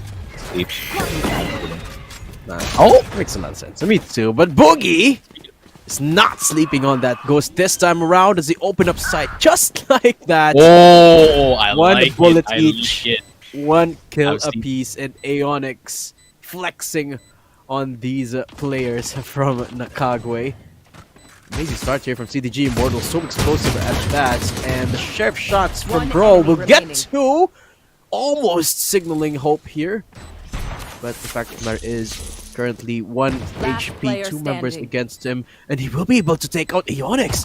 Chase the last one against him, and wow. Sneak round 1 pa lang, and it's already so close. Yeah, and you know what's funny? Adam, I've seen my team do this exact same execute on Breeze, and I know exactly why that was effective, man. They just went into halls super quick, considering they have they do have the, of course, the line of smokes going into that one, and not just that, there's one on the side as well. So that is a kind of like a 2-prong attack that you can do. Some people in the halls and some people going toward a main, and I think Nakagwe just did not expect that at all. It's probably could not react in time. And yeah, I mean, even the stairs player was not ready for that one. And the perfect flash as well coming out of that. Perfect execution here for CDG Immortals in that pistol round. Exactly what they needed for a good start in this one. But Batman gonna get the first blood, but Amadeus is gonna get the quick trade on towards Zind. And Boogie is already in towards the site. Oh my lord! Wow. That's one more before ducking into cover, and it's Nakagwe. And looking for the damage to be done here. Not a lot of weaponry in their arsenal. Your call falling down as well. CDG. Real good Boogie. Okay. Looking for a third now. The Spectres, man. Doing a lot of damage here in Boogie. Holy moly. I mean, I know it's round number 2, but what were those shots? I could never hit a double headshot with my Spectres. How come? The skin. Once again, it's the skin, man. Yeah, I guess I wouldn't say it's well executed. I mean, the other side barely had guns there, with the exception of Batman, who got an instant one tap in min. But good recovery there from CDG Boogie. Despite, I like that. Even if their teammate dies, Boogie does not hesitate to still create space towards the A site. And that just made it 1,000 times easier for CDG Immortals to make a play around the map in this one. And CDG, yeah, they're playing a bit passive with this one. I think they're just going to look for picks at this point to try and see if they can get some economical damage. Zind is going to get the first kill on towards Boogie, and he gets away. Yeah, it's Boogie too. He shuts down, so that's a huge pickup right there for Nakagwe. Boogie has been absolutely terrifying to face against. But Zind, a beast in his own right, picking up a second. Flash comes out, but Zind not flashed away. Looking for the 4K now. It's been absolutely methodic here for the peaks. 12 bullets left. More than enough to get these couple of kills against the last 2 members of CDG Immortal. One enemy remaining. And looking at making it as clean as possible. None of the members falling down as of yet. And look at Chase, the last member standing here. Can't even pass the arc parts of B main. Let's send for the 4K, the first big performance of this game. And well, this is where Nakagwe starts counting their eggs. Because remember, in that first pistol round execute for CDG, despite the fact that it was a flawless take for them for the sites, it still came down to the last man just because of the raw firepower potential here of Nakagwe. So from here on out, Nakagwe, they're going to be ready for those types of shenanigans. And that's where essentially they're going in blind here against CDG. Yeah, I think CDG needs to get a little creative here in this map, especially Breeze. You have so much that you can do. The amount of space that you can create for your team could really change the tide for this one. So, yeah, I guess CDG going for some minor B-short control, but they're not taking too much yeah, too much pressure towards the B main side. It's not really that highly contested of a spot if we're just playing normal rounds, because look at how 2766 and Bro is playing it. They're just playing really, really far back as they're more concerned about A side being wide open in this one. And I think CDG knows that entirely. So they're going to try to see if they can surround the mid side, maybe even cut the rotation of Zind here towards the middle area. And there it is, the Owl Drone already. To see how Zind already reacts to that one, I think they're maybe are going to try to bait him out into this one. And look at how good the positioning is here from Boogie. He is just in the middle area, trying to anticipate any rotations from the side of SR Nakagwe. And if he does, then it is going to be good news for him. He's going to get the freebie kill. Kind of playing that alert jet at the moment. Aeonix with the push towards the side. Two people are going to be revealed by the recon both, and Chase is going to get one as well. Bro is one down, but I think Boogie a bit too impatient in that middle area. You already have control of the B side, so there's no reason for you to go for a play in towards mid, but Owen is going to go for the play, the wraparound in this one, so this could be a guaranteed win if Chase can get that information, and there it is. Very well played round there from CDG. Oh my lord. Yeah, it was beautiful to witness. And you can absolutely see why they picked this map. They've come to play here, Sneak. Against SR Nakagwe's powerhouse of a map. Round number 4 is where it all begins, and this is where CDG starts flexing their muscles here in Breeze. Right. So many kills as well on the Boogie. Well, not just Boogie, the entirety of the team here is looking amazing for CDG Immortal. And it seems like this team, they've come prepared.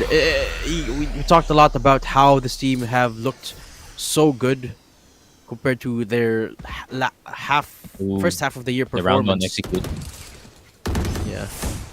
And staying true to that manner, they are looking still just as on point. Again, looking for the same sort of shenanigans. Boogie again slices the site wide open. Door opens up for a dashing jet to come out. It's a 4v4 this time, so CDG take a little bit more presence towards that hall control. And well, Zin will be shutting down Boogie this time. That's the big difference. And Bro picks up Chase as well for the spike. And this is where it gets scary for Immortal. I've got your trail. Even though they've got so much control, even though it's still 2v2, Spike is a no man's land, but Aeonix spots up Bro, Zin for the trade. And this is so much closer than I thought it would be, but okay, they spot each other out. Amadeus still has got a flash. Hawk comes out, and he will be able to retrieve the spike, but can he get out of it? One more. He's good attempt. Comes in. Yeah. Yeah. I think they kind of overthink. Is that a word? Overthunk? They overthink, that's for sure. They overthought. There it is. They overthought about the Viper's Pit towards the entrance side of the the entrance side of the site. I think they're like, all right, Bro is gonna make a play here, probably, and maybe get one or two. But I think at the same time, as soon as Boogie already got space into the site, I think the rest of CDD should just file in towards the hall side and try to see if they can just outnumber the Viper here, maybe even pre-fire through the smoke. They should really, as soon as you see a Viper's Pit near the entrance, you should not prioritize that at all. Maybe just keep one member looking there at all times, just in case that there's a Viper that's going to be popping out in that one. But when you're doing that execute, I think the priority is to just try to see if you can get most control of the site and get the spike down, and maybe even try to choke out the Viper on towards the main side. But sure, yeah, I mean, it was a good attempt, that's for sure, from the side of CDG. But really, really great recovery here from the side of Nakagwe. Really great on the fly calls by them. See how much I know about Breeze compared to Fracture. This is the deepest analysis for Breeze and for Fracture. Yeah, this map. Yeah, now that you pointed it out, I wasn't even paying that much attention to it, but now that you pointed it out, yeah, it does. You want to play? I can see the difference. But this time it's the mid contest here for CDG.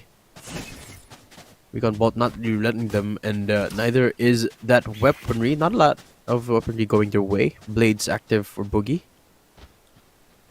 Again, Can you up that there? In a I moment?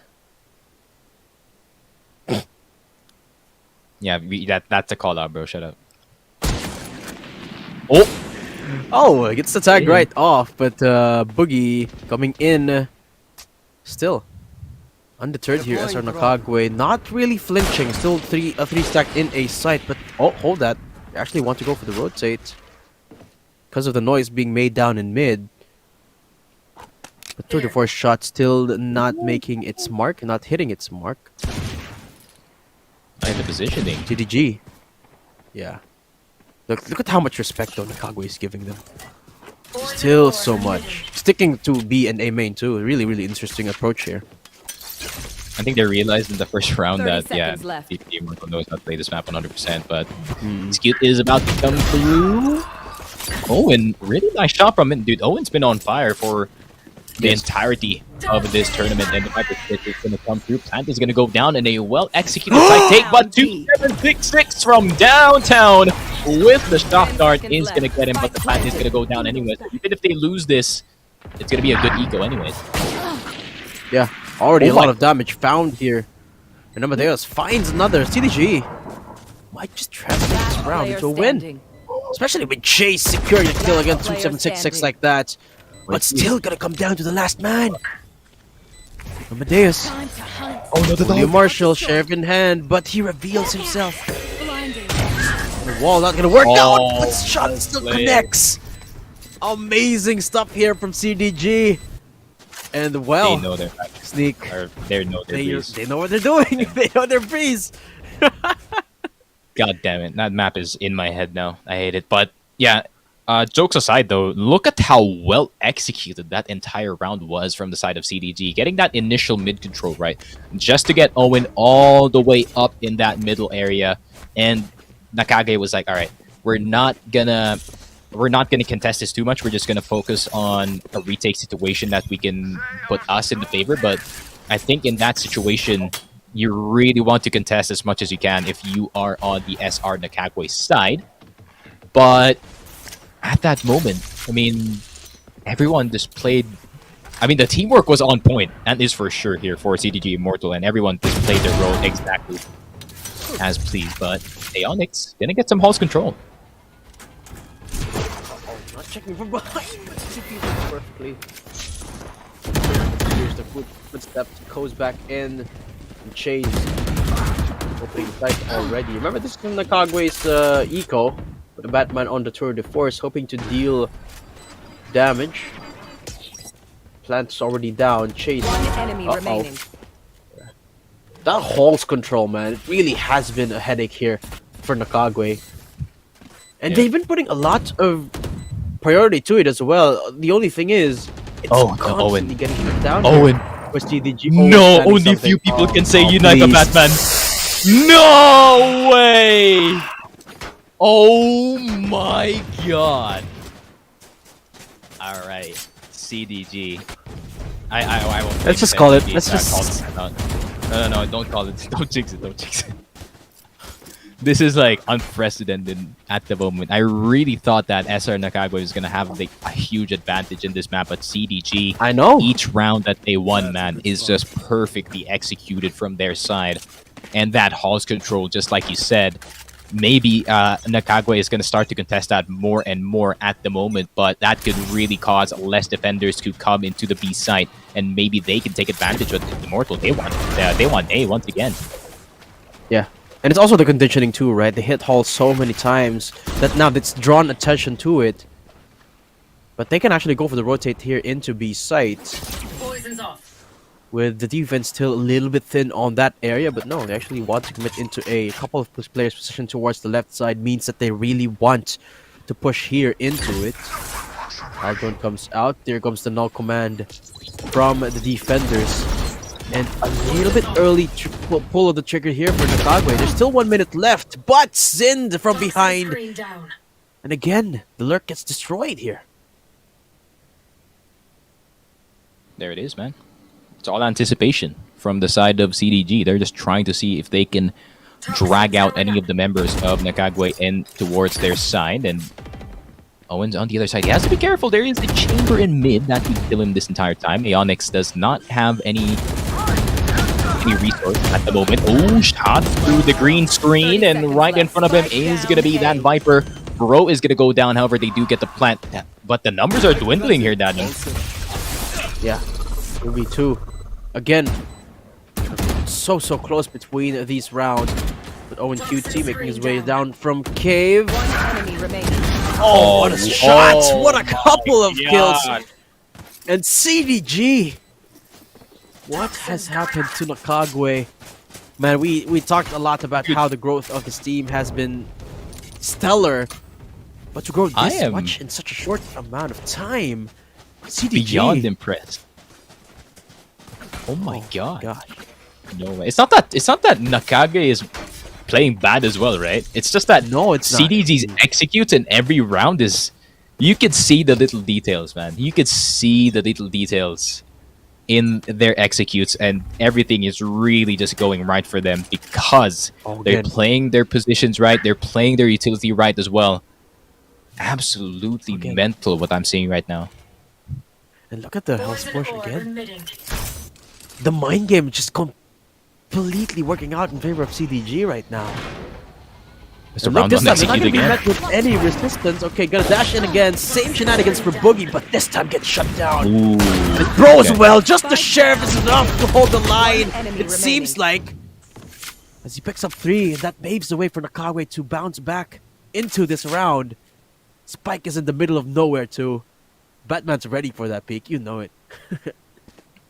Yeah, I think they anticipated that was going to happen again, considering that the screen kind of was down, and I like the snap reactions here from the side of SR Nakagwe.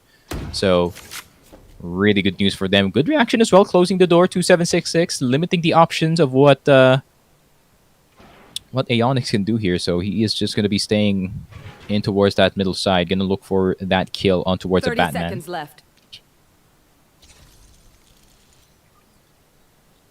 Oh, he hears it. Got no clue Yeah, that the that angle. was so close and personal. Ooh.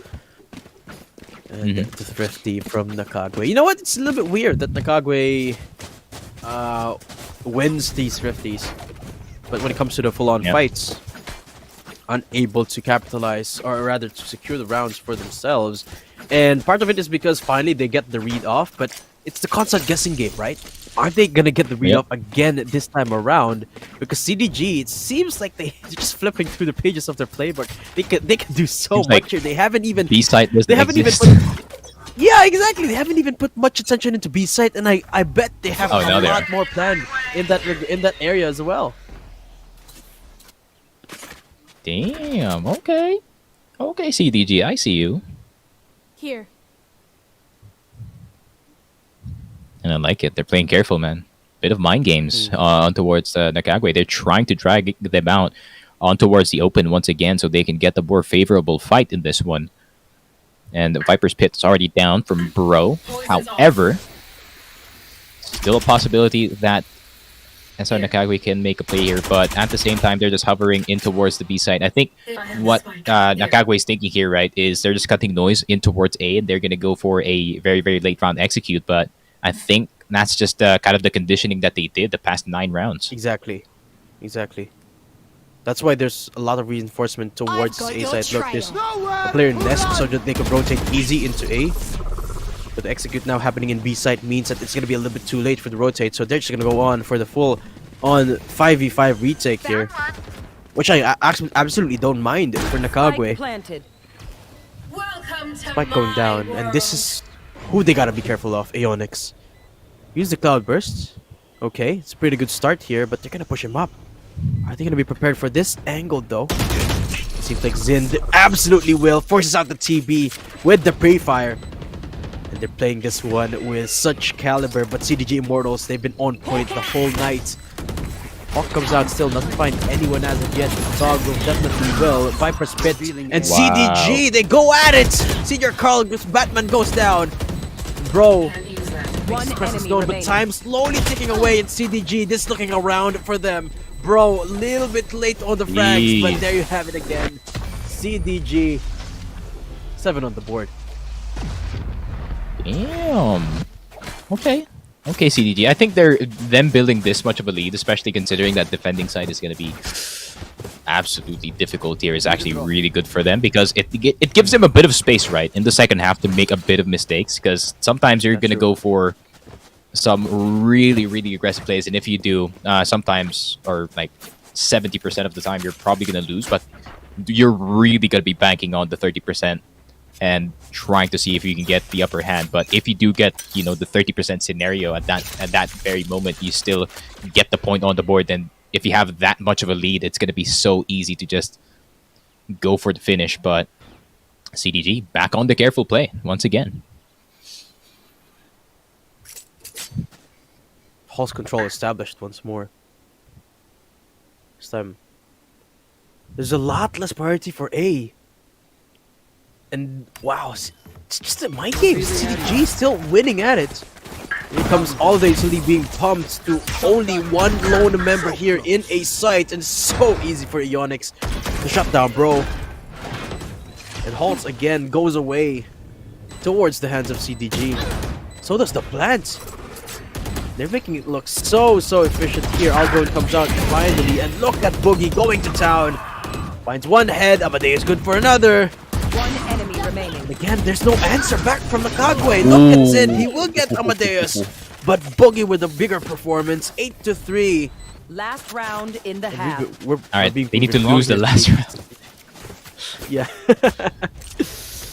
Nah, I think it's pretty safe to go for a 9-3 here. If you're a CDG, I mean 9-3 is such a big score. I mean you have at least 3 gun buys to make some mistakes in the second half, and if you at least succeed with 1, then you're already going to be on the 2-digit score line. And considering how much of a buy that Nakagwe has in this round, it's not going to be looking good for them. But they're going to have to be careful considering how the Thrifty went in that other round. So CDG, they're still playing careful, man. They're not giving anything to SR Nakagwe. They're playing in their base. They know that Nakagwe is feeling the pressure. They're just waiting. They're reading Nakagwe like a book here. Bro peeking up as well. Immortal's all ready for it.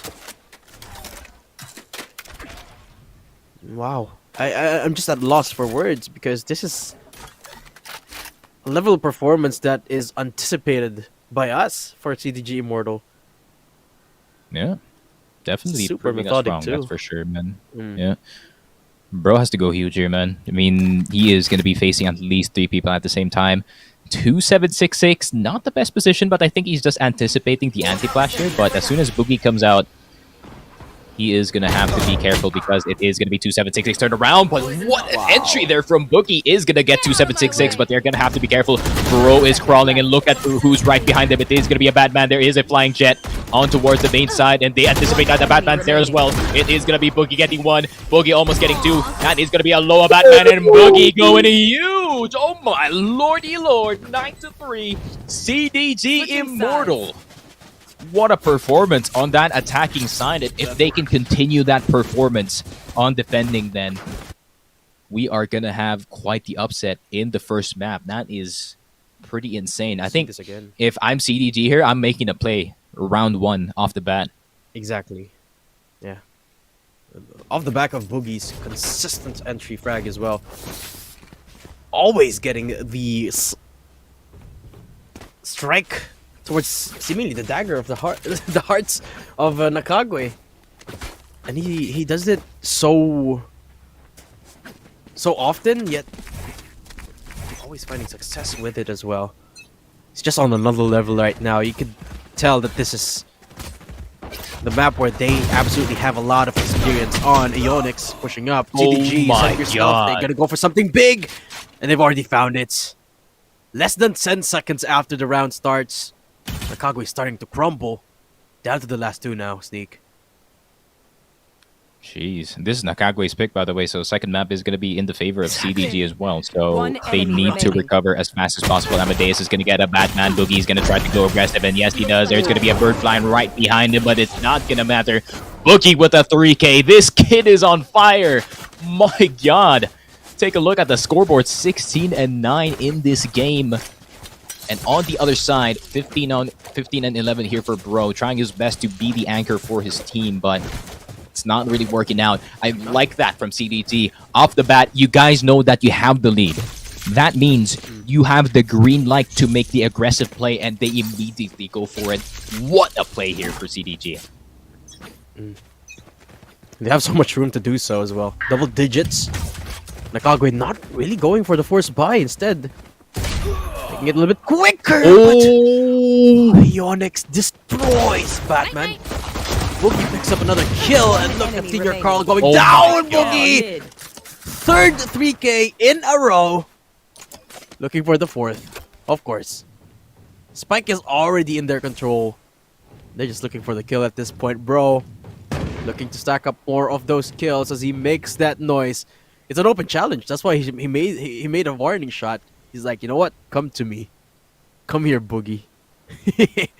Give me the swing. But he's only got a classic. What can Bro do? It's gonna take looking for anyone that he could Herculean potentially effort, that's right-click, for yeah. sure. Oh yeah, right click from there.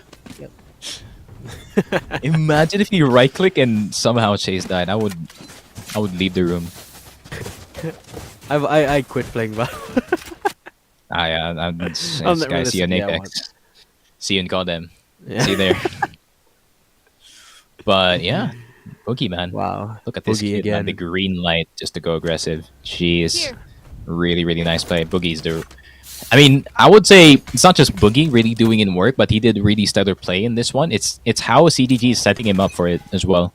For the past few rounds in the attacking side, and not just that, they're not stopping from setting the other people up as well. Ionix could be the aggressor as well for his team, and they're going aggressive once again. Look at how deep the CDG boys are, especially the Viper already under the Sniper NS side. He could surprise a Batman here if they're not careful. Yeah. Don't think anyone's gonna go that route though. Anytime soon. I mean, outside of window at least. And they decide to go away from the window area. Despite TP still being there, and a Batman, he doesn't get surprised. 12 HP, still gets the headshot onto Owen. A lot of mid presence being established by SR Nakagwe, so this time pretty good start for them, picking up the first kill. It's the Viper too, so basically a defenseless site here for CDG. And do they have this angle covered? They don't have the proper crossfires for the tunnel area. Nakagwe gonna swarm the site, but they're just not looking at the right corner at the right time. Nakagwe, they get the hands off this time.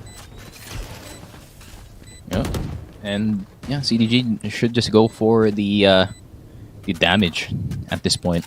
So I don't know. I mean, they do have some sheriffs. Maybe they want to keep them in the next round, but I really do recommend just them running in and dying for that reset.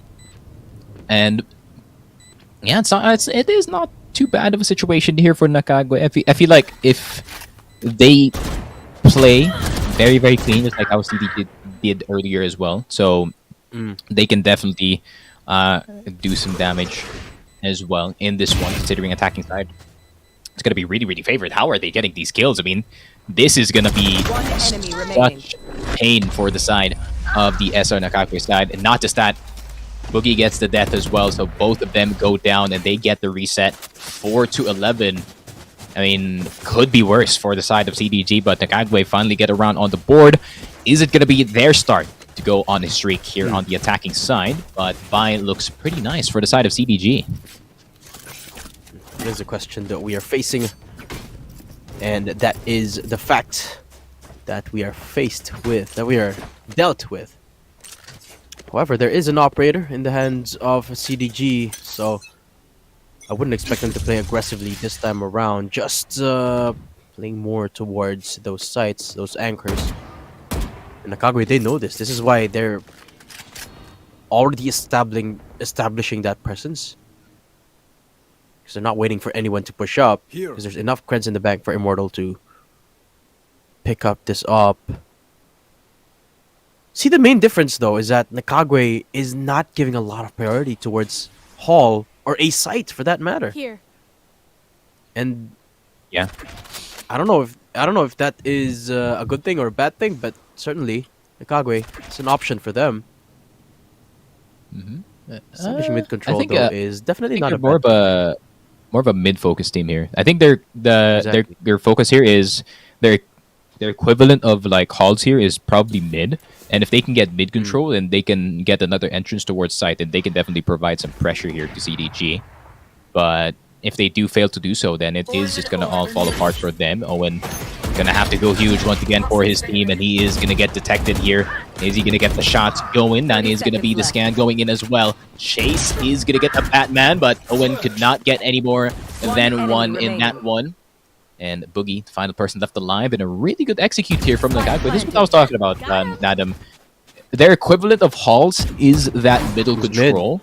So they can focus B this entire time, and they can even pull out the ace shot as well. So a lot of options here for the side of Nikagwe. However, pressure to execute perfectly for like... Wait, let me count. Right 6, 7, 8, 9, 10, 11. For like 6 rounds is 6 rounds, could get to them. I'm a caster, not a mathematician, man. Give me, Same. give me a break. And a real good job too, nullifying the op immediately after it was picked up. That's a good spot. Huge punish right there. And Nikagwe making the mid aggression work. Now, I wonder what the adjustment is going to be there for CDG, because I'm not necessarily sure if they had anyone watching for mid in that. They didn't really leave anyone in nest. So essentially, Nikagwe got mid absolutely free. Right here. From then on, they can decide wherever they want to go. But this time, they're anticipating the aggression, though. Look at them, almost so close, all so close to the attacker side spawn. And Ionix wants to peek that for sure. Owen's in. Yeah, he is. Oh! All right. That's a free fire, I guess. But, yeah. Batman He's like, has you know a what? 6th sense, man. Yeah, he was like, catch this. I don't want to. But Owen! Okay, from up above. Throws out the snake bite too. Why not? But he will get shut down by Unfight. Ooh, back down. Boogie, okay. Starts off the retake before the Spike even goes down. And Spike, as I mentioned, is in a very difficult spot to reach. 3 members down in yellow. Zin. He's caught the wind of this, but he got one bang against Boogie. Nikagwe. Spike planted. Oh, are they shutting Immortals down? Now again, they get the Spike down. Amadeus good for another kill, but I doubt this is gonna be going his way.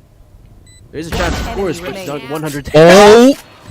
Scratch 1 that. second. 1v1 now. Wait a minute. Still doable for Hold either of these teams, and he swings down at the perfect time for Amadeus to shut him down. Diffuse coming in, and Immortal propel themselves into match point. Make it easier for ya. Oh my god, Amadeus. Match point.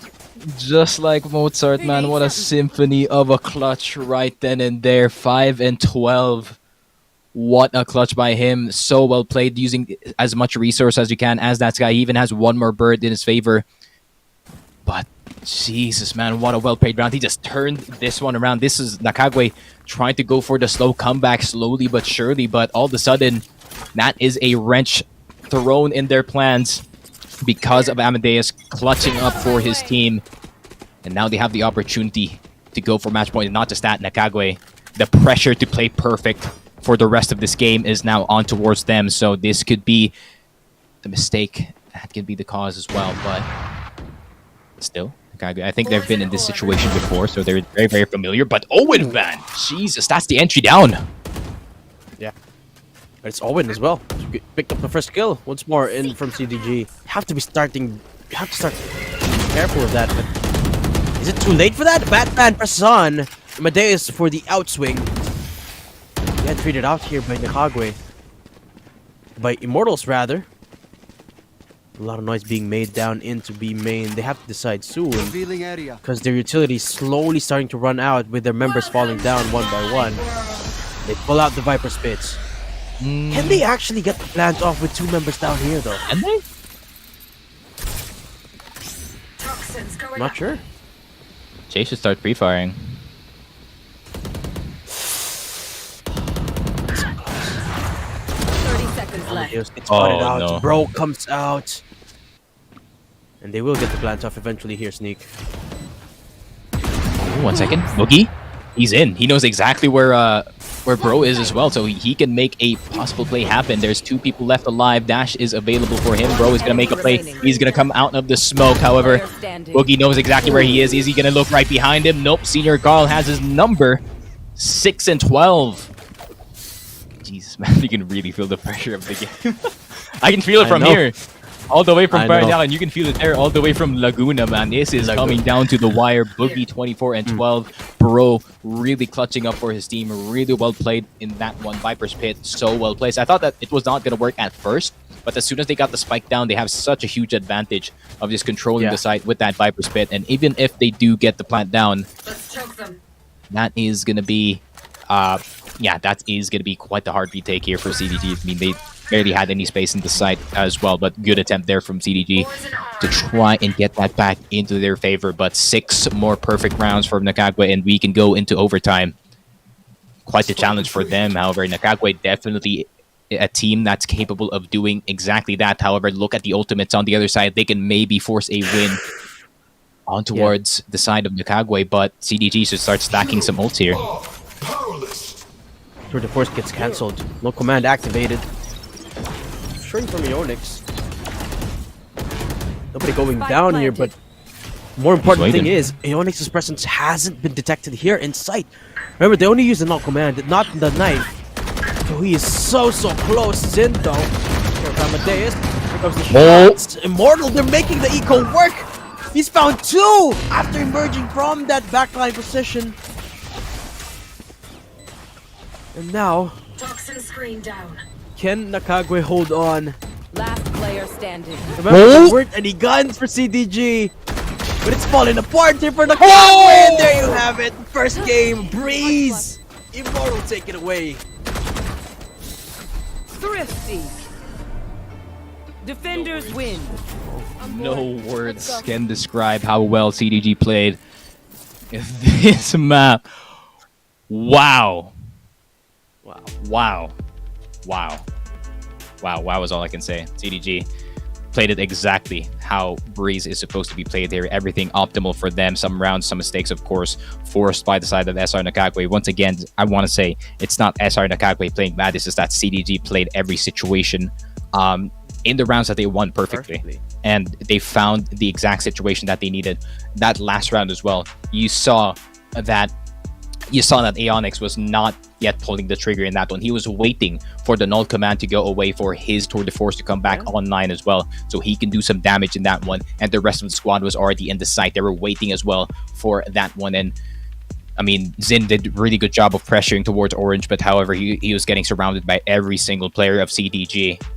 And Jesus, man, that was quite the upset play here for their side. And I'm speechless. Not gonna lie, this is not what we anticipated. That is for sure in this one, and I kind of want to see in the replay as well how they played the very last round, if they can. I mean, I want to see how well they positioned themselves in this one, but man, that clutch from Amadeus as well, that was so key. That I think that one really turned the tides back towards the side of CDG. I know they lost a few rounds after that one, but still, I think if CDG even lost that round after that, they would have still had plenty of ults to work with, and they could just start stacking ults and maybe even force a win back on their side. And CDG, my lord, I mean, they just played perfectly in this one. Jesus. Yeah, gotta love the adaptation as well. Even when they went on the defensive side, sure, they weren't really necessarily risking a lot of these hyper-aggressive plays. Just one change of strats, like Owen, sending Owen up front and personal here in mid is enough to make it so hard for SR to take control of these sites. I mean, not to mention the fact as well that CDG just had an amazing start, an amazing attacking half here. 9-3, I believe, was the score going into the second half, and SR Nakagwe, they are absolutely taken aback. Of course, they're the ones who picked the map, so they expected to have the advantage going into it, but CDG, they proved everyone wrong. Can't wait to see what they're going to do up next in, Fracture, I believe, or rather, Ascent in... Hell no. Wait, what was map number 2? Fracture? Sorry, what am I talking about? What was map number 2? Icebox? That was the first I'm ban. not even sure here's Sneak. But we'll find out when we come back here, Datum and Sneaky broadcasting for the Sanguine Rebels Cup. Wait, Hold that wait, before we wait, go to wait. break. We have the first winner of the Battle Battle Pass Pass. going up in the screen right now, and they're going to be Lawrence Pasao Ocampo. Congratulations to you, Lawrence Pasao Ocampo. Just make sure to contact the Sanguine Rebels page to claim your prize. Again, Lawrence Oh, it's Pasao Icebox. Ocampo, Thanks, man. congratulations. You win the Battle Pass. And there you go. Thanks, Sneaky. We are going into the cold tundras once more of Icebox. But before then, we'll just be having a quick break. Datum here with Sneaky Frog. We'll be right back in just a sec. Tabs on the latest boss in the industry. You may scan or check out relevant content housed on feeds of different enthusiasts and members of the community. It is a place where gamers can be discovered no matter where they reside, where one can show support, do transactions, and more with your own digital wallet. Brand and sponsors are also invited to show their support, as we create a space to nurture the culture of camaraderie and sportsmanship, and even give a chance for business relations to prosper.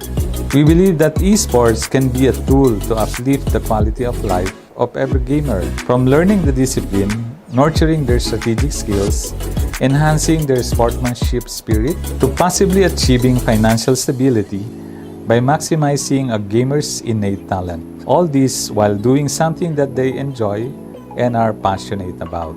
Let us work together to help every gamer in the country and beyond to truly win in the game and in life. Kalaro, we play as one.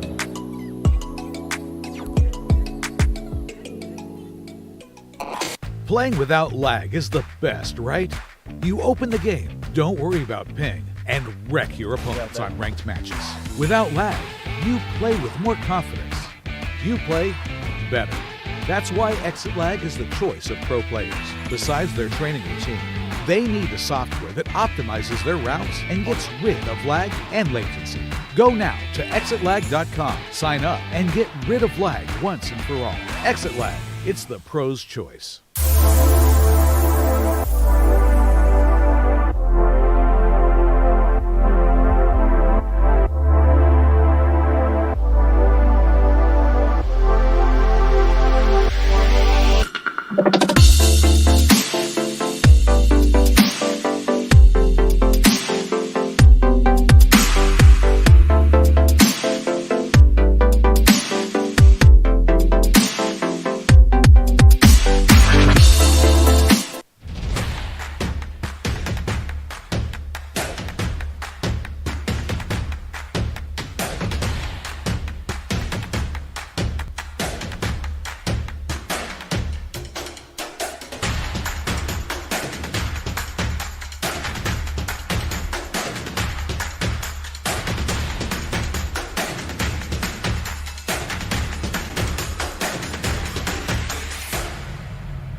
My bad, guys. I'm really lagged. What? Dude just teleported. My connection is bad.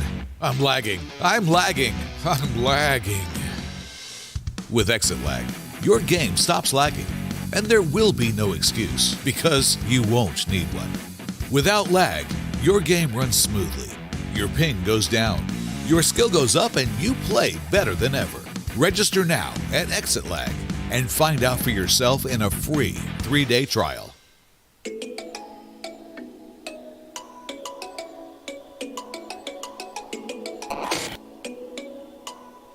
Kalaro is a super app that's meant to be a central hub for the whole esports community. It is a tournament organizing platform that creates an arena, a playground, to help every gamer enhance their skills. Organizers may stage multiple tournaments with the aid of technology. The more tournaments there are, the more chances the gamer will have to practice and improve their skills. By creating an account, users are able to connect and build network to keep tabs on the latest boss in the industry. You may scan or check out relevant content housed on feeds of different enthusiasts and members of the community. It is a place where gamers can be discovered no matter where they reside, where one can show support, do transactions, and more with your own digital wallet. Brand and sponsors are also invited to show their support as we create a space to nurture the culture of camaraderie and sportsmanship, and even give a chance for business relations to prosper. We believe that esports can be a tool to uplift the quality of life of every gamer, from learning the discipline, nurturing their strategic skills, enhancing their sportsmanship spirit, to possibly achieving financial stability by maximizing a gamer's innate talent. All this while doing something that they enjoy and are passionate about.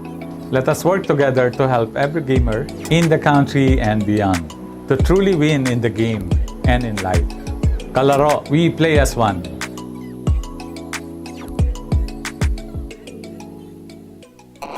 Playing without lag is the best, right? You open the game, don't worry about ping, and wreck your opponents on ranked matches. Without lag, you play with more confidence. You play better. That's why Exit Lag is the choice of pro players. Besides their training routine, they need a software that optimizes their routes and gets rid of lag and latency. Go now to exitlag.com, sign up, and get rid of lag once and for all. Exit Lag, it's the pro's choice.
Welcome back, guys. This is still the Sanguine Rebels Cup year number 2, and we're down to the grand finals of our week 2 qualifier. This is game number 2 as well, and CDG Immortals, I think it's safe to say that they shocked every single one of us with that performance in Breeze. Makes you wonder how they're going to perform against their ginormous opponents, SR Nakagwe, in their own map pick next, which is Icebox. Yeah, I think definitely Icebox could be a different take here for Nakagwe. I don't think it's an automatic win for CDG here, because I think Nakagwe has a really nice Icebox as well. But in terms of experience, I think CDG can maybe see their more refined type of play compared to what we've seen on Breeze. So yeah, if they can replicate the same thing as they did in Breeze, the execution just being perfect on the rounds that they won, and just them getting everything that they want in the map itself in terms of the executes, then we might be seeing a big upset today. And yeah, if I was CDG here, I would still be on my toes. Not gonna lie, because Nakagwe is really a strong opponent, and if you even let your guard down by just 1 second, and they're gonna capitalize immediately. So if they can smell weakness, then they're gonna definitely punish that is for sure. But if CDG their usual style, which is that refined Valorant, then we might see the upset, man. Not gonna lie, this team, if I'm not mistaken, this team has been together for quite a while now, and I think it kind of shows in their play as well. I think some of their timings are pretty much insane, considering Boogie and his initiator was on point when it comes to their executes, especially towards the site itself. Everyone was blind like 24/7. So yeah, I mean, I wouldn't say I'm rooting for CDG at the moment, because you know we can't be biased. Casters can't be biased. Blah blah blah. Casters, but you know, I would say if CDG played like they did in that Breeze map, then yeah, we might see an upset. But however, Nakagwe is starting on defending side.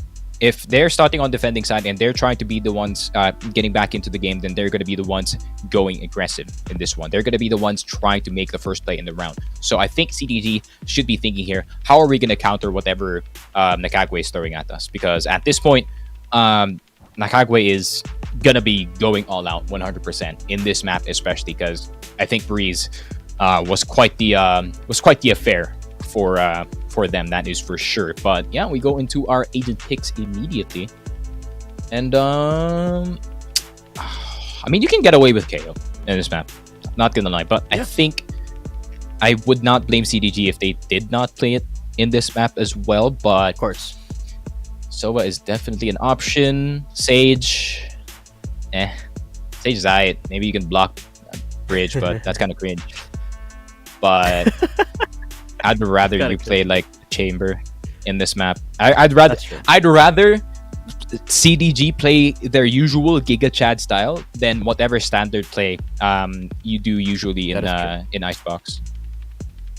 Yeah, I mean, exactly like last game, they went for the Sky instead of KO, and hey, it worked out for them absolutely fine and dandy. And I feel like the one of the key differences here is that CDG, they witnessed SR Nakagwe play Icebox earlier. Meanwhile, CDG didn't play Icebox in the semifinal, so they do have a glimpse. They've had a glimpse of what the playbook of SR Nakagwe looks like here for Icebox. And one of the key differences that we did see earlier is that they used a Killjoy in that game. This time going for the very same route, actually. Double initiator. Let's play. No Sage, but Killjoy in their hand. So really want to put 2766 on a little bit more of the safety compared to going for the Chamber on Aeonix. Now, CDG, as you mentioned, they are a team who would love, or rather who should expect SR Nakagwe to become that aggressor at the start of the game, but having this Killjoy signals to me that might not necessarily be true. I think Abat being back on Viper is so important here for SR Nakagwe. I think it's going to give him a lot more opportunities to lurk in this map, especially that mid default that they usually have when you do play Viper in this map, which is that mid smoke. Then you gotta guess where Viper is gonna go. Is he gonna go bridge? Is he gonna go all the way in B? Is he gonna go straight up through mid? A lot of guessing that CDG has to do in that the defending side, but they're gonna be playing that attacking side first. So let's see what they can do. Absolutely. We've seen what they can do in Breeze. Now we will see what they can do in Icebox. Of course, one of the key similarities between Icebox and Breeze is that there's a ton of ways you can approach the attack, right? You can get absolutely creative with it and absolutely methodical too. But I would argue it's a little bit harder to take control of some of these angles in Icebox just because there's so many to watch out for. Especially this box, right? This angle right here in Tube. The first contact, no one really falling down as of yet. A side seems to be the swarm here for Immortals. Yeah, I mean, what's important is they got the info of where Jet is at the map, so they can kind of predict where she could go in this one, and they're going to decide to go A instead. That means they're more worried about the Jet than the Sentinel itself. So Batman is going to have a definite field day in the site itself. It is going to be the dash in here from Boogie, but can he do the entries as he did in the earlier game? Aeonix is going to go aggressive, and the Chamber is going to allow him to do so, even dodging the 0 point in that one. But the Anchor is kind of out in the open, so he's going to have to be careful before anyone destroys it from the side of Nakagwe, and now he is stuck on the underside of Heaven, so he's gonna have to think about how he's gonna take the fight in this one. He's gonna get Senior Cup. Is he gonna get through here? No, it is gonna be a Batman with a drop shot, and 2766 is gonna get one right click here from Chase. Now it is a 2v2. Bro is gonna get two as well, but it is gonna be Owen with the lurk, trying to see if he can get his Batman impression going, but it is gonna be Bro popping off in this one, so nice. I mean, oh no, okay. So I think the agent select was a bit wrong. That's for sure. But Batman is going to be on that KJ. Bro is going to be on that Viper. I kind of like that decision. Not gonna lie, Bro was really popping off on that Viper. So exactly. I guess the best decision here was just to keep him on that character. So SR Nakagwe draw first blood here on Icebox. It was a nice recon to start it off with as well. The retake. Spots out a bit, I think 3 out of all of the members of Nakagwe there, apart from Zind on the back line. Or rather, not Zind, but Revealing area. Jet on the back line. Frequent comes out again, and Aeonix just gets pre-fired through the smoke. Mid-aggression coming in from Nakagwe. Really playing it up close. They want to shut the gates down now before CDG actually inch forward into sight, but should be too much trouble for them even if Right here. CDG make their way into sight, because again they have a huge firepower advantage. Bro holding sight, nobody pushing as of yet, but the moment this Viper's smoke comes out, Zind can go in for the peak. There's a lot of info being given away by the Aldrone as well. CDG still looking for as much damage as they could. They really are approaching this as slowly as they can, as Senior Carl ekes out of yellow. And just like that, he gets 2 kills. Third in the works, and he finally gets it for the flawless. The Kagwe, 2 on the board. It's already such a different look from game number 1. Yeah, I think they're way more, I would say, what's a word for it? Way more assertive, I guess, with the plays that they're doing right around the map, and they know, or they're actually trying to read what CDG is trying to do in this attacking side, especially because and on defending, I thought it is going to be a bit of a struggle, especially for Nakagwe here to try and see how the passive aggressive style that CDG tries to do usually, how are they going to counter that one, but they're somehow finding ways to get that early damage in and somehow get some early information in as well. So they just back off after that, and they get what they can. They're not overextending too much as they did in that last game. So they're playing a lot more careful, that is for sure. Zin has to be careful though. Muscle in hand, Bro gets a headshot onto Boogie. Okay, duel is gone for CDG. Just like that, SR looking on point once more. And yeah, I like that you use the words assertive. I would have said they look a little bit more confident here in Icebox compared to Breeze. And that peak on the Marshall actually demonstrates that. Wall comes out into A side, so that gives them a little bit of info that CDG want to commit to that site, but Zen taking down Owen means that this is a winnable affair for Nakagwe. 3v5, a Batman bomb grenade comes out, buying so much time. 30 seconds Even left. though a lot of the utilities getting pumped here, the rotates are already made their way in. It's a 3 stack down in A. So essentially a 3v3 as Spike comes down and the flawless is done and dusted. On round number 3 as well, SR Nakagwe making it as clean as it could get in round number 3. Yeah. Nakagwe definitely cleaning up their mistakes from that last game. And just like you said, I think confident is also the word that you could describe it. Zind going for the more aggressive takes, especially in the bridge area. Getting Owen so early on in the round could really just disable a attack here from the side of CDG. That means they don't have access to the toxic screen. So not the best scenario here for CDG in the first 3 rounds. So they're going to have to be on those pistols once again, possibly giving a 4-0 for the side of SR Nakagwe. But at the same time, we've seen some really good thrifties from the side of CDG, and it is already starting with Aeonix with a punish on towards Zind, who is not even all the way out on the bridge side. That was a wallbang, I think.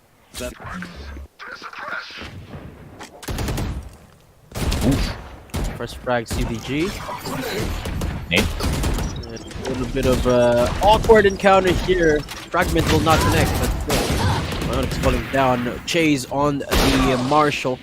But yeah, they're fighting just actually a decent amount of damage already. Two kills on the board for CDG as they also get the spike down. As far as eco goes, this is farther than they did yet in the last round.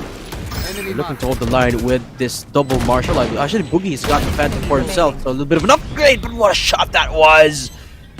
2766, making it into a 4-0. Nakagwe. Well, CDG did find a decent amount of success in that round, and a decent amount of damage, at least 3 kills on the board for them. Yeah, but at this point, I don't think damage matters because it's already 8,000 for the side of SR Nakagwe. I think it's going to reduce the economy by just a bit. So that's like 1 less round of a possible gun buy that they could have had. But at the same time, if SR Nakagwe can, if they do lose the next round, they can still buy up. And even an up for Zind once again, courtesy of Bro's economy here, is already all the way up at 7.7k.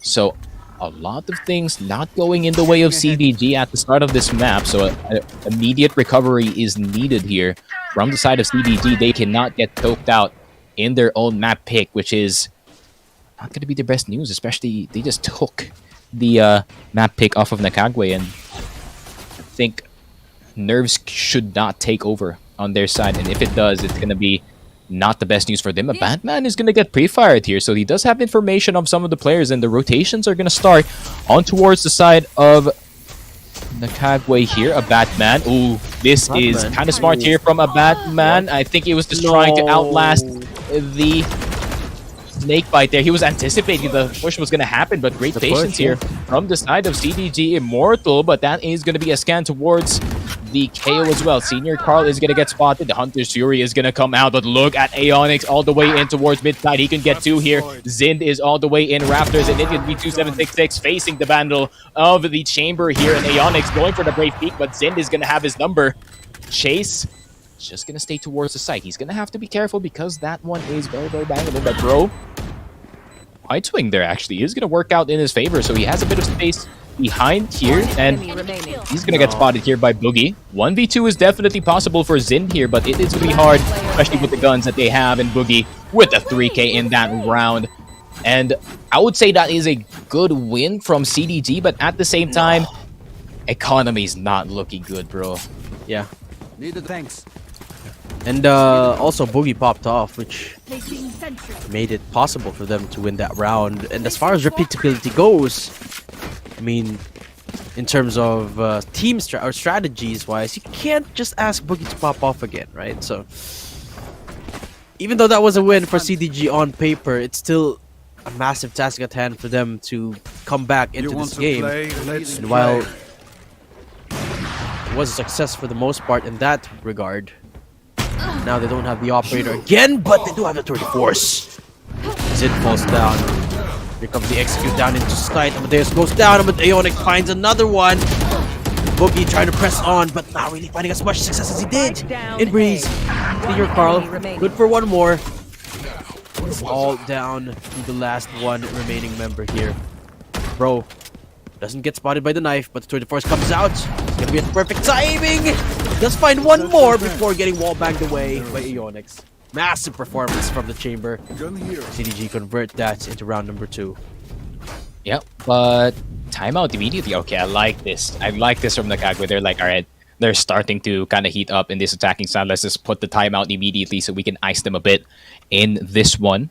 So, all right, CDG, good string of 2 rounds there. That's a round that they needed as well, so they can finally reset their economy back into a state where it is actually stable for them in the next following rounds. Not just that, look at the ultimates at the top for the side of CDG. They have the Blaze Storm, they have the Hunter's Fury, and they have the Viper's Pit. Possible execution because of that Viper's Pit is possibly going to come into the round, and maybe the Sova can play a bit far back with the Hunter's Fury. So that is going to provide some pressure for the side of SR Nakagwe. So it is going to be up to the KO as well. How is he going to use that null command to at least to try and see if he can prevent everything or anything or any execute that is possibly going to happen on towards any of the site. But he's going to have to predict what site.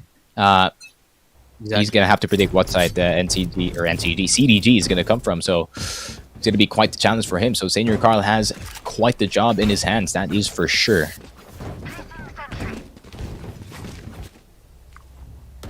Can they actually go for a retake here? Or do you think Null Command is better off use on the defense? I feel like they could absolutely go for that option. Just give away the site and come in from all angles on the retake. Of course, that is the power of the Null Command. Can be very, very flexible with it.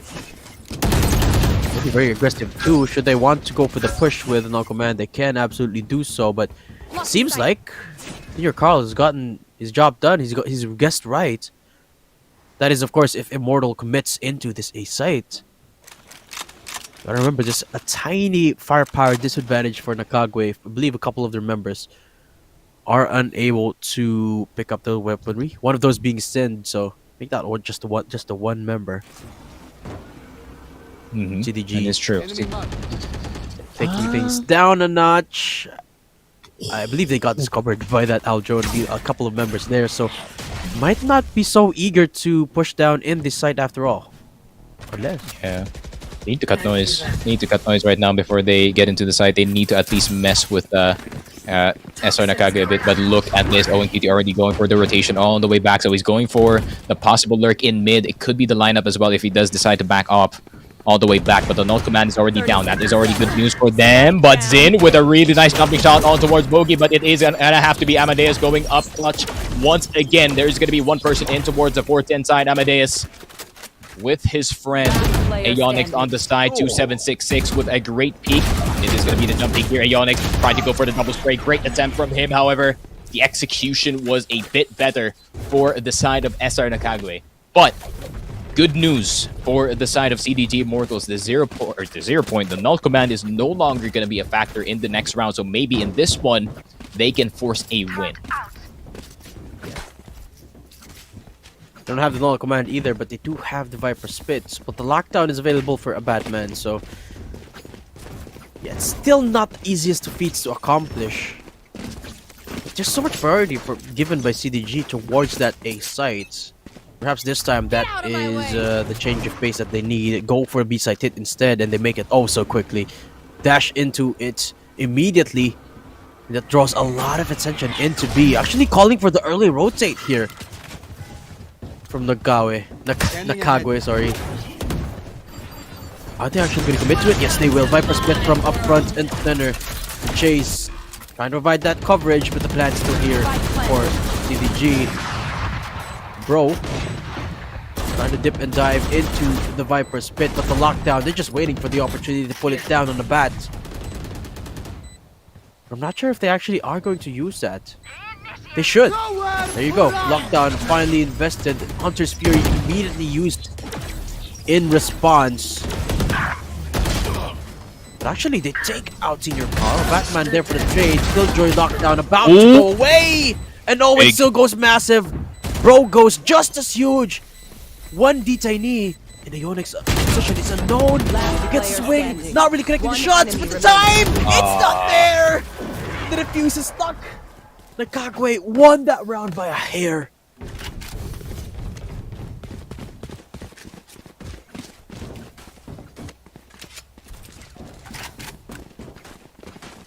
A gift.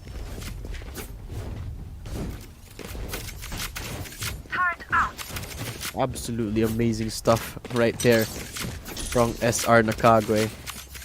I mean, you can absolutely see they were so patient on the trigger pull. And I realize now he didn't really use the lockdown immediately just to buy a little bit of time for the spike timer to go down. Now we go again. 2-6 is the score. CDG. Bit more of a slow approach towards A main. Split this time around, 2 into mid, but they can't really get past the barrier of the alarm bot being present there. They could go for the kitchen route instead, but they really want to aggress into this A site. Take flight.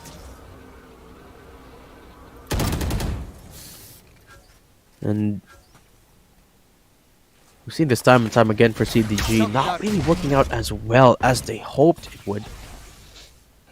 But Nakagwe, yeah, trying to hold the line right now. Immortals pick up the first frag off the round. A bat, the first to fall prey.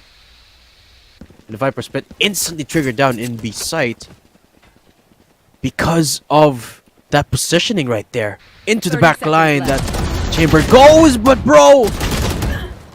Pops out of the Viper Spit to be traded out by Chase, so now that's the Viper Spit that's gone. So CDG, they really want to push this up. Being very, very careful. They don't know Amadeus is right here. That's an easy kill for the KO. Of course, it will get traded out, but the Kagwe numbers are thin. 2v3, and there's still one more they have to be careful of. Owen! Oh no. Senior Carl's not watching his back either. 2 free kills if he re-aggresses back into kitchen. Ready. And my oh my. Owen, absolute headache this round. This is a round for sure for Immortals. Jump peek spots out Zind, but he will still find a kill against Chase. And there you go. Ionix put Immortal 3 on the board. Yep. 6 and 3. All right. Now, as what we should actually expect in this one, not gonna lie. And the ultimate's not much used actually for the side of CDG. So they still have the Tour de Force in their pocket and the no command this time. I like the rotations of ultimates that CDG is having at the moment. They have so many options to go for winning rounds in this one, but at the same time, Mr. Dadam, they have to preserve. Hopefully they don't use it this round, because look at the guns on the other side. It is only sheriffs, so they really don't have to, you know, they don't have to overextend their resources. Ooh, they know. I like the idea there for Senior Carl, but they used the null command either way. That's only one. All right, I'll give him that. I guess an insurance policy to make sure they get into start without really much contest. Last member here in mid, and Ionix for the flawless. And yeah, I feel like the null command was a little bit overkill. A little bit too much, that's for sure. Yeah, but yeah, a round is a round is a round is a round is a round is a round. True. It's true. Round is a round. And right round, baby, right round. All right, 64. 64. What the heck? 6 and 4. Yeah, I would say CDG's in a really good place. Not gonna lie. It's like you and I are trying to read like a chess match going on between two of these teams. It's like the IGL is just trying to outbrain each other at this point. I think CDG has gotten to a point that they could actually like. Sakto pala, pwede pala magtagal dito. Kaya nila makisabay with the top teams. So, something like that. So, I like what I'm seeing. Definitely from them. So, CDG. Let's see what they can do. Another A-side take. So, let's see what they can do in this one. I like the position here from Zin, but he can very easily get punished in that one as well. So he's gonna just go down. They only see one person because of that one, but a really good setup here from NCG. So they're gonna have to be careful of what is up top. Boogie, he can see the tip of the gun, and that is gonna be a dead robot on towards the back of the site. Zin is gonna have the high ground though, and a really nice angle from him, but no one is punishing from the side of CDG. He was just there the entire time that he did not go down actually. The 0 point line did not think it actually tagged him at all, and it is gonna be Zind getting Owen and a Batman getting it at the end as well. Really well played from the side of NCG, especially from Zind, just staying up in screens the entire time. And he has the high ground now, my friend. Yeah. And a bat too, just emerging out from Rafters. I think those fights one by one weren't expecting him. They weren't expecting him to come out at all, so nobody was watching. Or just one person watching in Rafters. Not enough right there for CDG. It feels a lot closer than 7-4. It feels like it's 6-6. Let's see. I felt that too, actually. I was like, hold on. CDG. I know it's 7-4, but I think someday CDG can still do something here. But I think absolutely that's our inner fanboy might be coming out too much here. But at the same time, they have had some really good rounds as well, really well executed rounds. But NCG doing a really good job of just setting up their defenses, especially on the A side. That last round was very, very well played from all of the members there.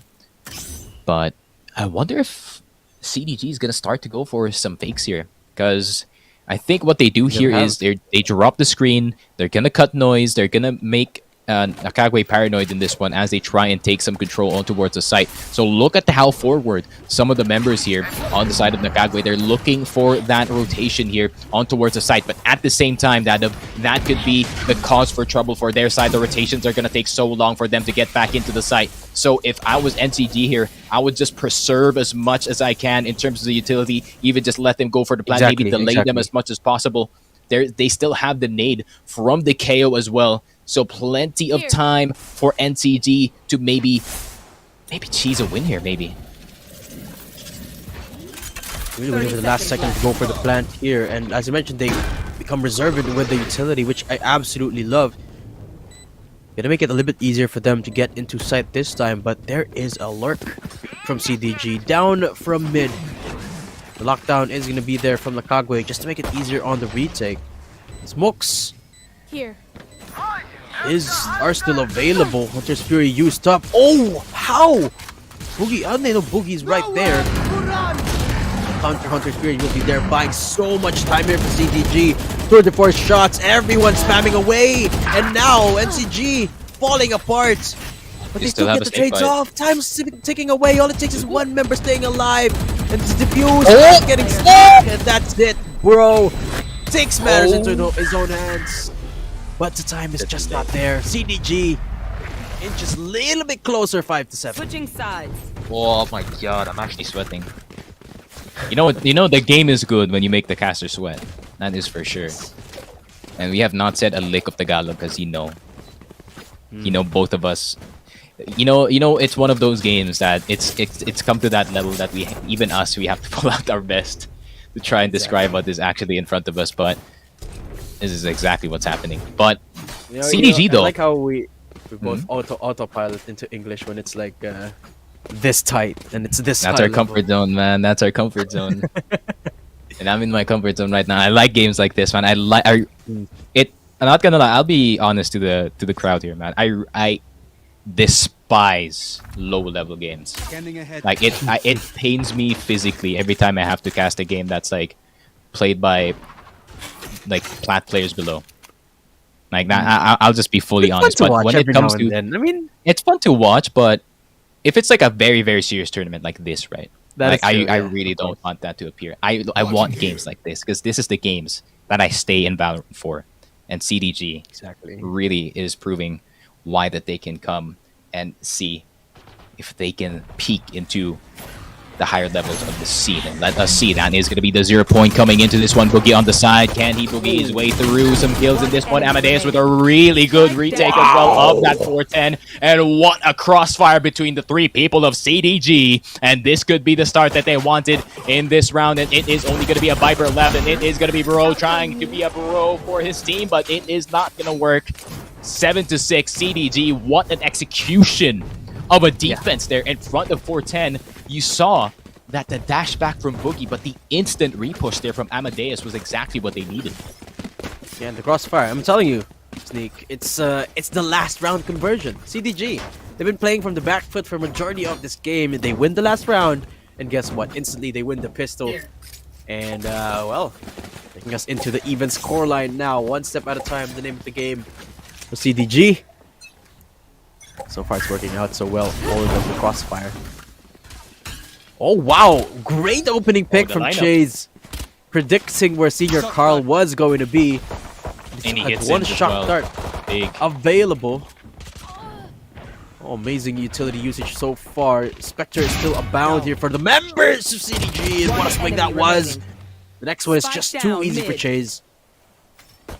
Looking to make it flawless. Just the same way Nakagwe started this game with. Immortal is handing it to them. Spot out the last member, and there comes the run and gun. Of course, Boogie. 7-7. And CDG equalize. 7-7. Yeah. Now they're gonna really have to think about this, right? All right. NCG, are you gonna learn from the last game that is CDG gonna go for, or rather, NCG, are you gonna learn from the last game that CDG is possibly gonna make a play happen in any of the sites here? Are they gonna be playing a lot more passive than they usually are?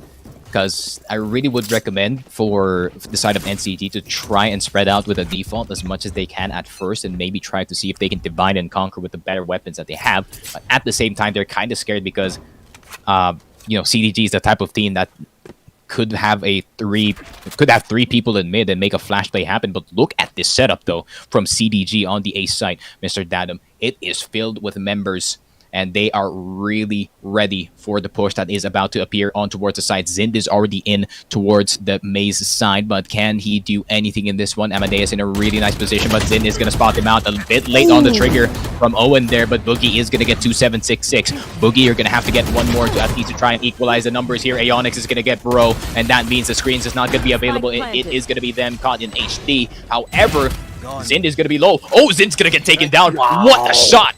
What a Chase. shot there from Chase. Now it is a 2v3. Look at the amount of pressure that CDG is applying on towards NCG at the moment. The front of base is also open right here. Aeonix is going to provide the kill, and that is going to be it. A clean 3-0 start from the side of CDG, and that is exactly what they want in this defending side, and they could not be more happier in this one. With that start, they could look for a 4-0 start on the defending side as well. CDG could go for the jugular in this half. How did that fall apart for Nakagwe? Zind was able to find an opening where nobody was watching. Essentially got the opportunity to get 2 free kills. Of course, he was traded out, but Aeonix from behind. And CDG, remember, they come into that round with very, very little investment. And they come out on top. 3-0. And remember, this is the... If CDG wins, this is the last game of the series. Nakagwe. Oh, backs against the wall. Sheriffs this time. Well, they have made it happen before. I'm really doubtful that they could be able to pull it off against CDG, who is looking on point tonight.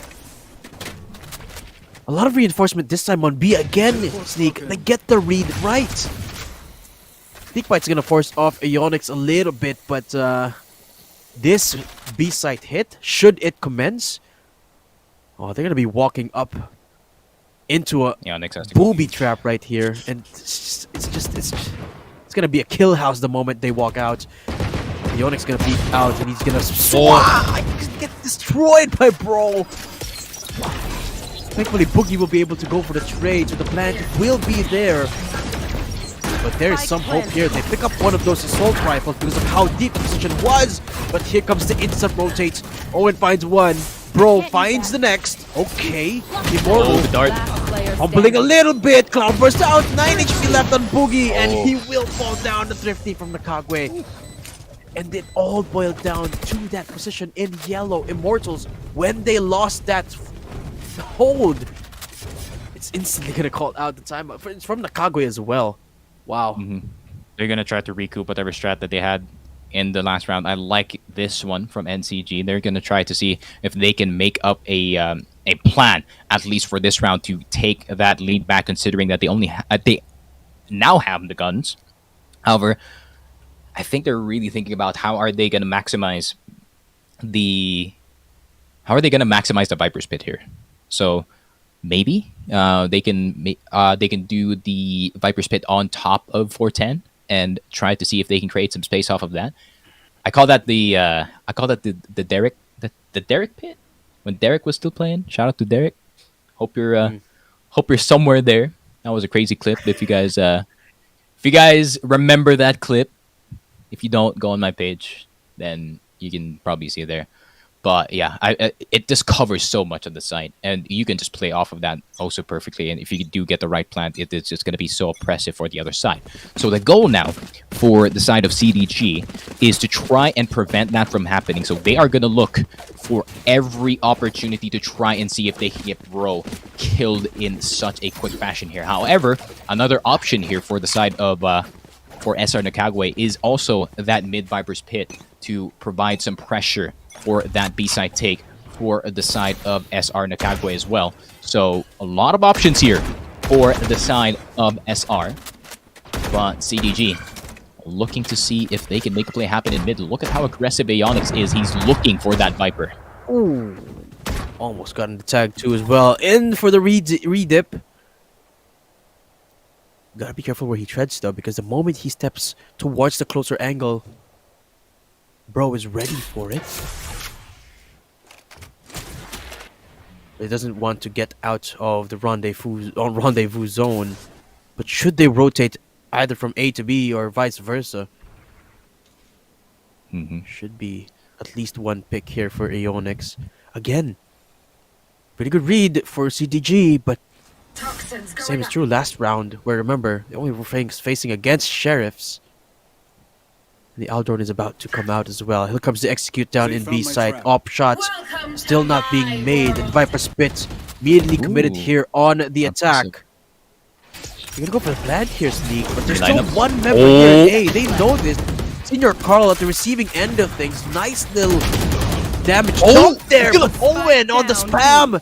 Senior Carl gets weeded out. Up shot. Actually, the timing works out perfectly right there. Owen's so close, up close. He's gonna be able to find the spam onto Zin. Amadeus as well. And how are they making this happen with basically very little info? Oh, instant trigger out. The Startle Swarm as well. So so hard on this 2v3 post plant. At least they do get Owen, but so much closer than they might anticipate, and then 2766 falling down means that basically it's CDG that wins the round. 9-8 here, Sneak. What a clean retake. And the operator, they get to keep it too. Man, what a punish there by CDG. Not just that, as soon as they got that first spike punish, that first spike plant punish rather, that was just so much time getting wasted here for the side of the Kagwe, just trying to get that spike down, and that is exactly what CDG wanted. They wanted them to panic, they wanted them to make the wrong play. As Sun Tzu would say, you have to wait for your opponent to make a mistake. You don't want to be the ones trying to force yourselves in, and eventually you might be the one making the mistake. But 9-8, man, perfectly played, and look at the ultimates for CDG. They can cause a very, very big rift in the economy of SR Nakagwe here. Opportunity presents itself, but can CDG capitalize? We are just gonna have to wait and see in this execute attempt from the side of SR Nakagwe. No one is going to use their ult just yet. I think they're going to reserve it, possibly for the end game here, if CDG is going to be really, really smart about it. But they 0 point, rather. The null command is going to come through. 0 point is going to eventually come. So they know that Boogie is definitely on towards that Raptors side. However, can they do enough to just secure this one? Hunter's Fury is gonna go down, so they might get one numbers advantage already to the side of CDG, and that hits two people. So many people. That could be information for the side of CDG. Unfortunately, that was a bad dash towards the backside of the Raptors, and Senior Carl is gonna get Amadeus, who already popped the 0 point, so he can be res, but Senior Carl is on the prowl, and he does see he's gonna get spotted here by Owen. Owen, does he know that there's gonna be a Viper in the corner? Oh, bro is in the corner. He does get the shot, and it is only gonna be Ionix. Ionix, you're gonna have to have a Herculean effort here to get the round back, and it is gonna be Nakagwe still fighting tooth and nail in this Icebox game. Yeah, a little bit messy there on the retake there for CDG. Could have waited for all of the rotates to come in before activating the null command.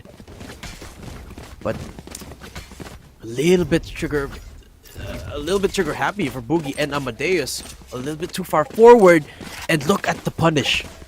He committed 2 of those ults, but the bigger thing is, look at their eco. It's completely gone for Immortals. So they're risking playing against double digits here, which is an absolute pressure point here. CDG actually immediately commit to the Viper's pit, and the Blades pick up 1 kill, so they're still in this round. But definitely still in the round, but unfortunately they do lose the Viper really early on in this one. That could be bad news. Hunter's Fury is gonna be popped. However, I don't think that could be full value of the Hunter's Fury. Look at Amadeus. Look at Amadeus, Adam. He is gonna get the kill on the Batman. Is he gonna get the second one? No, he's gonna get punished. And look at the amount of kills flying across the screen. All of a sudden, CDG's on top. 2766. It's all up to you, my friend. It's all up to you. It's all up to the Soba to save the day for SR Nakagwe. And all of a sudden, the tides have turned, the ultimates fly, and is it gonna be CDG securing the double digits in the round? And it is gonna be Owen, the nail in the coffin in that round as well. 9 and 10, CDG on the verge. Right here. Just on the No verge, way. not yet on the win. No way they Let's won chill that out. round, Sneak. I am dumbfounded, man. Jesus, this game is... No way! This game's a banger. Boogie, an absolute hero. That kill, just that one kill is, huge impact into the round. Immediately stops Nakagwe at their tracks. Get out of And my pivots way. the round into their way. And Amadeus, of course, as well. How did he find that spot? Just a frenzy. He finds so much, and Ionix swats Zind out of the sky. What is this game? Oh my god. My heart is beating so fast, oh my lord. Oh Me my too. god, I'm holding my Batman. chest as I'm talking. Batman has an ult though. Good news. But does the Sova have a lineup for You this? should run. I like that Abad is not putting it in a very common spot. He's putting it somewhere where it is kind of impossible for the Sova to at least try and estimate a shock dart towards that one. And Ionix has to run himself out of there, man. He needs to reserve his life. He's gonna get detained, but he's chilling. Oh, what a nasty lineup there. Boogie punishing Senior Carl as well. What One enemy the remaining. heck is this? Oh CDG my god. looking for the flawless, and they get it too. Oh, such phenomenal showing here for CDG. A second with a resurgence of confidence. And I'm all for my it here, God. Sneak. It's so clean too. I mean, you could see the setup for Nakagwe, but the moment the spike goes down, CDG, they strike without hesitation. And nobody fell down as well. It's as clean as it could get. And Nakagwe, I don't think Nakagwe's got any timeouts left, so they're just going in here like over and over again. Not a lot of breathing room at all. Not a lot of firepower what a either. wall They bang. get the tag as well. What? Ionix is on demon time right now, honestly. What is this kid doing? What is this kid made of? Jesus. Okay, of course, Ionix pulls out the headhunter and gets a casual little headshot. Of course. But fact of the matter is Did he get Nakagwe hit? down one member as well. So did he get 4v4 with Boogie up close. They don't know. They don't know Be about Boogie, aware I of think. this. Yeah. And I think they've already used up the recon bolts as well Oh, they don't have the Sova anymore, rather. So they don't know that there's two Amadeus needs to people be first contact so here. close. Yeah. First swing, Batman will be able to win. Amadeus comes out, swinging, gets out two. Spike way out in the open. Gets a 3K. Fragment comes out, and CDG Screen down. at the cusp of match point. All down to Bro, and he will not be able to save the round. CDG 12 to 9, looking to take down Nakagwe. Alright. This is the challenge now. Adam. Can they close it out? This Can they? could be them winning, but at the same time, one of the hardest things about esports is closing a game out.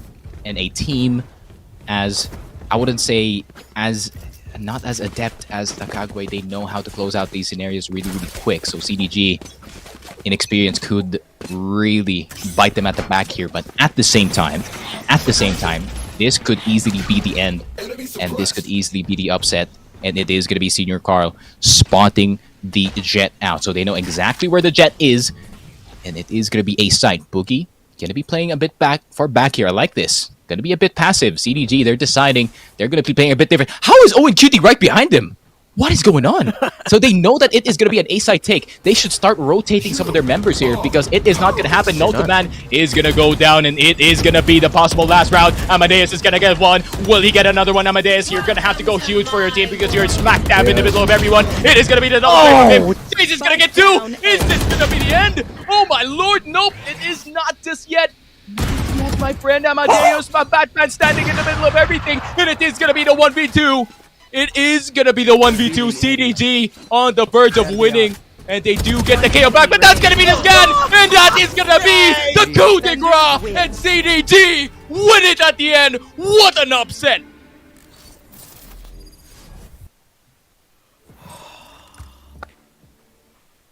Chase with a banger end cam froze. for that game. My cam froze.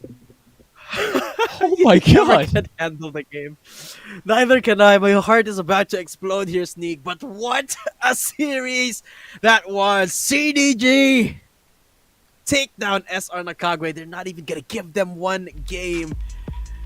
And the reason why they weren't rotating towards that A side is because of the Batman effect. You always leave a Batman for the lurk.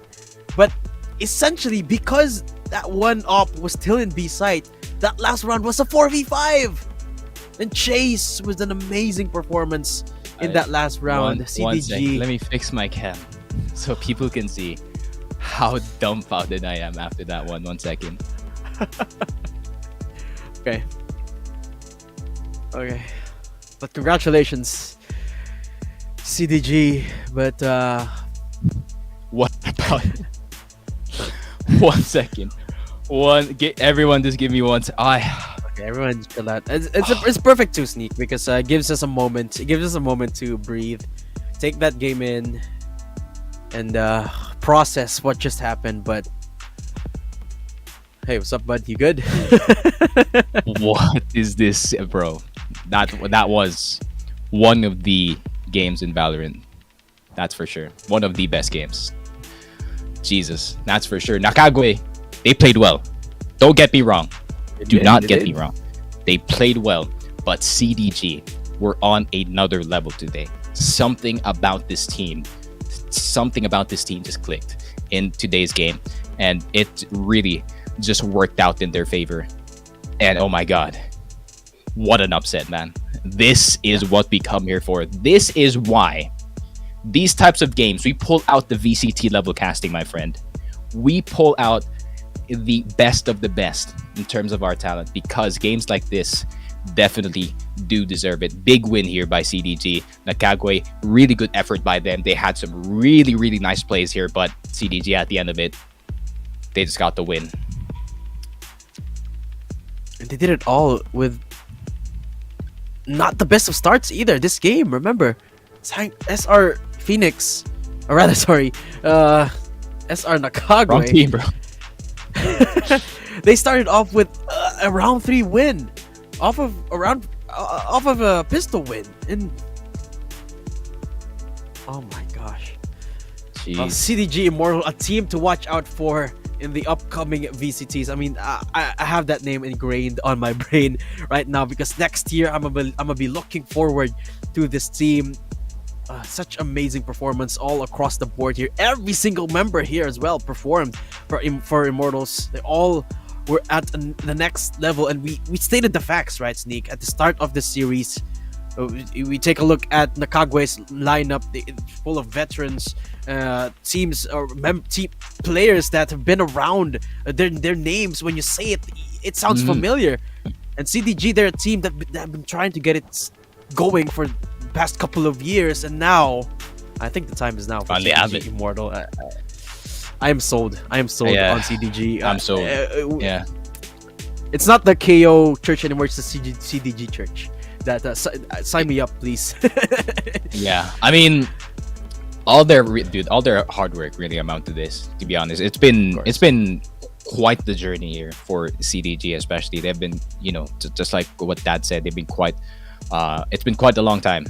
They've been a team. So after everything, they finally get a big win. Not just that, they get a win off on one of the best teams in the bracket. Not just that, I think this is the best team in the bracket as well as of the moment. I mean, this team had Batman, Zin, Senior, Carl, 2766, and if I'm not mistaken, that's Mid Matters, man, on the top of it. So this is not a joke of a team at all, but CDG, man. Owen, Aeonix, everyone. Amadeus as well.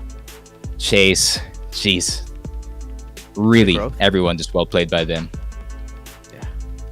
Can't wait to see what they have up next and in the next year of VCT. But of course, that's it for our matches for the day, folks. We do still have the playoffs upcoming, so we will see more of CDG Immortals next week. But before we close off the night, we'd like to announce the next winner of our giveaway. They will be winning Kalaro merch, and congratulations to Harvey Soriano. Congratulations on winning Kalaro merch.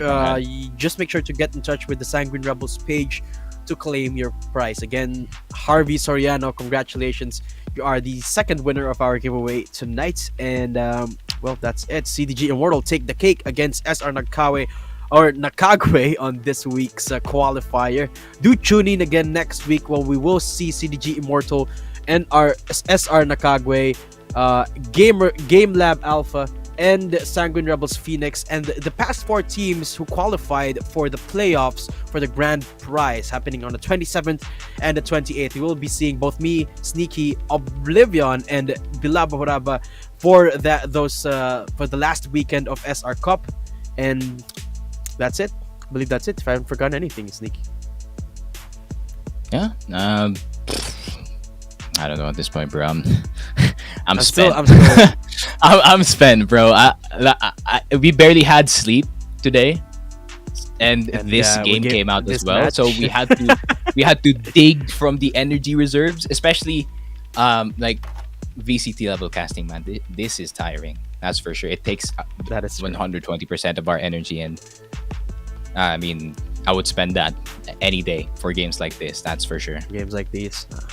Absolutely. Well, thanks so much for joining us for these banger games, folks. There will be more next week. I know it's unbelievable, but there are gonna be more next week. But until then, this is Datum and Sneaky Frog saying good night and see you again next week. Bye-bye.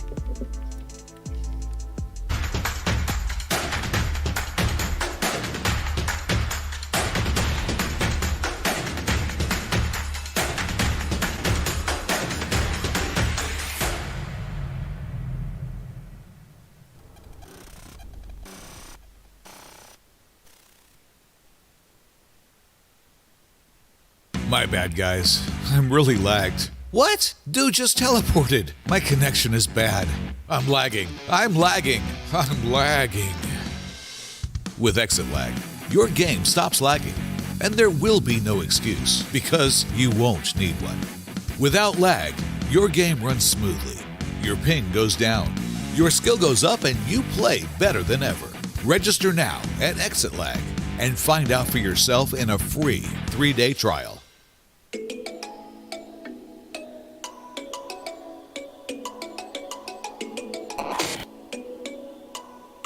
Kalaro is a super app that's meant to be a central hub for the whole esports community. It is a tournament organizing platform that creates an arena, a playground, to help every gamer enhance their skills. Organizers may stage multiple tournaments with the aid of technology. The more tournaments there are, the more chances the gamer will have to practice and improve their skills. By creating an account, users are able to connect and build network to keep tabs on the latest boss in the industry. You may scan or check out relevant content housed on feeds of different enthusiasts and members of the community.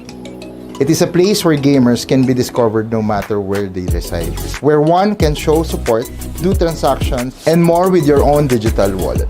Brand and sponsors are also invited to show their support as we create a space to nurture the culture of camaraderie and sportsmanship, and even give a chance for business relations to prosper.